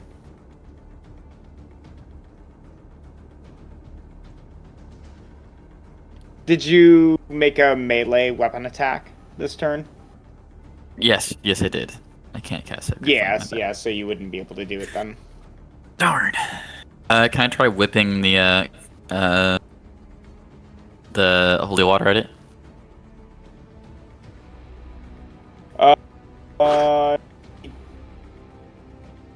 Don't think so. I think because your second attack is a melee weapon attack followed by the first. So I don't think you just get like a second attack. I think it's a circumstantial attack, right? It says you can replace one of your attacks with throwing a flask of holy water. Oh, okay. All right. Well, if it specifically says that, then yeah, sure. Go ahead.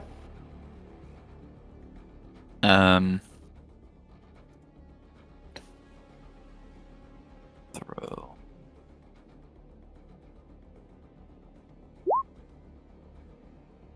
Three?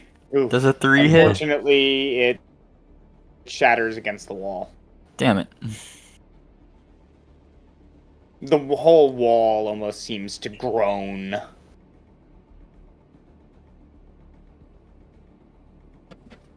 Alrighty, I'll end my turn.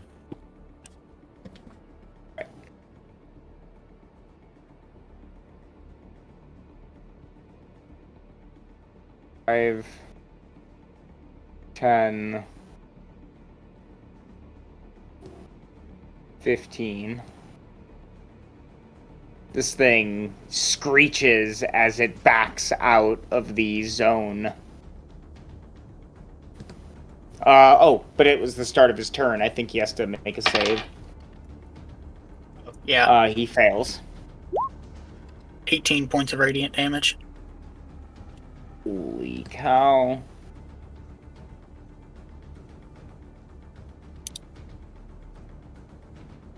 His whole body is steaming. And he will hold an action, end his turn. Vimak. Okay. I'm going to hold my action to move and follow Melrig down the hall if he goes forward. Or if there's just any room, I will move. Yeah, that's in this situation. Yeah, that's fine. Yeah. It's one of the things you can do. All right. You hold your action for movement. Oh, I didn't know that. Yeah, I looked it up quick. Okay. Okay. Fair enough. Malrig. I will move 1, 2, which he would re-enter that, so that's another save on his part. He fails. That'd be 12 points. He just boils away. 10, 15, 20, 25. So then that next one at the end of the hall. Fail. Same roll as the guy before him. 10 points of radiant. Okay. And then That's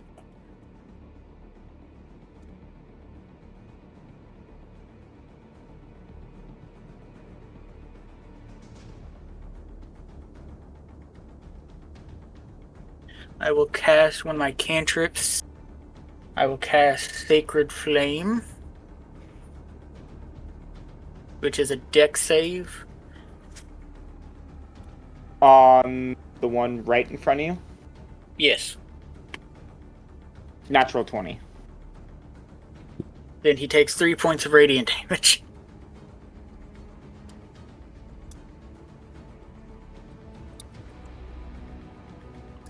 Wait, Sacred Nice. Flame? Yeah, it's radiant damage. Yeah, I think if he passes though, you deal no damage. For Sacred Flame, right? Yes, it is. I read it wrong. Yep. That's okay. No, he doesn't take nothing. That's fine. Alrighty. Moving on. He started his turn. Ooh, natural 1. 13 points. Oh my gosh. Press this advantage. Give them no quarter. He will charge forward and attack. Son of a bitch. He scores a 16 to hit against Melrig, which is a miss. He will roll again. A 22 to hit against Melrig. No. Okay. Then... Oh, you're dead. Then 5, 10. Roll to hit. Ooh. 25 to hit. Hits, and he needs to roll for Guardians. Oh, yeah. He fails for Spirit Guardians. 15 points. Okay, and then his damage. Okay. 12 points of slashing damage to you, Melrig.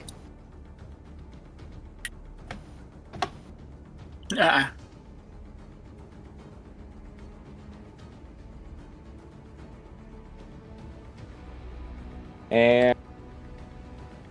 Oh. Was that his first or second attack? First attack, because he entered the thing. Yeah. So, second attack. Ooh. 16, 17, 18. 22 to hit. Miss. No. Fuck. Okay. Samara.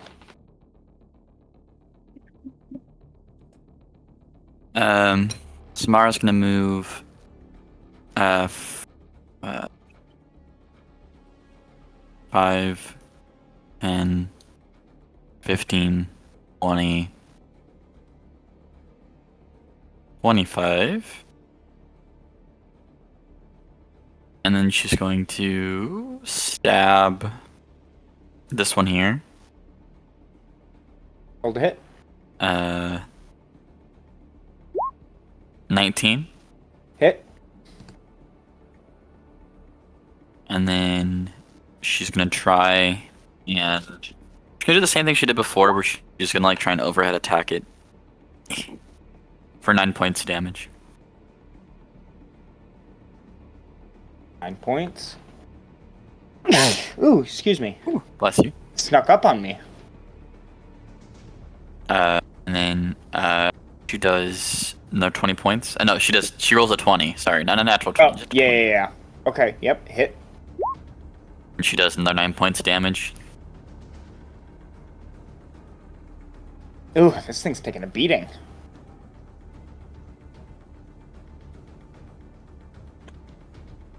And then that'll be the end of her turn.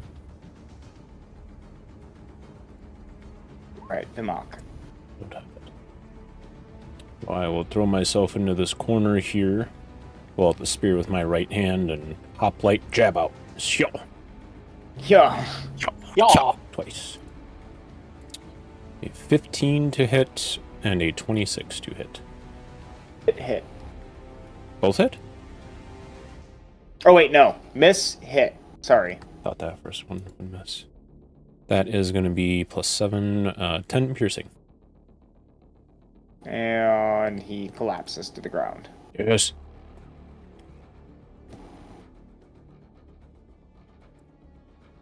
Beautiful. Annihilate them. There's my turn. Melrig. I'm gonna step closer to him, and then I'm gonna rear back with my warhammer and try and smash him in the chest.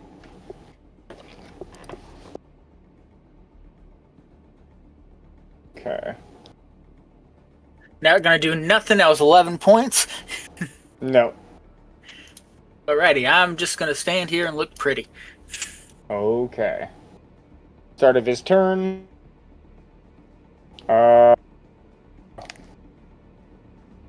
15. For his That- save. That passes. So he only takes 8.5. 8. 8. Okay, he will attack. And that's a miss. That's a miss. Okay. He is going to back up.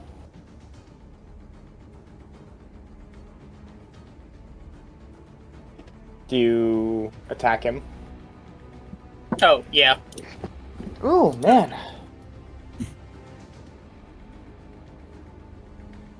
That's a 13, so no. Yeah, okay. So swing and a miss.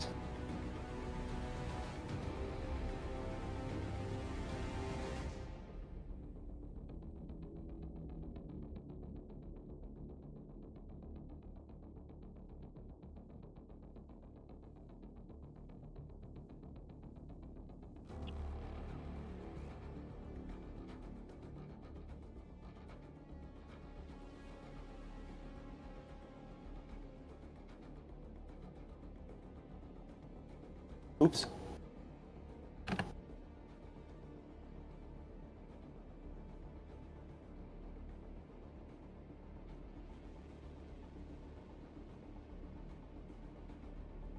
Damn.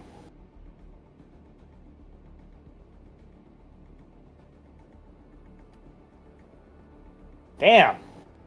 Come on, fellas.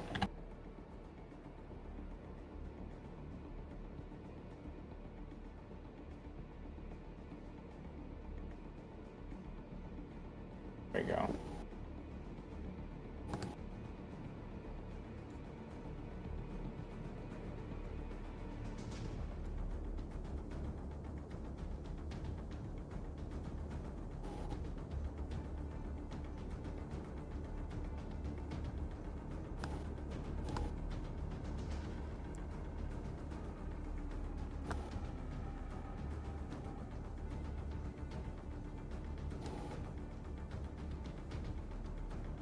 So he's done. He's done. Okay, Samara, Yes. your turn. Yippee. Samara's gonna move 5, 10. I'm gonna squeeze past Mallory. Okay. 15, 16. 17. Oh, I'm gonna point out to Melrig and Vimok that there's one to our right down this hallway. And the hallway down to our right splits into 2 branches. One going this way and one going this way. And then I'm gonna also mention that I think I see one over here. I can catch like the glimpse of a halberd. 5, 10, 15, 20, 30. So I'll make a move to the right. Oh, I see. I see a lot more. I see like I'm gonna like peek my head back behind the corner and mention that I see like 2 more demons, or 2 more fiends down the hallway. Okay. And then I think the only action I could do is dash. So I'm gonna do a hold action. Can I hold my action? Yeah. If the fiend gets within range of my melee weapon, I'm going to I'm gonna make a stab at it. Okay. With a you know what? Why we'll do a I'll just make a stab. I don't need to do a smite. Okay. Vimok. Vimok will hold his action to follow Melrig.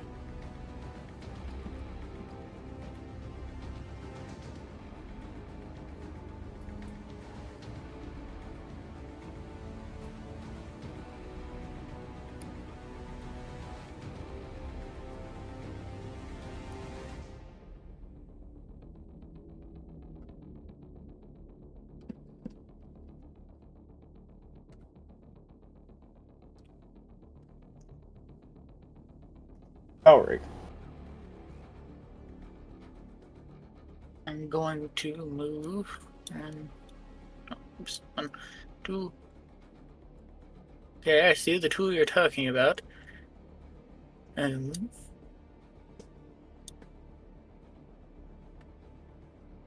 can I squeeze past Samara? You guys can squeeze past each other, yes. Okay. It's Vimok that can't really squeeze past anyone because he's too big. Yes. Okay. Oops. Right. Together. It's a fair trade-off. I can Well- throw over you guys, but I can't squeeze past. Yeah. Yeah. Well, since he entered my thing, that's for Spirit Guardians.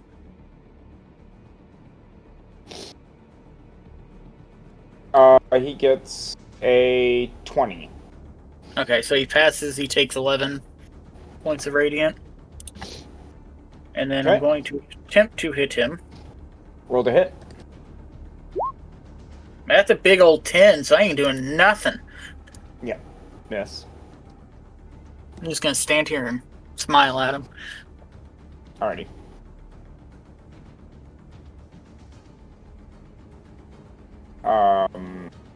Just a moment here. Oh yeah, they do. Okay.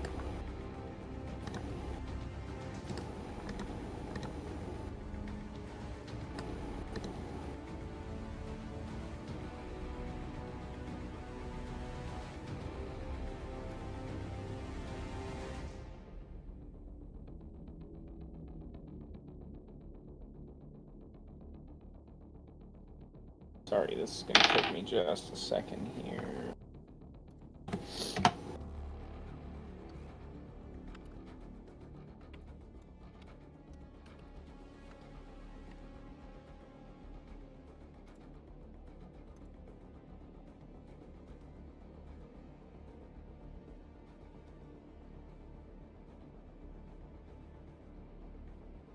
Alright. So, wisdom saving throw, start of his turn. 20 again. Okay, he'll pass, and that'll be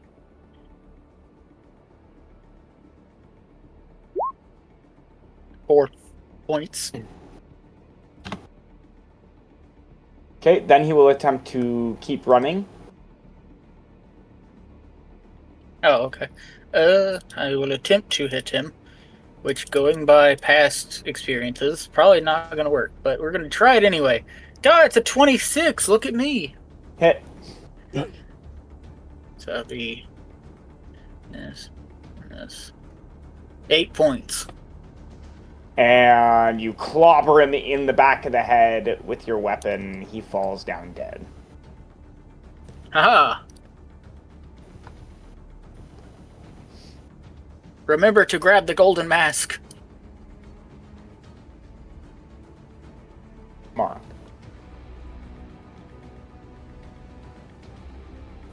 Smart's gonna move 5, 10. Let me squeeze on by. 20. Oh my lord. Interesting. Melrick, can you see what I'm on either side of me?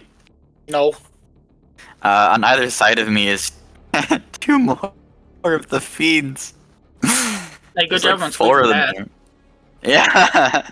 I mean, like rushing by. Ooh. Okay, there's one here and there's one here. I'm gonna point them out before charging. Just This is keep an going interesting forward. conundrum. No, I'm worried that if I move forward, they both have halberds. I'm yeah, worried I'm gonna they get held action do. by both of them. Yeah, I'm really worried. I'm worried. I'm gonna step in there. I'm gonna catch 2 attacks. That's what I'm worried about. I'll tell you then. You either my run forward or Shirok. run backwards. All right. Let's see if I can. Let me see if I can't pull out my. I have a very funny idea, Mr. DM, if you'll allow me. Depends on what the idea is. I was gonna cast Summon Steed. Okay. Never mind. That takes 10 minutes. Don't worry. Not gonna happen. Okay. I was gonna know that. cast Summon Steed, and I was gonna have the steed take the step in front of me and see if that'll trigger. I'll cast Spiritual Weapon instead, Okay. and I'll summon a giant. I'll summon a halberd that looks a lot like their halberd, but it'll have like different little holy symbols on it with like little lyres on the halberd. And I'll summon it right there.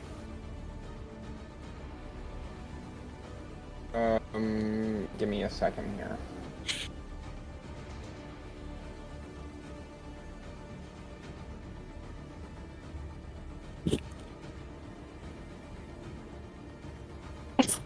Sorry. Did you just sneeze? Yeah, Bless you. thank you. Give me just 1 second here. I need to refresh.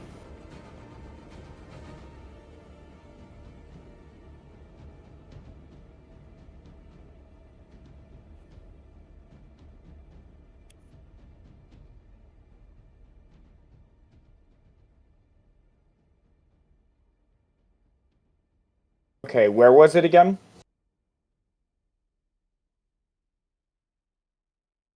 Right here.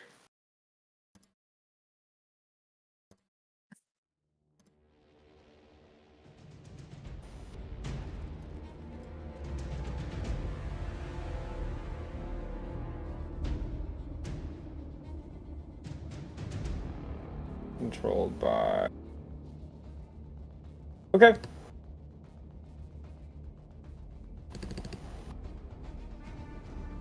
Alrighty. And then as a bonus action, technically that's my action. No, it's a bonus action. The casting was a bonus action. Yippee. I don't think. So then it's a bonus action to make it move and attack. Okay. I will move 5. And then I'll move to the right. Okay. And then I'm going to take. Um, I'm going to do hang 2 on a attacks second. on the right. Hang on a second. Sorry, I'm reading through something really quick. Sorry. These guys do have held actions.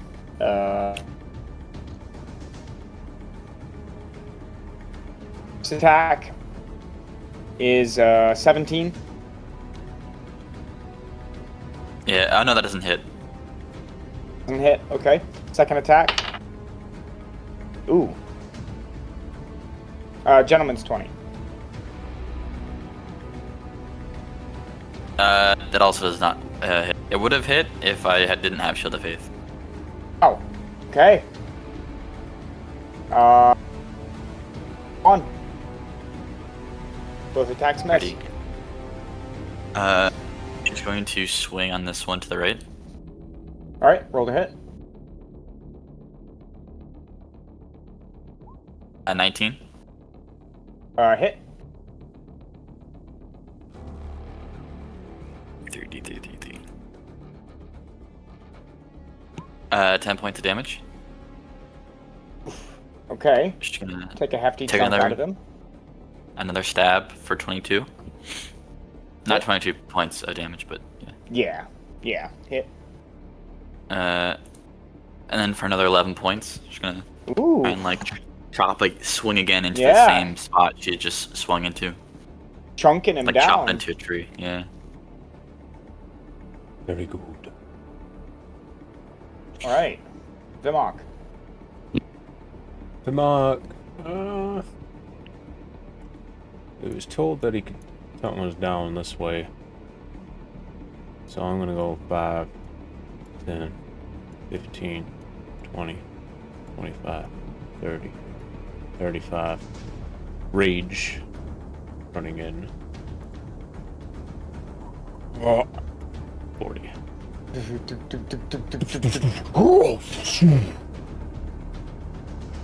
Do they have held actions? They do not. It is not even the start of their first turn. They have only just entered combat, hearing you in the last round. Sweet. I'm gonna go 2 attacks on that guy. Which guy? The top guy one. on the top? Yep. Yeah, okay. Roll to hit. 18 to hit and a miss. Okay, That- hit and miss. Dude is gonna take 12 points of piercing damage and 8 points Oof. of radiant. Oof. Let's see if I got that thing. I do not. Good job. It is my turn. Alrighty. Moving on to the long list of turns here from the bad guys. The one directly to Vimok's south goes to hit. That is a 16 to hit on the first one. That does hit. Okay. Want to make sure I get the right die here. Yep.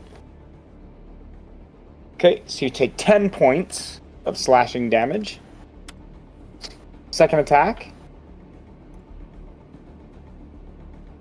13 to hit. Miss. And he will not move. The one directly to your north, the one you just chunked. Oof. He scores a natural 19. Oh yeah. You take 10 points slashing damage. Second attack. Oof. Yikes. Another 13. Another block with the shield.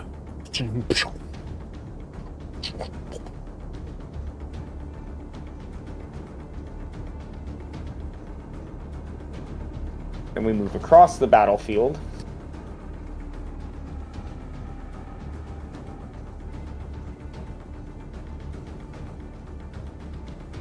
Actually, I think he could. I don't know what's going on with roll 20 here. I think he could hit you from here with his halberd. I don't think there's a need to move with him. So we're going to go ahead and attack Samara. Ooh. 25 to hit. 25 will hit. Yeah. Oof. You take 16 points of slashing damage. Oh. Second attack is an 11 to hit. 11 will not hit. All right.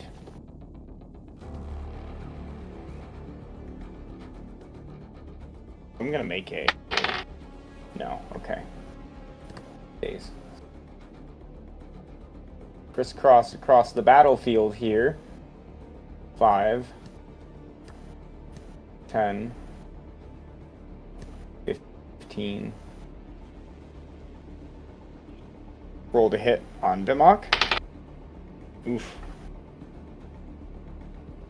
23 to hit. Oh yeah. You take 15 points of slashing. Second attack. Ooh, is an 11 to hit. Block.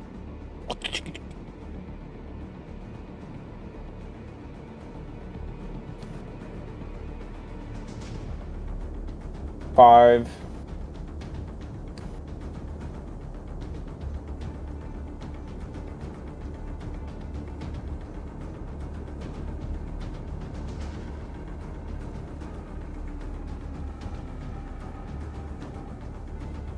And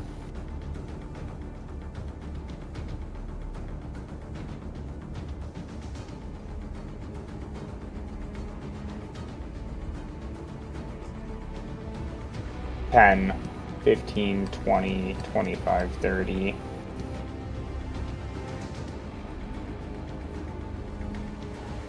Hold action. Melrig. Okay, I'll move 5, 10, 15, 20,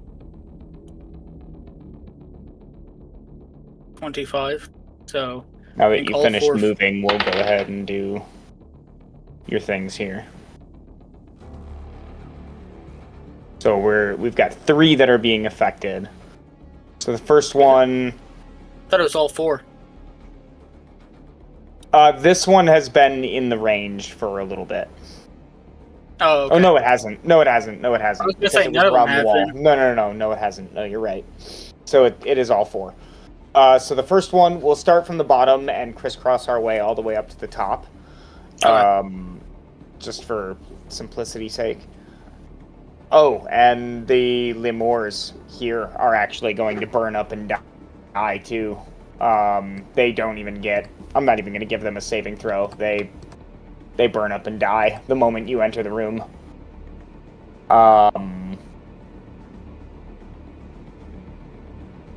Okay, so the first one is a 22 for a save, or a 20 to save. Second one is a 16. Pass. Third is a 9. Fail. The last one is a 21. Pass. Okay, so only one Passes fail. take 9 points, and the fail takes 19.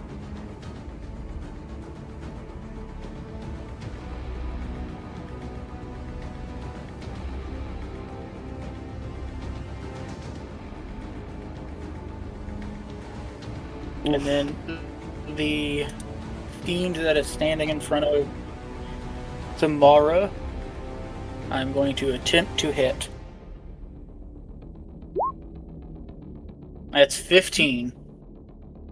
Hit. Or no, Okay, miss. Sorry. Damn it. Sorry. I'm still cycling through a bunch of numbers, adjusting HP and everything. Sorry. No, it's a miss. Fuck it, we're doing it round 2. Legendary action, attack again. Ah, that's not even worse. Never mind. Leave me alone. Yeah, you miss again. I'm sorry.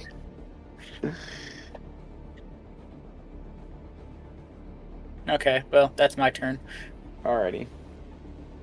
The Murgon in front of Samara will attack at Samara. First attack is a miss. Mm-hmm. Second attack is a 16 to hit. 16 will miss. Okay. He needs to roll Spirit Guardians too. Oh yeah, he does. Oh, damn. Yeah, fuck that guy.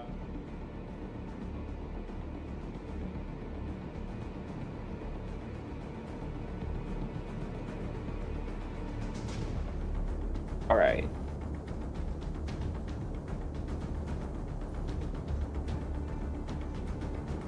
For the shoulder of this Murgon, he will attack Vimok. 20, 22, 20, 24. That 24 hits. to hit. Yep.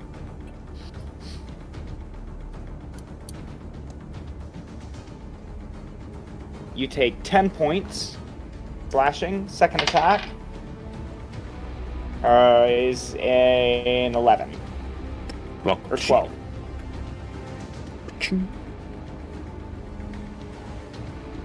Here, saving throw. He fails. Melrig. 15.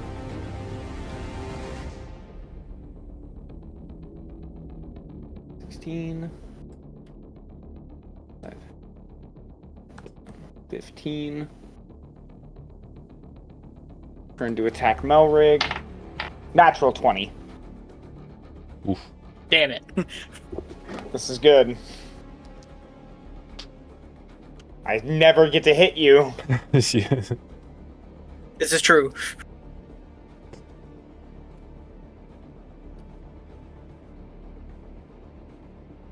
Okay, you take 24 points of slashing damage.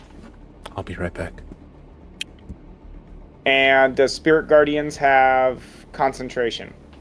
Yes. And I have Okay. Warcaster, so I have advantage on advantage. con saving. So that would be...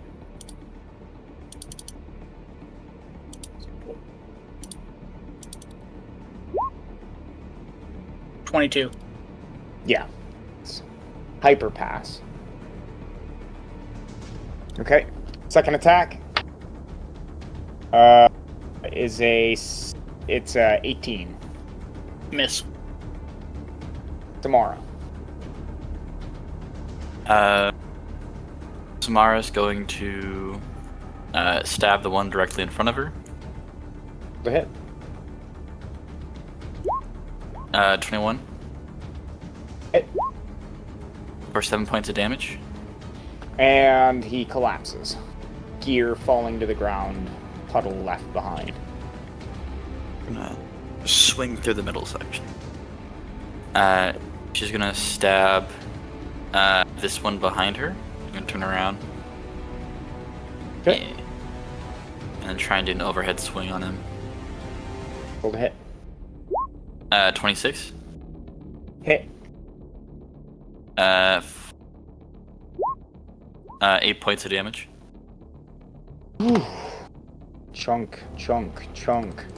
And then a bonus action, spiritual weapon's gonna swing. Wing. I believe it makes the same. I think, right? It makes the same hit attack as. You would have to Yes. check the spell. His spell attack.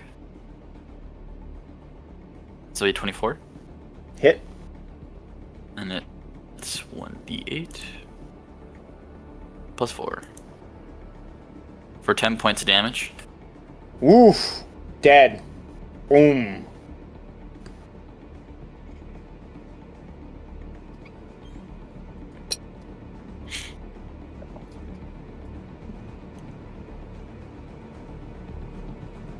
Mara is going to then move here, and then move the spirit weapon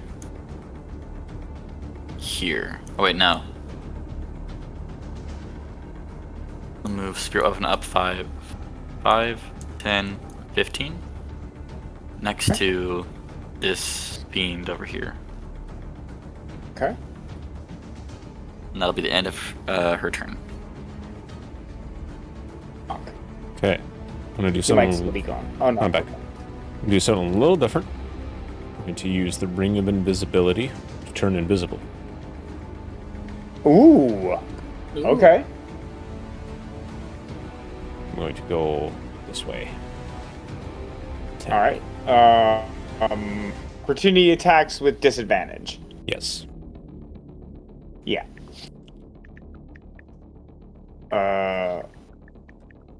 Okay. All right. So the first one's a miss. Second one's a miss. Yes. What about a 13? That misses. Okay. So third's a miss. 13. Fourth is a miss. All right. Nice. 10, 15, 20. I'll stop there.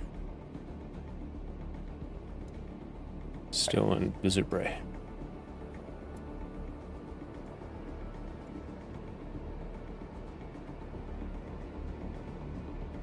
Five. Oops. 10 uses his action to swing at the air. Oh, wait. Wait. It's also a test to see if they can see me still.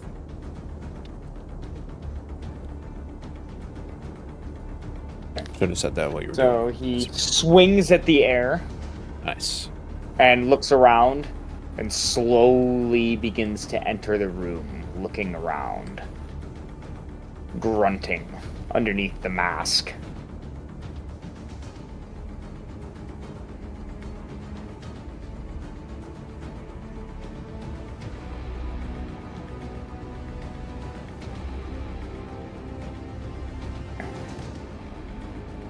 Here, wisdom save. 21 for against Melrig. Miss. No, the wisdom save. 21. Oh, whoops. That passes, so that'll be 2 points. And swing an attack on Melrig. A miss, swing an attack on Samara. It's also a miss.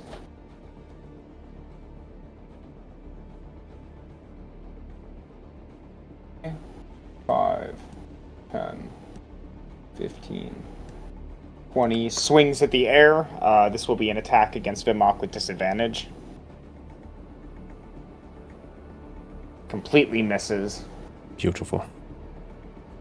Wisdom save against Melrig. That is a 19. Miss. Oh, whoops. Did it again. That'll be a pass and 9 points.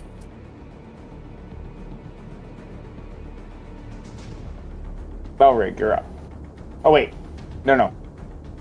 5, 10. Turn. 5, 10, 15, 20. Let's do this. Swing and attack on Melrig. Natural 20. I love it.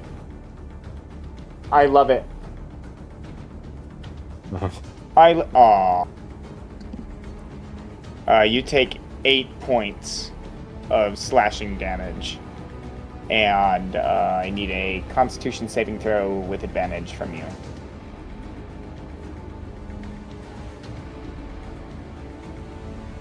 $22. Save. Alright.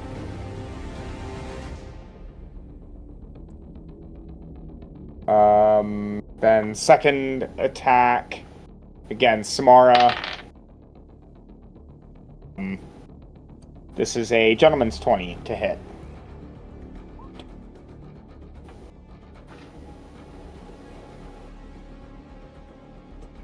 Samara? Mara? For Yeah, gentleman's 20? Gentleman's 20 to hit you.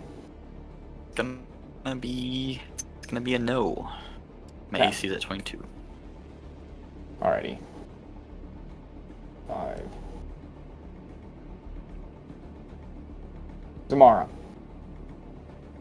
Held Yes. actions abound in that room, by the way. It's your turn. Amara's gonna have the spirit weapon swing over here and stab the Maragon from behind, the devil from behind. Rolled hit.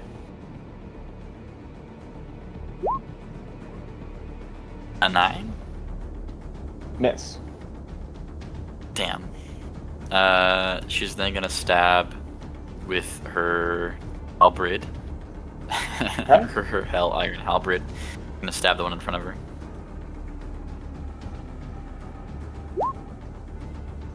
For 22.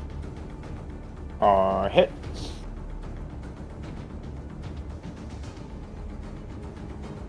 She's then going to out for 7 points of damage. Nice. Gonna stab it again. Rolled hit. 21. Hit. For another 5 points of damage. Gonna swing on it. Very good. And then that'll be her turn. She's just trying to Come on. chop down these cherry trees. I will become visible. So I scrape the spear on the ground and swipe up with Force of Zion. Okay, you have advantage on an attack roll here.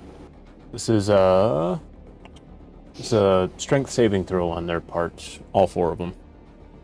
Okay, so we're going to start at the front, then go to the back left, and work our way to the right.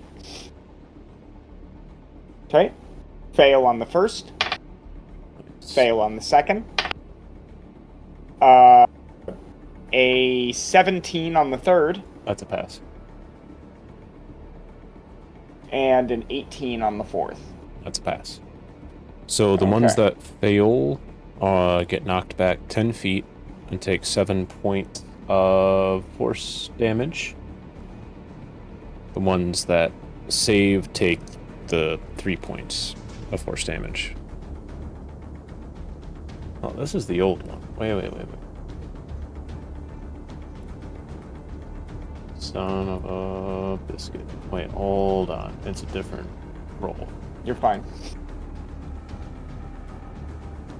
It's 5d8. That's a lot. That is crazy. So 30 It's points supposed to be. on a failed, and Okay. 15 on a pass. Other effects are the Okay. same. Dead.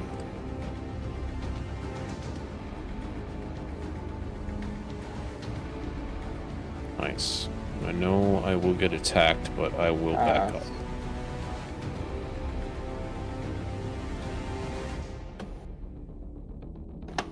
Okay. Alright, then 5, 10, 15. Attack. Miss. Attack. Gentleman's 20. Hit. Okay. You take 11 points of slashing.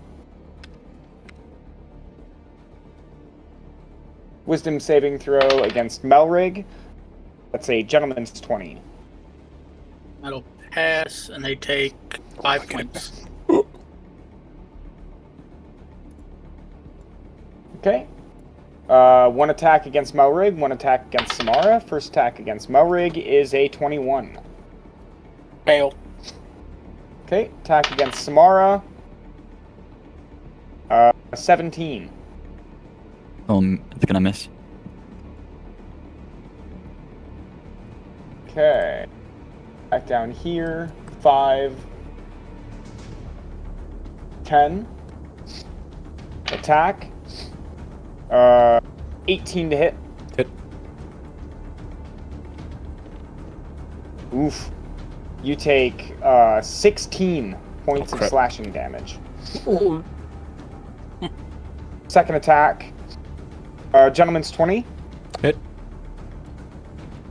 Oof. 14 points of slashing damage. Back up here, saving throw against Melrig is a complete failure. 15 points. Oof, and that is just enough to set this thing into a puddle.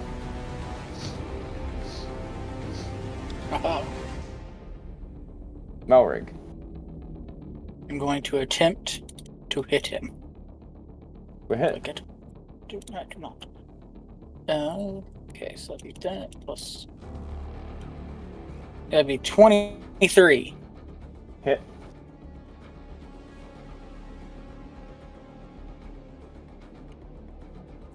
Be 13 points. Ooh, he's close to dead, but not quite. And then that is all. Ready. 5. That angle is a little rough, so he wiggles. Wiggles. Wiggles about. Samara. Just wiggle. Wiggle, wiggle. Wiggle, wiggle. Wiggle, wiggle.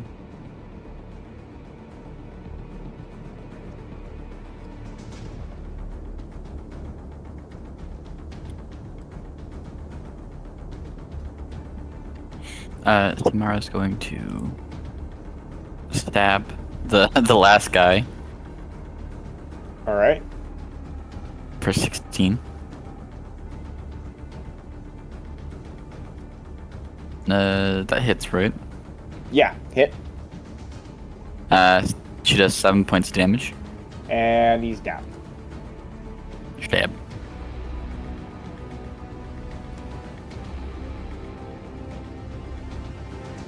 Alright, Melrig. Now we just need to find the rest of these bloody bastards. I don't know why she's British. Oh, Melrig. 5 and 15. Shit. Move out of the way. 20, 25, 30. Should move 5.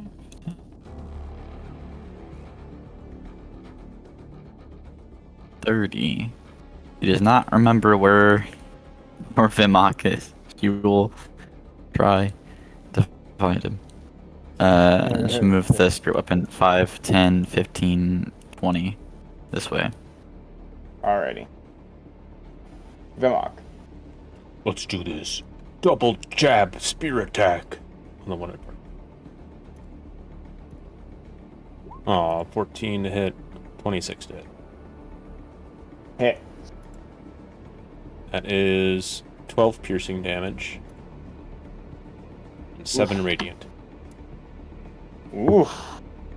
I totally forgot to do He's not this down, but first. you're chunking this. Yeah. Every attack you get these chunks in. Yeah. I forgot to do this first, but I will pulse after. Oh, okay. First one is a save. Okay. Second is a 13. Save. Third is a 9. That is a fail.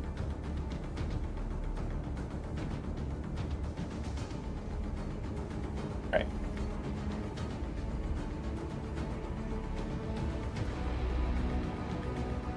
Then an attack comes against Vimok. That's a 16 to hit. That hits. Okay. You take, yikes, 16 points of damage. An attack is a 10 to hit. Miss. Okay.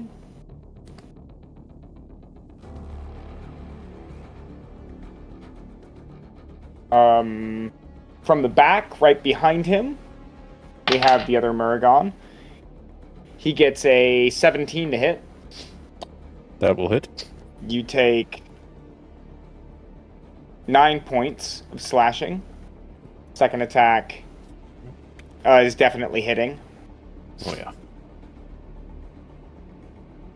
And you take 11 points slashing. Oh. Forward.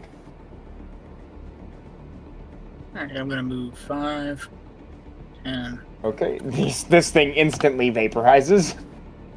Alright, I'm A gonna little bit dash. more. So 5, 10, 15, 20. Okay, and then all 3 enter. So go ahead and just give me one flat roll for all 3. Ooh, natural 20. Holy shit. Be 14. Okay, so both these and it's just barely alive.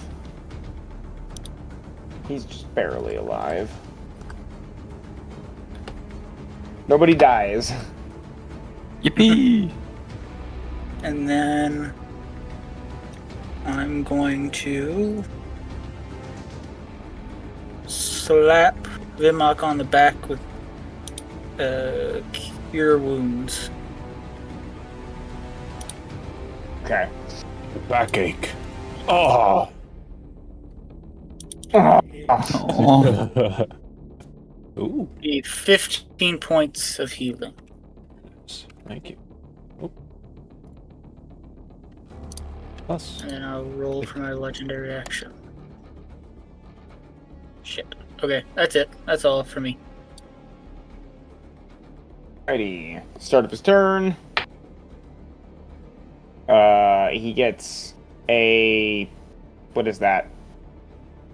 21 for a save. Okay, he passes, so that'd be 7 points.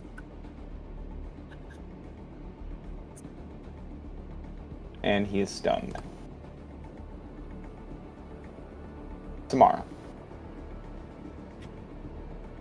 Mara's going to move 5, 10, 15. Hello there. 20.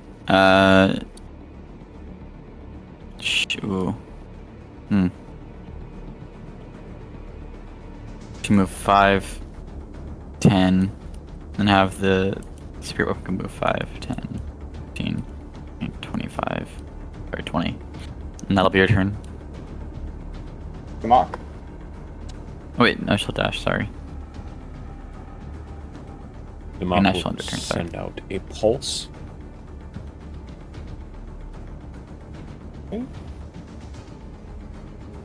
Pass. Fail. Fail.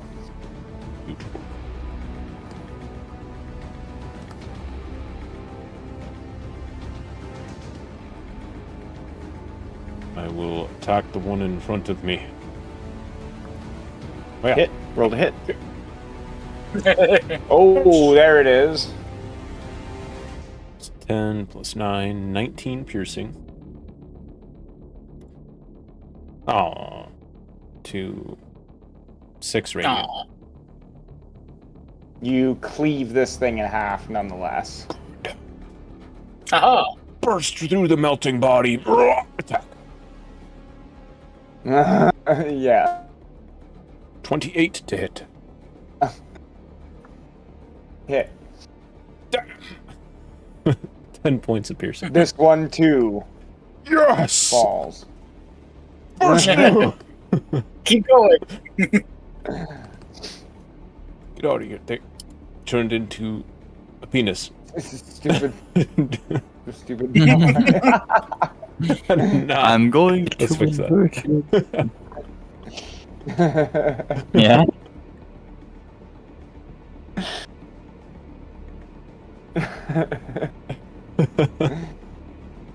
Dead. That's all. Dead. Melrick. 5, 10.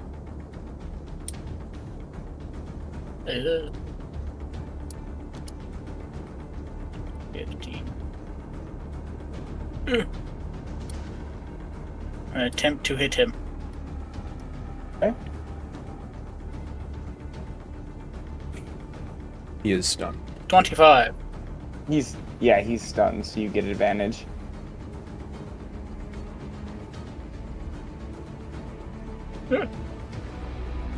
25. Yeah, hit.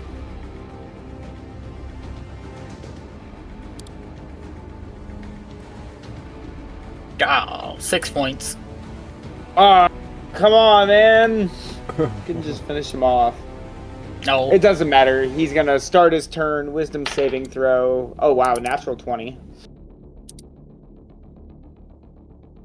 Be Yeah. 5 points. Yeah, it doesn't matter. He's dead. Nice. Noise.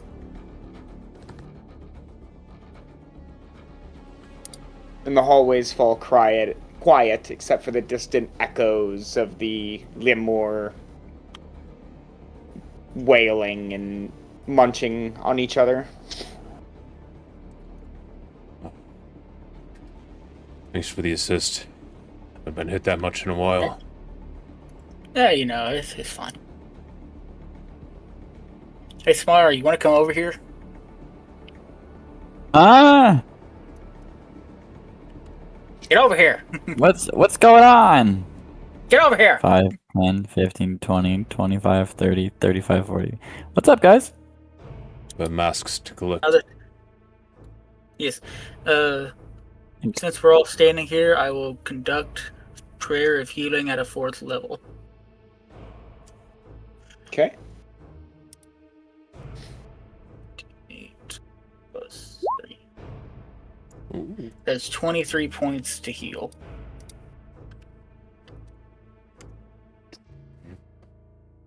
Oh. Whoa, If 25. you guys collect all the masks, you should have Yes. 15.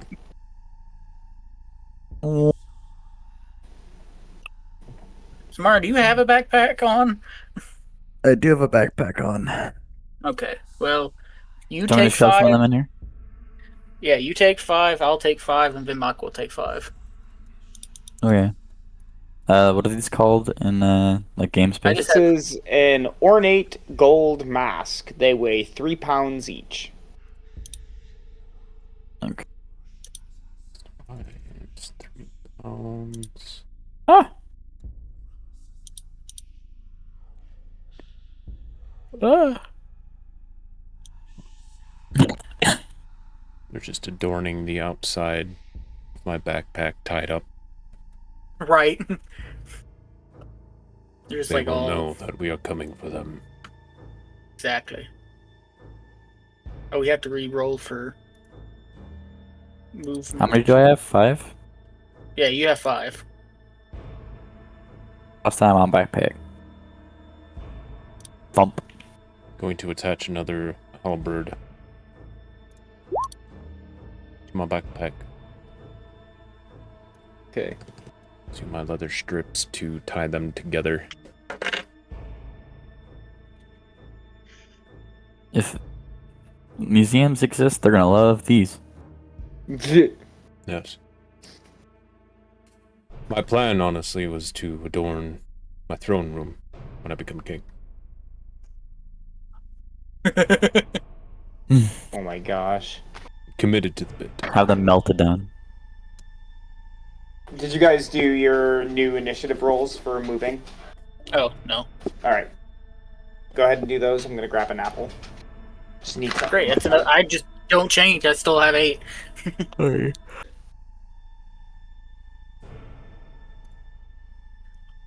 I'll probably pick one up eventually.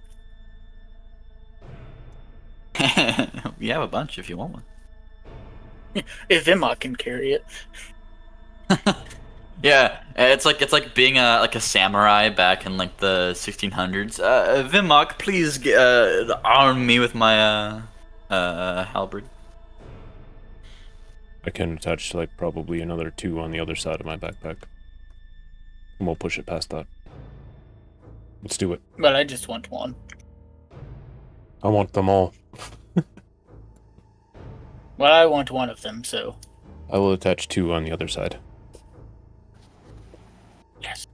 Tie it all down. I will carry the mask.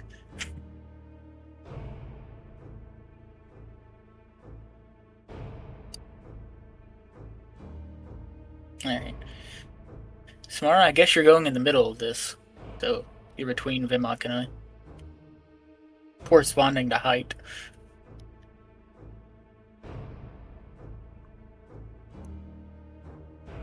Gotcha. Everybody gets a turn at going first. Well, I guess Unlock didn't. I'll catch Alright. the next one. So do we want to pass our turns and get to Melrig first, since he's in front? Yeah. I'm done. Alright, and we'll Alright. start with Melrig. So, yeah, 5. Now bash 5, 10, 15, 20. Okay. There seem to be 2 turnoffs up here. The one on the left seems to be. There's a lot of kind of nooks and crannies down that way, and the right seems like a room. I will press forward a little bit. As far as I can go. I see part of a hallway. Alright. Vimok. Oops. Oh, well. Go with, I'm switching your initiatives.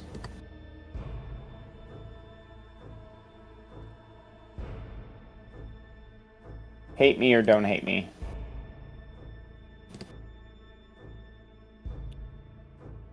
Samara. Yes. No, sorry. Yeah, just go next. Yeah. 20, 25, 30, 5, 15, 20, 25. Oh, hello. I'll take steps this way. 25, 30. I'm gonna grab my, 20. That'll be on my turn. Vimok. 10, 15, 20. 25, 30, 35, 45, 10, 15. I don't want to stand on the fire pit.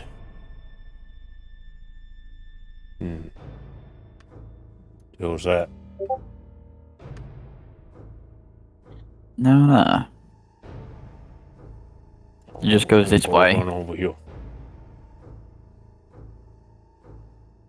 I see that. Curious.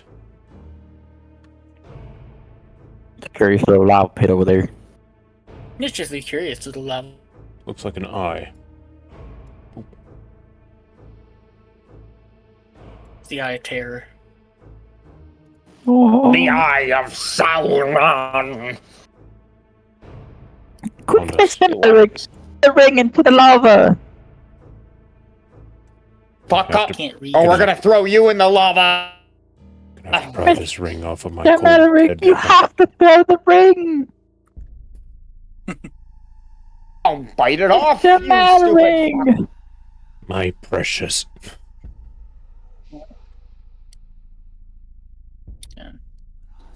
Yeah, we're gonna change this. We're gonna change this, by the way. Melrig, you're 1. Samara, you're 2.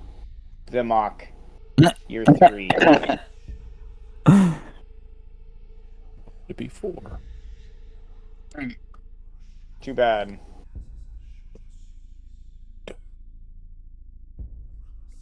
I'm still. Oh. Okay. 25. I shall dash. 10, 15, 20, 25. There's just more hallways. It's always more hallways Okay. until it isn't. Yes. Alrighty, then it's Samara's turn. 5, 9, 15. Samara's gonna look at the lava. Look right over Okay. here. Does it look like it's does it look like it's flowing or something? Or is it Yes. supposed to like a heat exhaust? Oh, it looks like it's flowing.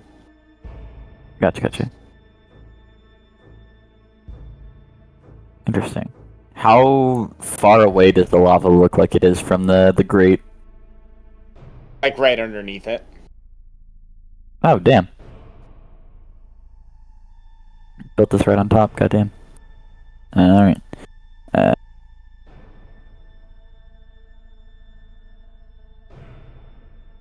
25, 30, 35. Alright. See? Oh shit. Everybody! Down here! There's more than this way! Okay, and we are going to be rolling combat initiatives now. Mm-hmm.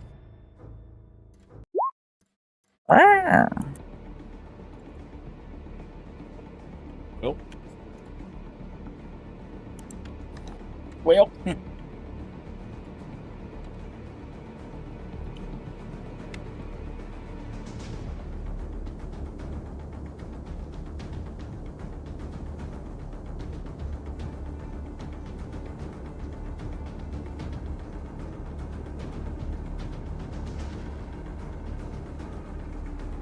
Oh, wow.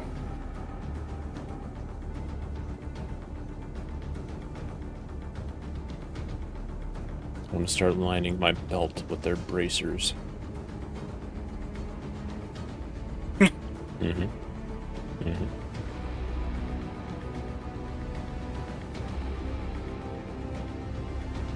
Oops.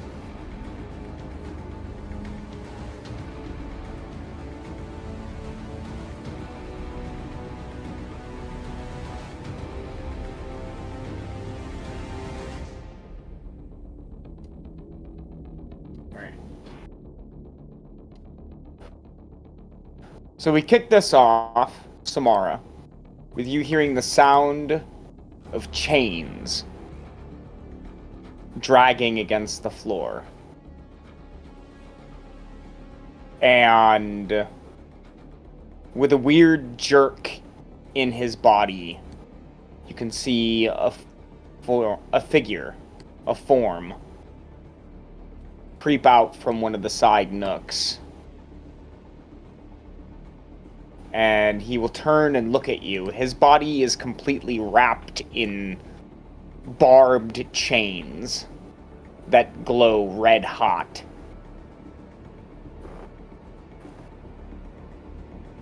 And only one of his eyes is visible from behind the chains that wrap around his head.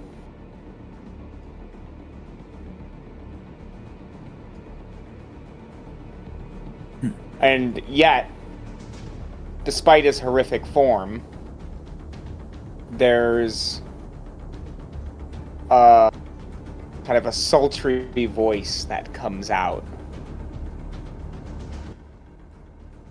How did you get in here? This is a place meant for me and my people. The entrance is sealed.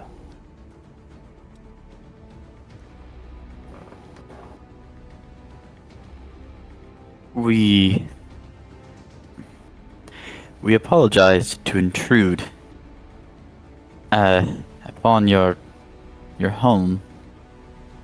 We are from Nafis, and we did not have precise control of where we ended up when we traveled between our world to yours. Never leave a human to do a devil's work. Indeed. Chains drag as he moves across the floor. But I am relieved to know that we both share a common tongue. We are in search of something in this realm, and once we find it, we'll be happy to leave. I don't know how much information about the ongoings of the rest of the world the rest of the worlds have fared and reached your ears or reached the ears of this realm. You are familiar with the calamity ongoing. There are many calamities ongoing in the world. Indeed. I ought to specify. You must be aware of the void and its history. All too well. Aye, indeed. It seems as though the void has awoke from its long slumber, and it seeks to return the entirety of creation back into its darkened domain. It is not quite excited at the thought of creation existing at all. And when I mean creation, I do mean everything, including hell. It seeks to envelop us all back into its shadows. Have the Nihilari appeared on your world? Indeed, they have. Then you will meet the same fate we have. For we have Aye. battled the Nihilari for thousands of years, eons of time. Ah. I must offer my apologies then. That is not a good fate to have. Well, you must offer your apologies for much more. You've slaughtered my guardsmen as they patrol the halls, as they ensure these wretched souls that dwell down here do not eat each other alive.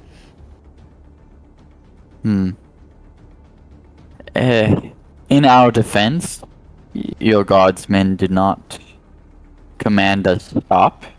Instead, they took it upon themselves to commit themselves to a plan of violence. And we had no other option but to return the same. If the option had been offered to come here without blade, without violence, this is an option we would have considered. An option we would have taken. Oh, would you now? Indeed. Then perhaps you would consider it now. Why do you think I am so eager to engage conversation? It is not for what? Aimless busybody chatting? I can, of course, point you towards the exit and happily invite you to leave. It is not my purview to have an angel in my halls. That is rather sweet of you. But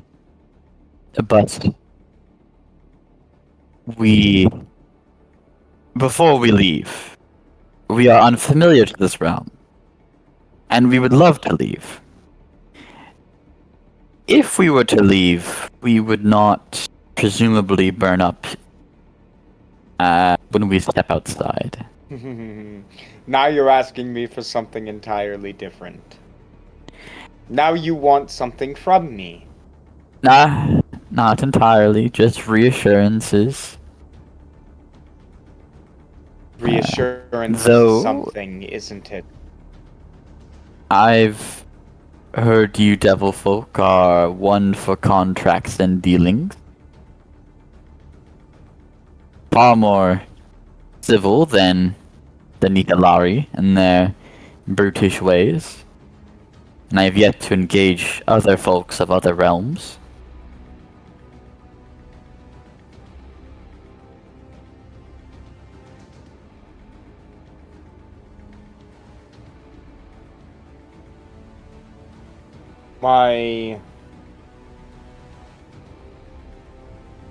It is a pleasure to know that our dealings have been spread across your world in a way that makes this easy. Indeed. I am more than willing to offer you the way out, free of charge. But if you want information, that will cost you. Aye. Everything has. You are crossroad folk. We are at a crossroads. What would you like in exchange for information? Reassurance. That not what we all want? What would you like for reassurance? I would like to ensure that, 1, you do not come back here again, and 2, that you may find hell to your liking. Well, I'm sure we will find hell to be as pleasant a place as any other, especially in times like these. And I can assure you that me and my crew have no intention on returning to this location. Not back to your house. Of course, not uninvited. He waves his hand, the chains kind of clatter, and there's kind of like a flash, like flash papers, that flashes right in front of you. And there's a contract that floats there with a pen. And it's got all the writings and dealings and everything else. You can read it, but he says, sign on the line. I'm gonna read the contract to see if there's no like double any little small print stuff. It states that the client will not return, the client and its companions will not return to this location under any circumstances whatsoever, whether they be good intent or violent intent, and that with any hope, the client will find hell to be as pleasant as it can be.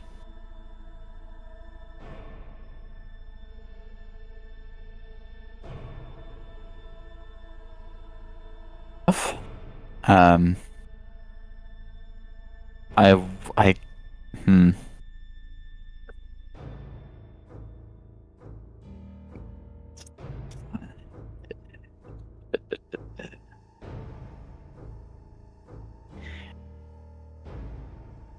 I will.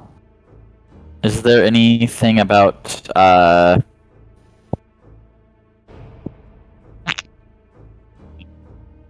would say it's going Is to there- probably be at this point when your companions would come down the hallway, when you're staring down this contract. Is there anything about actionable punishment for breaking the contract? On either part? Death. Death as in magical death? Like if we were to break it, we just die, or is death as in like they'll just try to kill us? No, you just die. Interesting. You're not. That's the stipulation for returning here. You just die. I'm gonna kind of turn back subtly to these guys. Hey, What do we have going think we need to on? do you think we'll need to come back here at any point, like ever? Hang on a second. What do you ask? I'm talking to these guys, and it turns out we've murdered a bunch of like cops essentially. And so there's a guy in here. He speaks common, and I'm working out a deal. But now he wants me to sign a contract. The contract basically states that we're not allowed to return to this location. That in exchange, hell will be as pleasurable as it can be for us. What is that supposed to mean? That's a And also- good question. He doesn't control hell. I know he fucking no. So Maybe he does, it but I being didn't. pleasurable as it can be doesn't mean much if we leave this place. That is a good. That's a good point. No And contract. You think also, we if can we have? have to even, in one, we probably shouldn't be making contracts with devils, and also, Not this whole. we part should, of the if we contract. have to come back in this area for whatever reason, Mhm. probably wouldn't be a good idea to sign the contract. Yeah, but like, do we need to come back here? What if this is the only way out? What if this is where we need to go to be able to Mm. leave? So this is for information. Hmm. So He is the in willing to exchange. he is willing to fucking let you out. Mm-hmm. In fact, he's happy to see you go. But Yeah. he's trying to make sure that you don't come back. That's what the contract is about. Mostly. So that second part, it It's can mean so basically- many different things. Yeah. Yeah, I'm gonna ask him to specify what he means by as pleasurable as it can be. The existence in hell is seldom pleasurable. And so I am hoping that you can have an existence here as pleasurable as can be. Right. It's quite simple. So this just means that you're like it is just guaranteeing that you hope we're doing okay. That sentence doesn't make any sense. Not in a contract way. A guarantee Right. that you're doing okay. Right. Yeah, that's what I mean. That's what we need to ask is this guarantee that hell is pleasurable. A hope Is for like- pleasure is not a guarantee. So the second line is bullshit. Just the whole first. Just all like I want us to get back in exchange for knowledge. Do you want any knowledge from this guy, or do you just want to get the fuck out of here? The gods will lead He's us just to letting us go. our objective. We don't need to Because sign a he know- contract with it. Yeah, like, I feel like this is a contract part of this is... Sure. Don't talk about the song creation.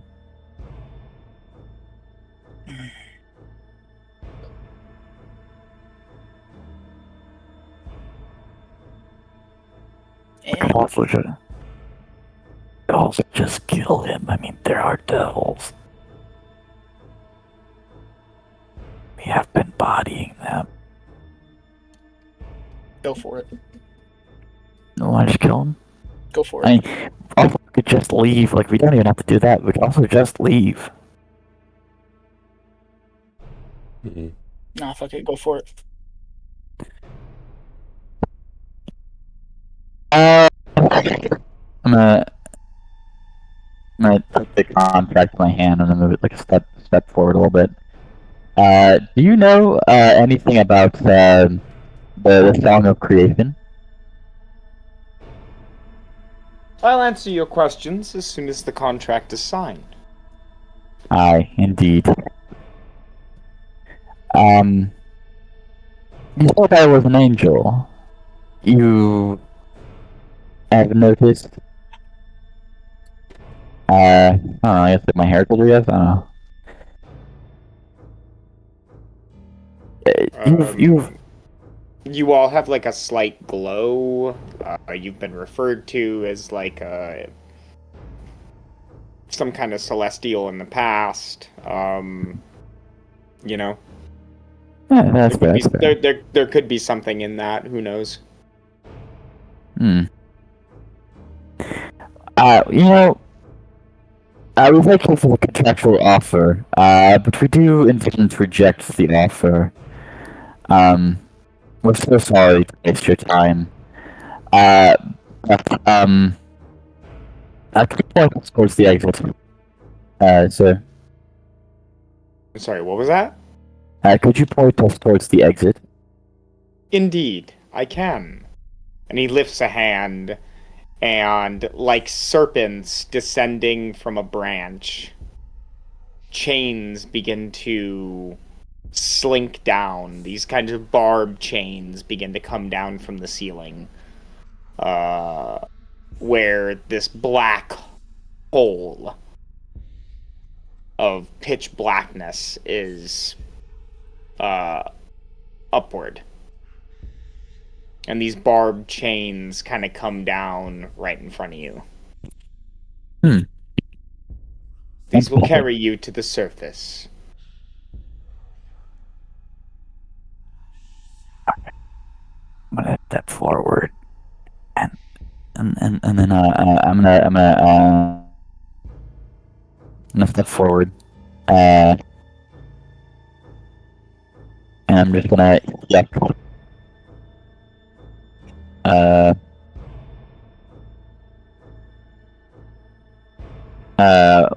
a spear at him.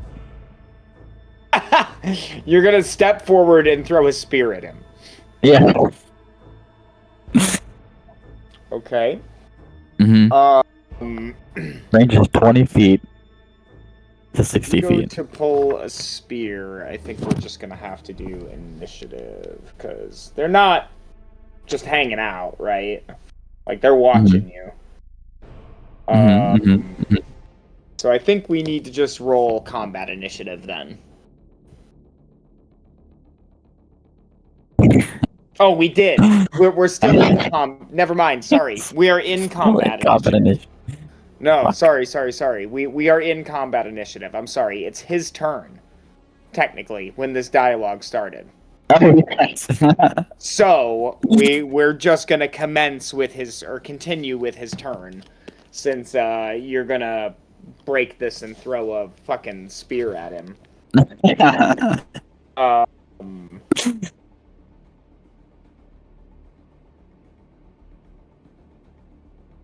Okay.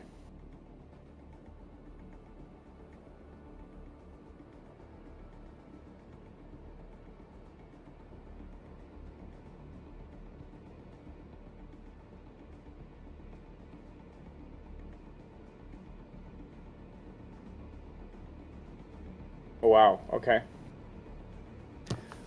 So the chains from the ceiling. Let me see if I have a token of, like, something that can represent a chain.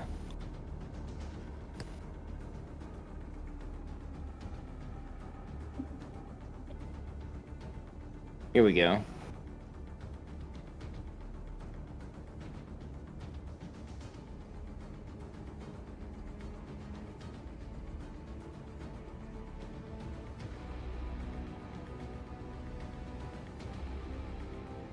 Okay.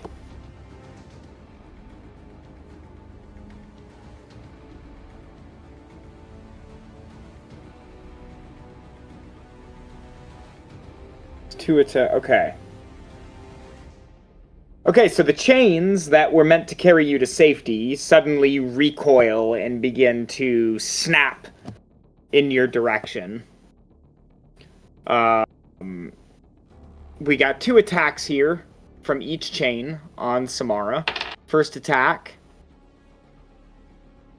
is a gentleman's 20 to hit. Gentleman's 20 does not hit. Okay, second attack, is even less.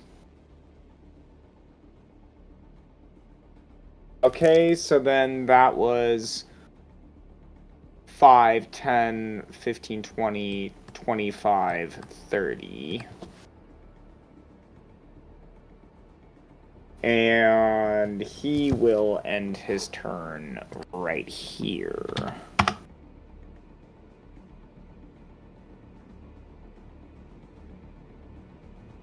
Turn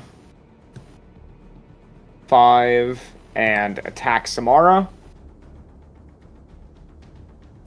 Wow, jeepers. Wow, okay, complete miss. Second attack. 19 to hit, which is a miss.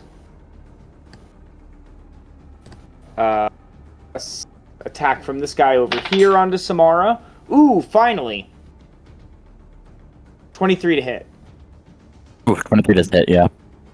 And you take, 15 points of slashing damage. Eek. Second attack. 18 to hit, which is a miss. And then Vimok.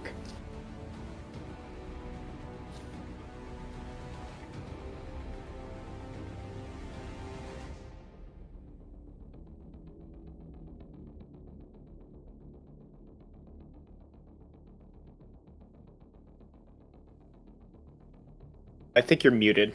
Yeah, I think you're Okay. muted. It's alright. Started with a rage running in, interceding between Samara and this dude with a double spear attack. Okay. That's a Roll to hit. 25 and a miss. Okay. That's going to be 14 piercing damage. Ooh, and 9 radiant. Oof, a lot of damage. Yes. All right. Is it?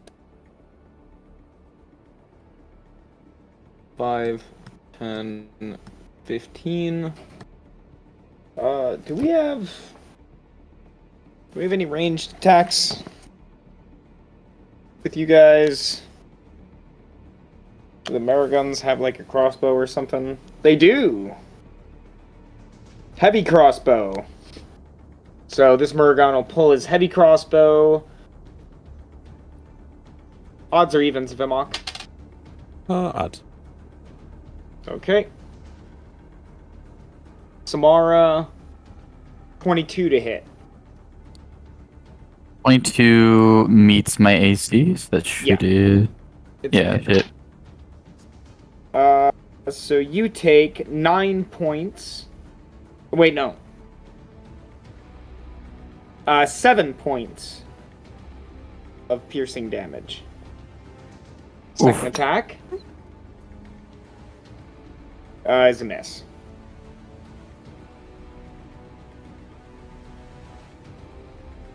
We'll have this guy use a crossbow as well. Odds or even, Samara? Odds. Okay.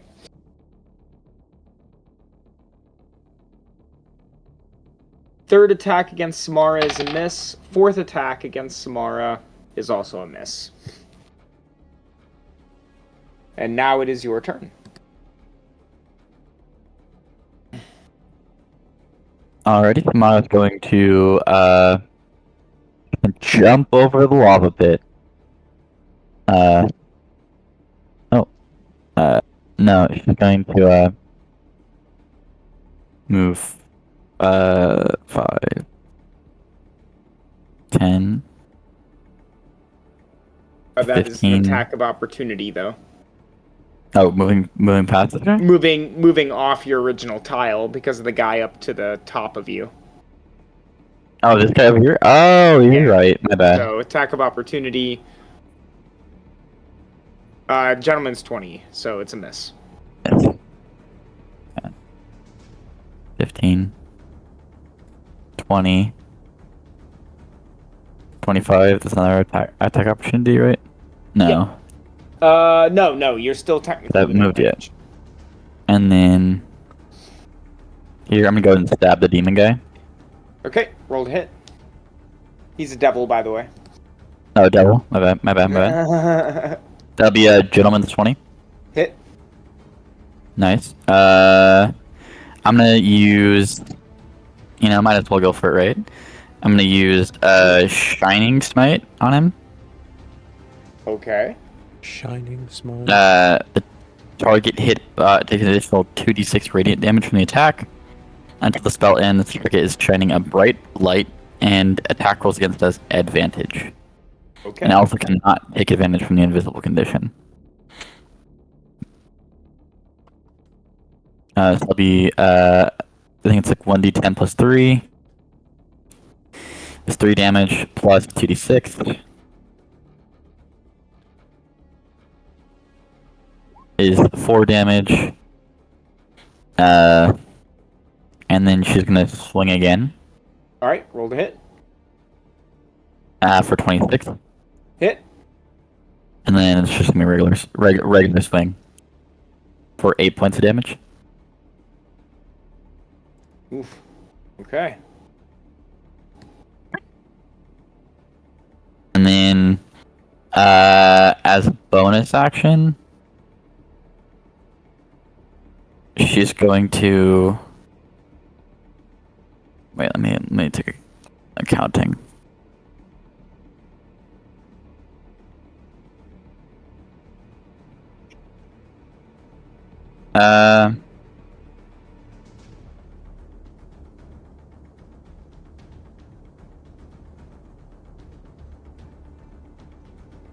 Okay.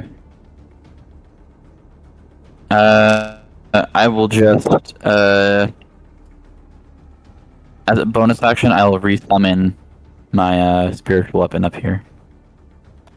I'll get my last spell slot. Here, you can move it. Thank you.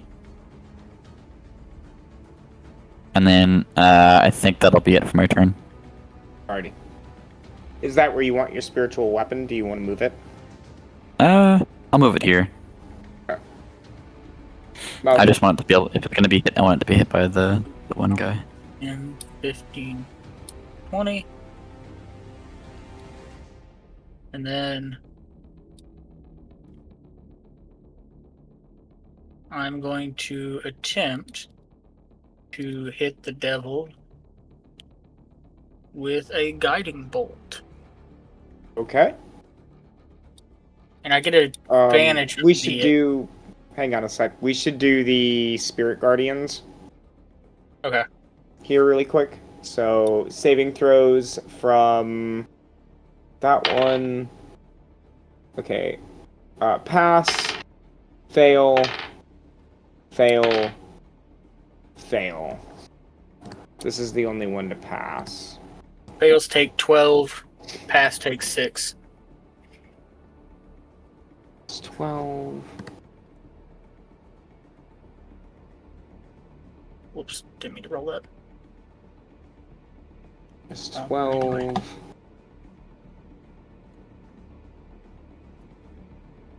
Minus 12. Minus 6. Okay. Okay. And so since he had Shining Smite on him, I get advantage on the attack roll. Okay. So, 19. Hit. Okay, so that'll be 6d6.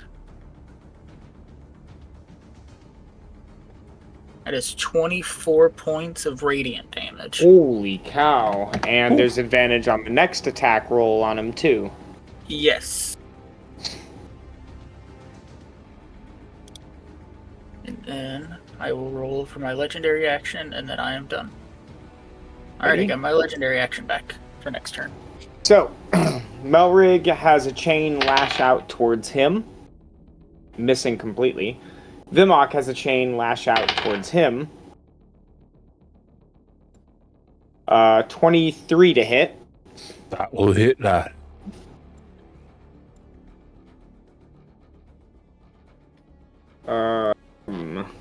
Don't take me into the dark dungeon. Yeah, guys. You're getting dragged into the deep dark. 12 points of slashing damage, and I need... Oh,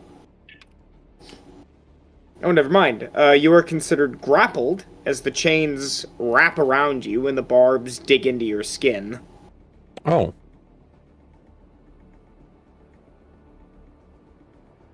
Till the grapple ends, the target is restrained, and you'll take damage at the start of each of your turn. I am restrained. Yes. That's the bad one.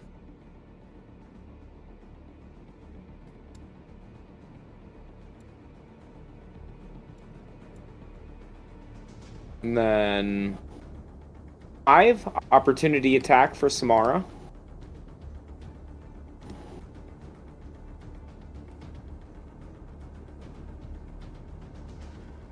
Yes. Opportunity attack for Samara. He moved. Yippee.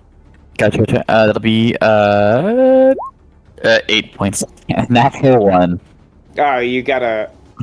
Oh yeah, no. So you don't hit. Yeah. Okay. So 5, 10, 15.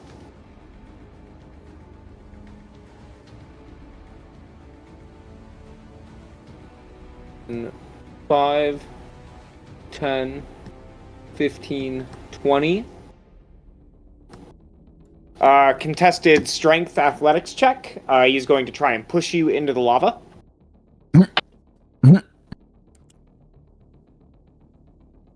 22.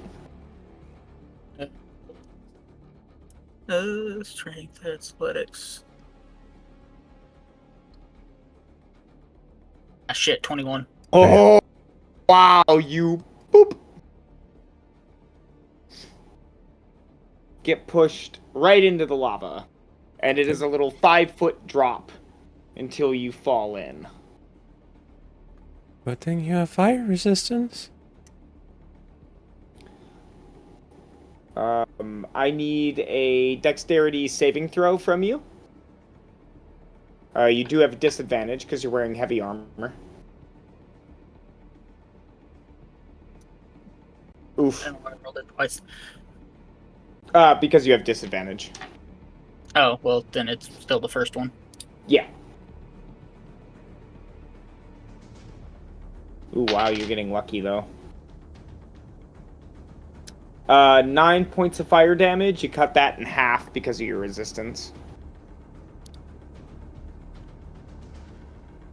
So, 4? Yeah. And then he will turn to Vimok. Oh, did he take his Spirit Guardian damage? Yeah. Or... yeah. Yeah, he did. Yeah. It's this guy at the start of his turn that needs to be worried.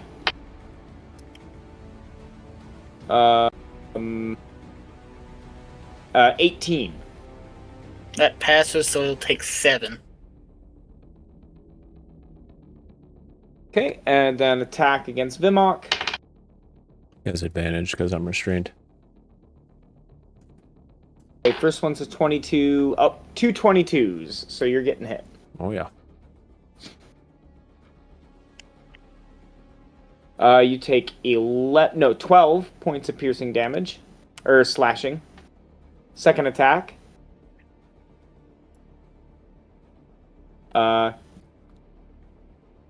13 to hit. That does not. Ooh, lucky. Vimok.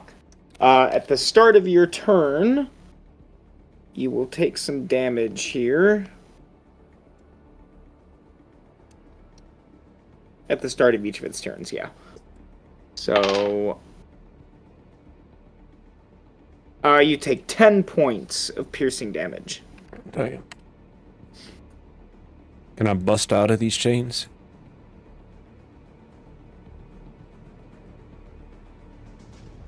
Yes, you can try. Okay. And I will try. Yeah, strength athletics check. Nice. Advantage on that because I'm raging. And I have a +7 to this. 23. Yeah, it's a pass. You can break out. Nice. Then teleport. So it's a free teleport. No, I don't want to do that. Oh, it's kind of tricky, ain't it? Okay, alright. Well, let's teleport that thing over there. Assuming it was my action to bust out. Weird part is in the monster manual it doesn't say, but yeah. Yeah, it usually is for everything else. Yeah. So I'll teleport that over there and pulse it to hit that guy. Ooh, natural 20. Damn. Well, at least you got the nat 20. Yeah. Then I prepare. Okay. Start his turn. Wisdom saving throw, 18. 7.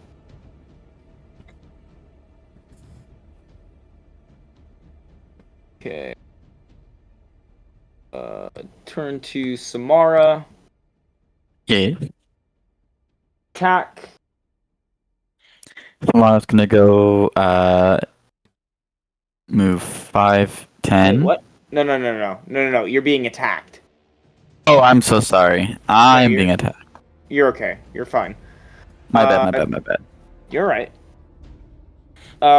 Sorry. Let me... This... 21 to hit. 21 is not hit. Okay, second attack. 23 to hit. 23 hits, yeah. You take 10 points of slashing. Ah! And then 5, 10. Uh, And the cruelty of devils kind of comes out here as this devil walks up to the edge and begins to, like, poke down at Melrig with his halberd.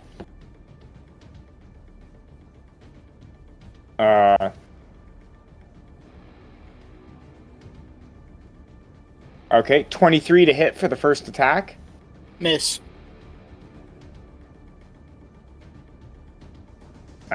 Dang, 16 for the second. Samara.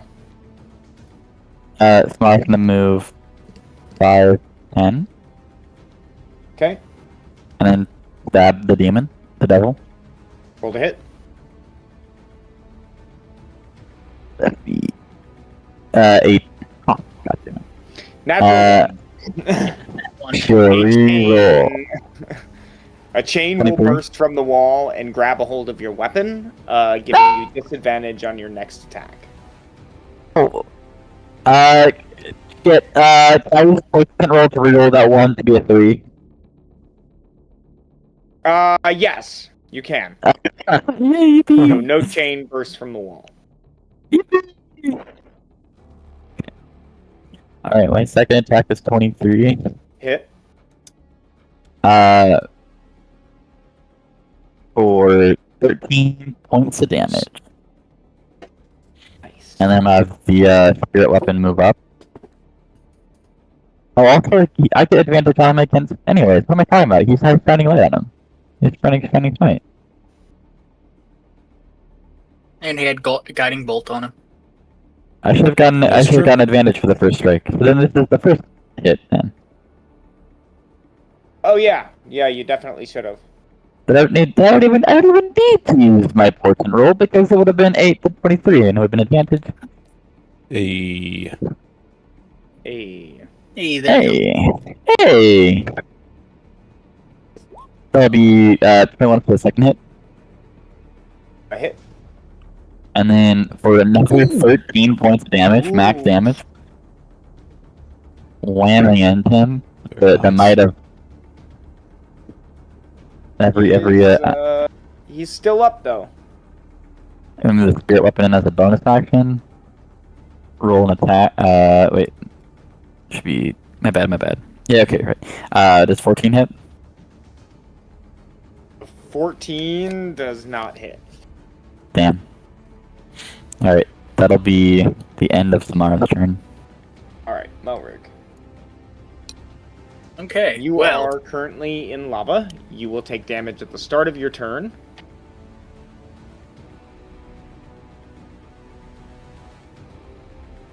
So 8, reduced to 4. okay. So you said I'm 5 feet deep in this? Yes. Okay. Ooh. Is there like a little lip on the edge To where I can There see is. like, the floor. No, you cannot see the floor. It is too Okay. high up. Well, then I will attempt to jump my way or climb my way back up. It is a smooth side, so it will be a high DC for you to try and climb out. Hmm. Hmm. Hmm.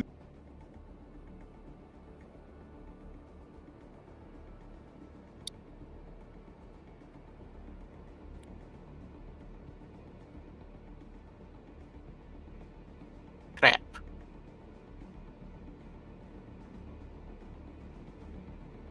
Well, I guess I'll attempt it.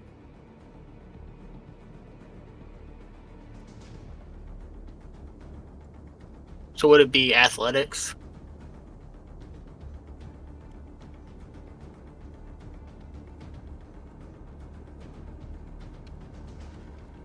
No, because there's nothing for you to grab onto. It's smooth. I would say you actually can't. I would say that you need to be pulled out. This pit is meant to throw things into it and not let them climb out. Unless you can come up with something else. Because you're not going to be able to Superman launch your way out of here or climb your way out.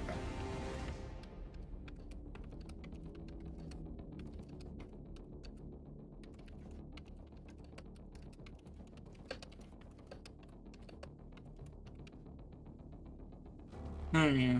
Mm-hmm. I could just see if I could just see an unoccupied space, this would help a little bit, but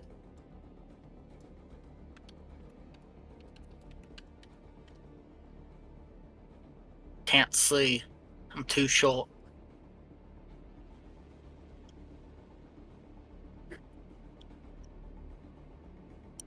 Hmm.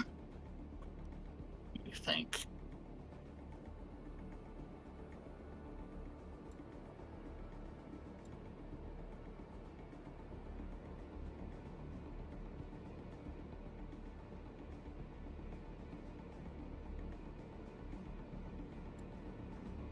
I mean,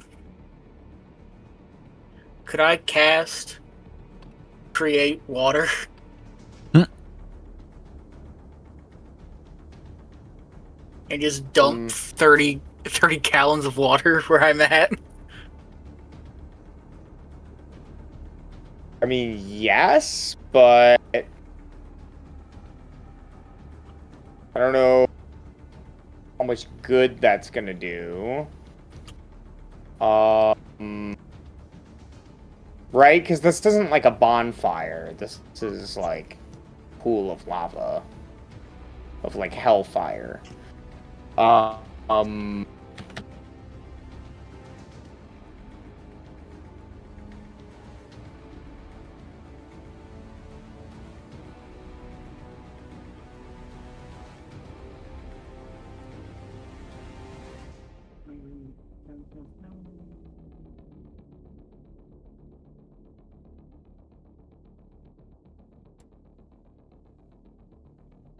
So you would need more water, much more water than there is lava in order to cool off the lava enough to stop it from burning.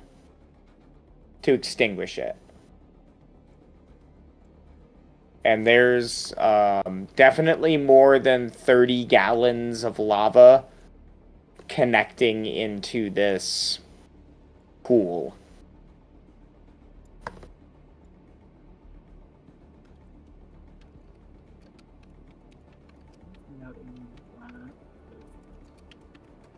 So, without making you try it and see if it works, I'll tell you that create water is not going to save you here.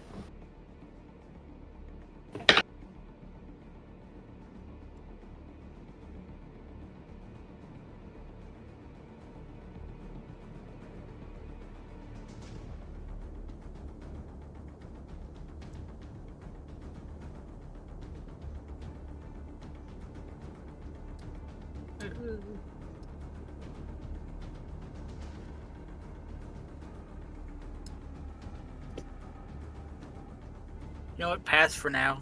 Come back. Okay. You do take more fire damage at the end of your turn as well if you're still in it.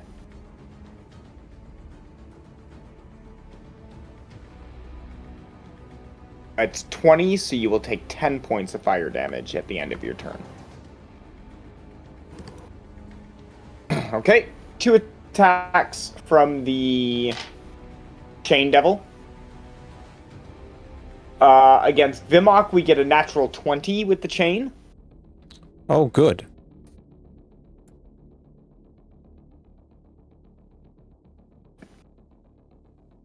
So you take 26 points of piercing damage. And you are considered grappled, restrained. Uh-huh. I mean. Uh-huh.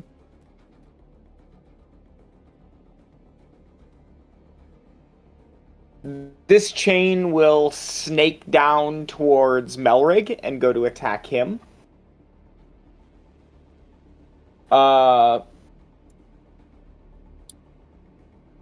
22 to hit.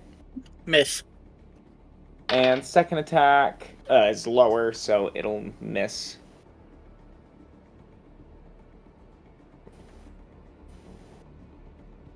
The...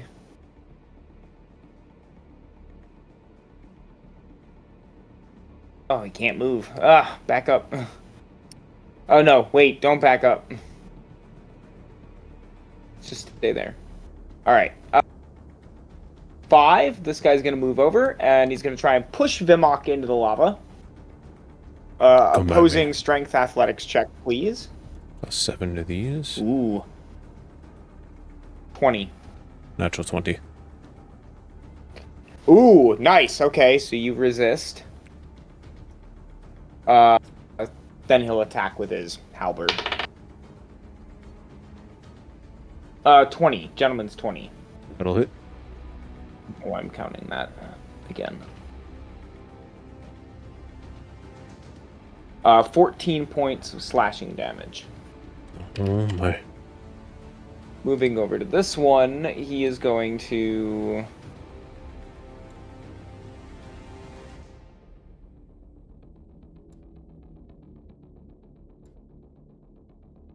He's just going to attack you. That's 18 hit. That'll hit. Ooh, wow. You take 4 points of slashing. Oh. Second attack is a complete miss. Nice. And it's your turn. Okay. I will busteth out of these chainseth. Maybe. Oh, wait. 22. You take damage. Oh, yep.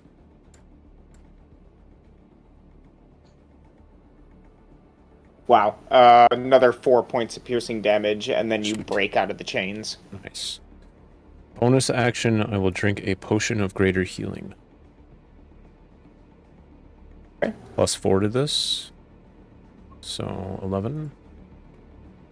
Not bad. Take that out. And I don't want to stand next to lava. I'm going to run forward. See if I get my thingy back. I do have another thingy now. If you run forward, you get attack of opportunity. Oh, that's alright. Well, actually, wait, hold on. Okay. Wait a second. No, I need to help Melrig out of there. I'm not running. Okay. Totally forgot about that part. But I used my action, bonus action. Bonus action, yeah, bonus action was used. Yep. That'd be about it.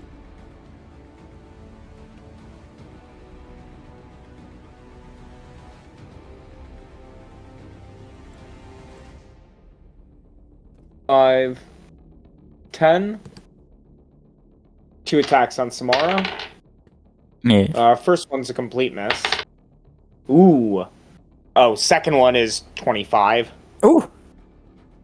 Oh my. Ooh, 16 points of slashing damage. Okay.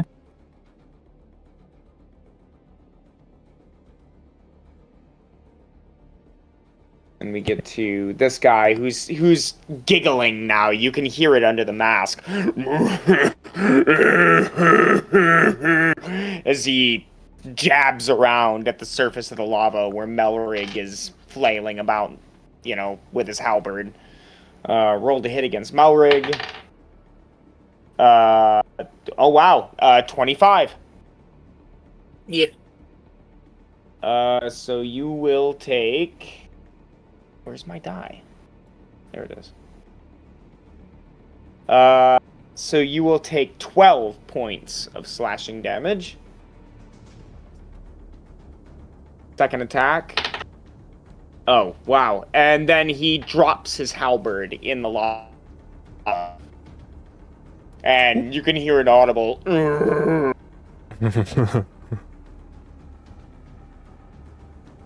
Tomorrow. Tamara's gonna try and stab the devil again. Roll to hit. For 14. Miss. Oh wait, does he still? Yeah, he still has advantage. No, it's He still still has advantage? Yeah, because he's. I believe my smite continues, right? Last one turn.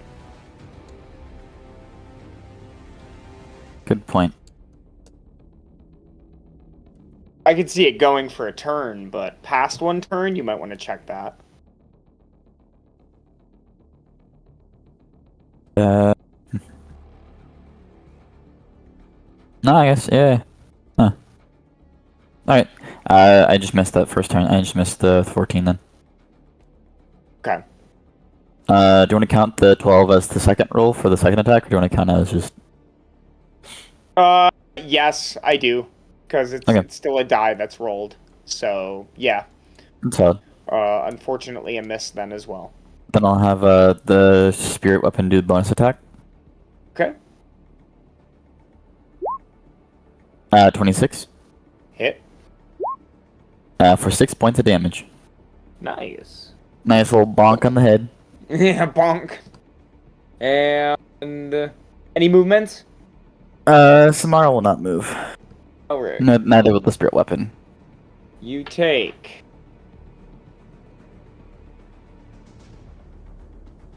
Oh, and every time we've been doing this, we should have been doing concentration checks with your spell, and I've been forgetting to do the damage for them at the start of the turn, so we'll just nullify that and start again. Gotcha.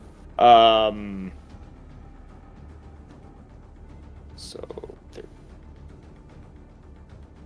15 points of fire damage. 15 points of fire damage? For Melrig. To Melrig. Oh, he's sorry. he's in the lava. Got it. Okay. And then give me a concentration check for your spell.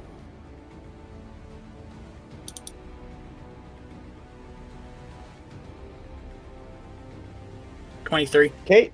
Cool. You keep it. Now we go through damage checks for the 4 of the Muragons. So I'm going to start in the back. Fail. Fail. Oh, natural 20. And just a general pass. 9 for the fails, 4 for the passes.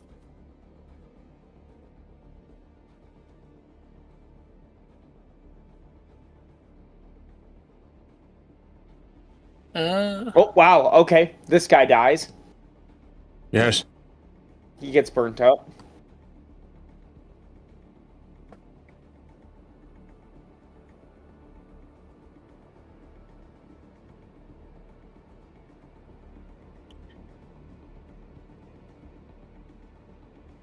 Okay.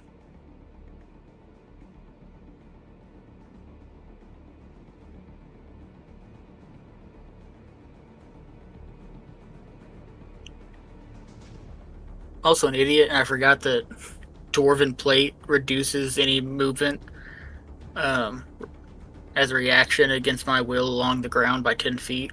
I forgot about it. But it's fine. Oh, yeah. Is he still peering over the edge? Yeah, he's looking down at you. He's actually looking down at his halberd now and watching it like slowly sink into the lava, and he's audibly upset about it. I'm going to cast Guiding Bolt to try and hit him in the face. Roll to hit.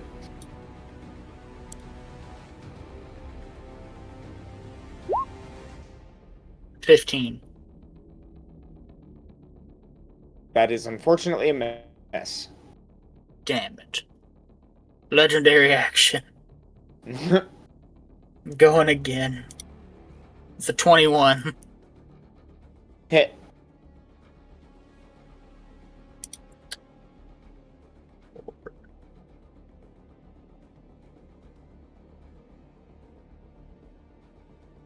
$14 radiant damage.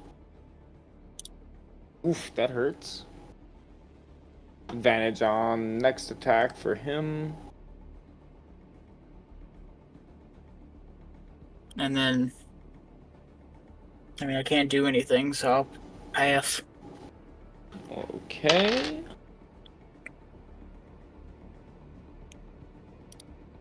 Uh, 12 points of fire damage, so it gets reduced to 6 for you. And we move on to the Chain Devil.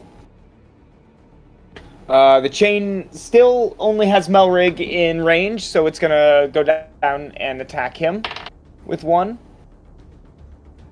Which is a complete miss. The other chain goes for Vimok. Actually, no advantage, so that one's a complete miss as well. Sweet. Yes. Dang it. He is not doing well.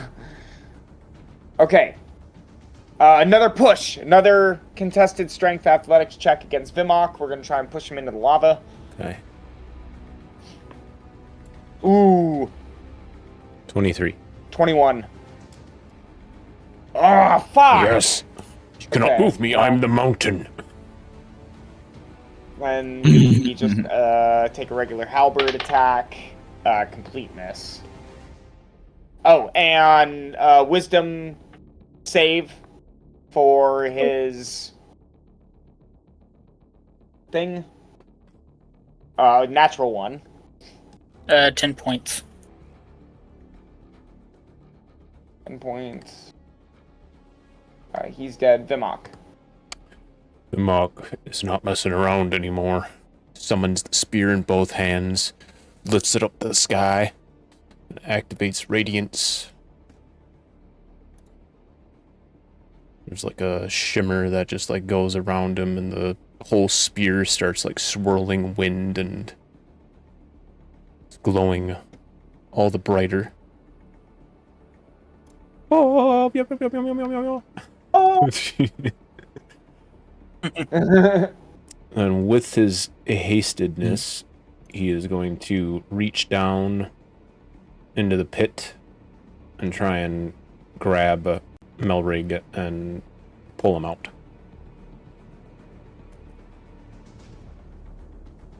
Okay, give me athletics check. Oh, now I roll low. 11. No, Alright. I'm sorry. You reach down, grab a hold of Melrig. His armor, his stockiness, he is just fucking heavy. Okay. Do I have any bonus action with this shenanigans? I don't think I do.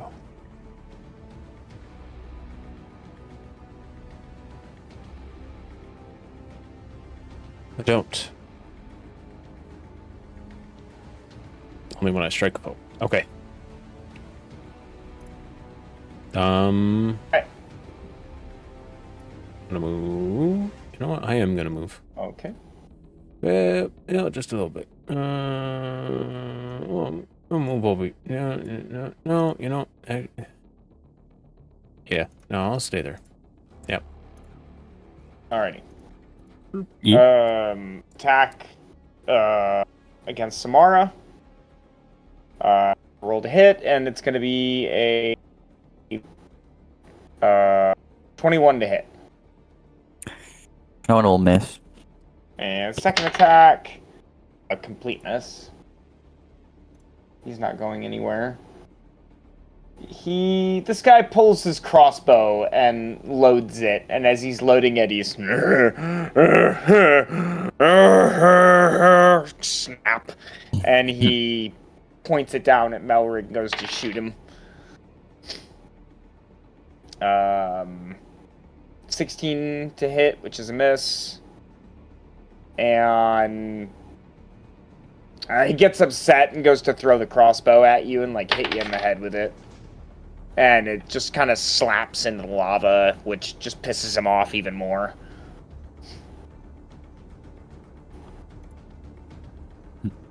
Samara. Samara's gonna stab the devil again. Hit. 12. Miss. 11. Miss. Hit him with the spirit weapon for 21. Hit. And spirit weapon's doing all the work today. For 9 points damage. Holy cow. Another good cleave. Oh man, that brings this guy close to death's door. He's not doing okay. Try and chop off one of his hands.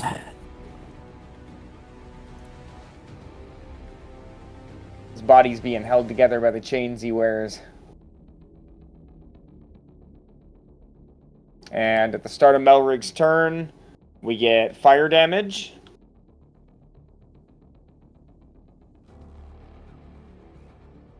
So you take 11 points of fire damage, reduced to 5.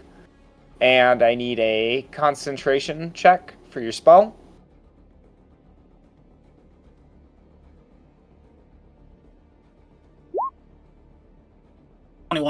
Okay, that's a pass.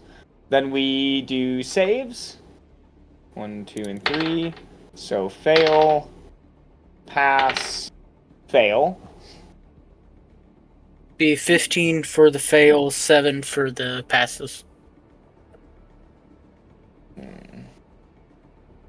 7, 15. Okay. And then I'm going to take out one of the vials of holy water. I'm going to try and chuck it at the one that's looking down at me. Make a ranged weapon attack. What pluses is that? Plus dex? Your dex. Yeah, it's just your dex mod. That's a 4. Nah, you whip it past him and he doesn't even notice you tried to throw something at him. He's just angry and shouting at his crossbow as it sinks into the lava. Alright, well.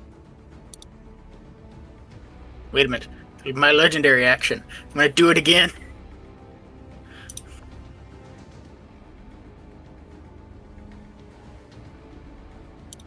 I'm gonna try and chuck another one.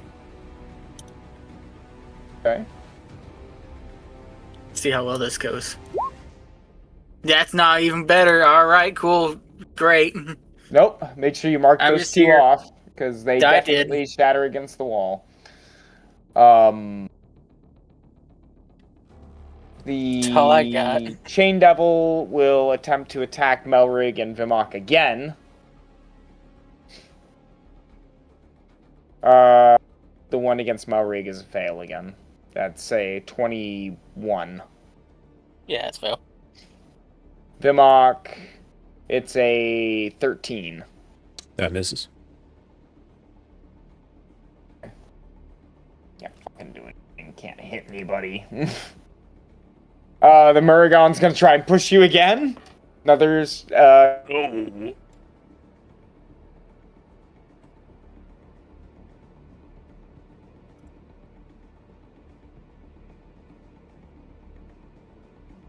Oh, natural 20.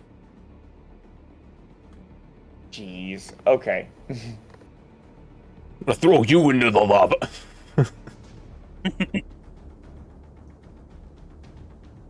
Then he'll just try to attack you. And he gets a 18 to hit. That is. Even with the increase. You take 12 points of slashing. And it is your move. Fuck. Okay. I'm gonna do something different. Well, so I can use a hasted attack on this guy, and then I think I'll do the help action to try and help Melrig out by like summoning the spear, putting it down, having him grab it, and then pulling up. Yeah. So that is what I'll Okay. do. All right. Roll to hit. Hit on this guy. 28 to hit. Hit. That's going to be 9 points of piercing damage, 5 points of radiant damage, and You 1 put him point. down. Nice. Nice. Just go. Yeah, he's good. Then help action to get Melrig out of there. Okay. Give me strength athletics.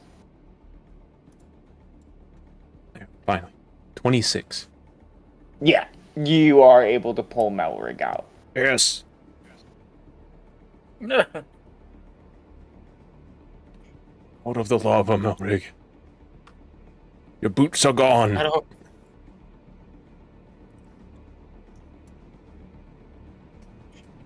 That's still fine. Now we're gonna run 5, 10. You're going in the lava, mother. See how you like it.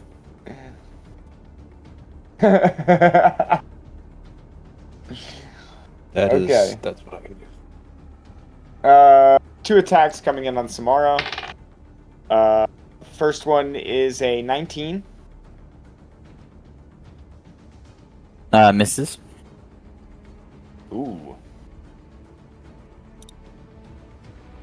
22 for the second one. 22 matches. Okay. 7 points of slashing. Gotcha. And he's gonna move here. And he had no idea you were gonna pop up next to him. I'm gonna turn him. And he will he will go to grab you and try and like grapple you. Mm.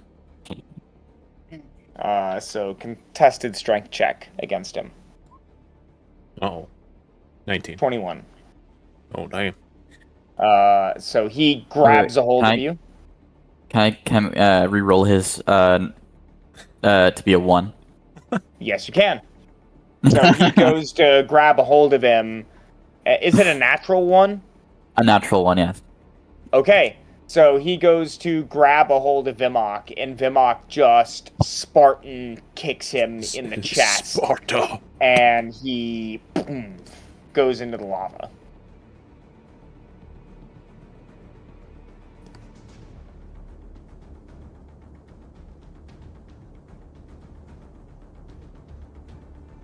He will take...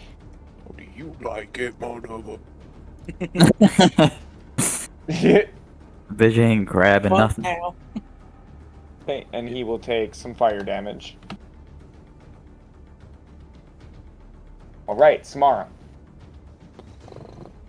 Mara's gonna try and stab the devil again. Alright. She rolls a natural 20. Oh, here it is. Here it is. Here it is. She rolls, she rolls 10 points of damage. Okay. And the Chain Devil will have the entire front end of his body split wide open, chains cracking and bursting as they break as your weapon pierces his body. He is dead. I'm gonna shove. I'm gonna walk closer to him and be like, I'm sorry we broke into your house, but we can't afford to make deals with time so short. I'm gonna walk back and I'm gonna do a second stab onto this guy over here Rolled hit. for 19. Oh, 19. yeah. Hit. For 7 points of damage. Oh, and that's just enough to bring this one down. Let's Nice. go. And then I'm gonna have the bonus weapon, the spirit weapon move 5, 10, and then I'll have it swing into the burning man. Right, rolled a hit. 24. Hit. 5 points damage. Okay.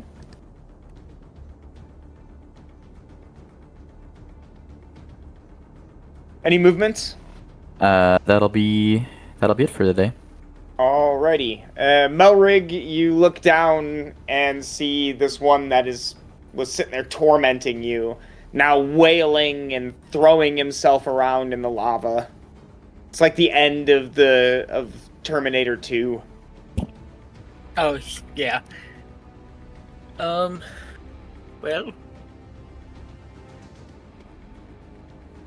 I'm going to move.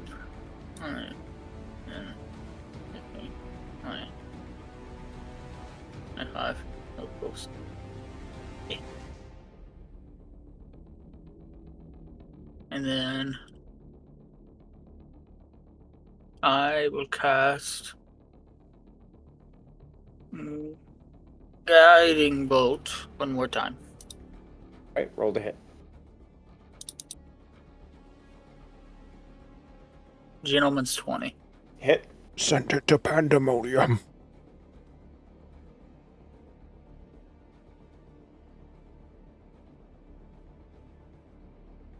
There's 15 points of radiant damage. And that is the end.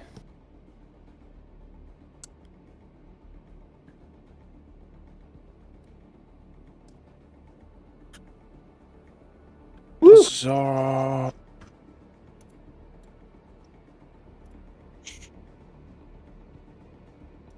Hey guys, I think with it being 10:30, we will pick up our game next time as the Chain Devil and the Murragons finally fall. I think that's where we'll go ahead and end it, though. Yes. Yes. Welcome to hell, gamers.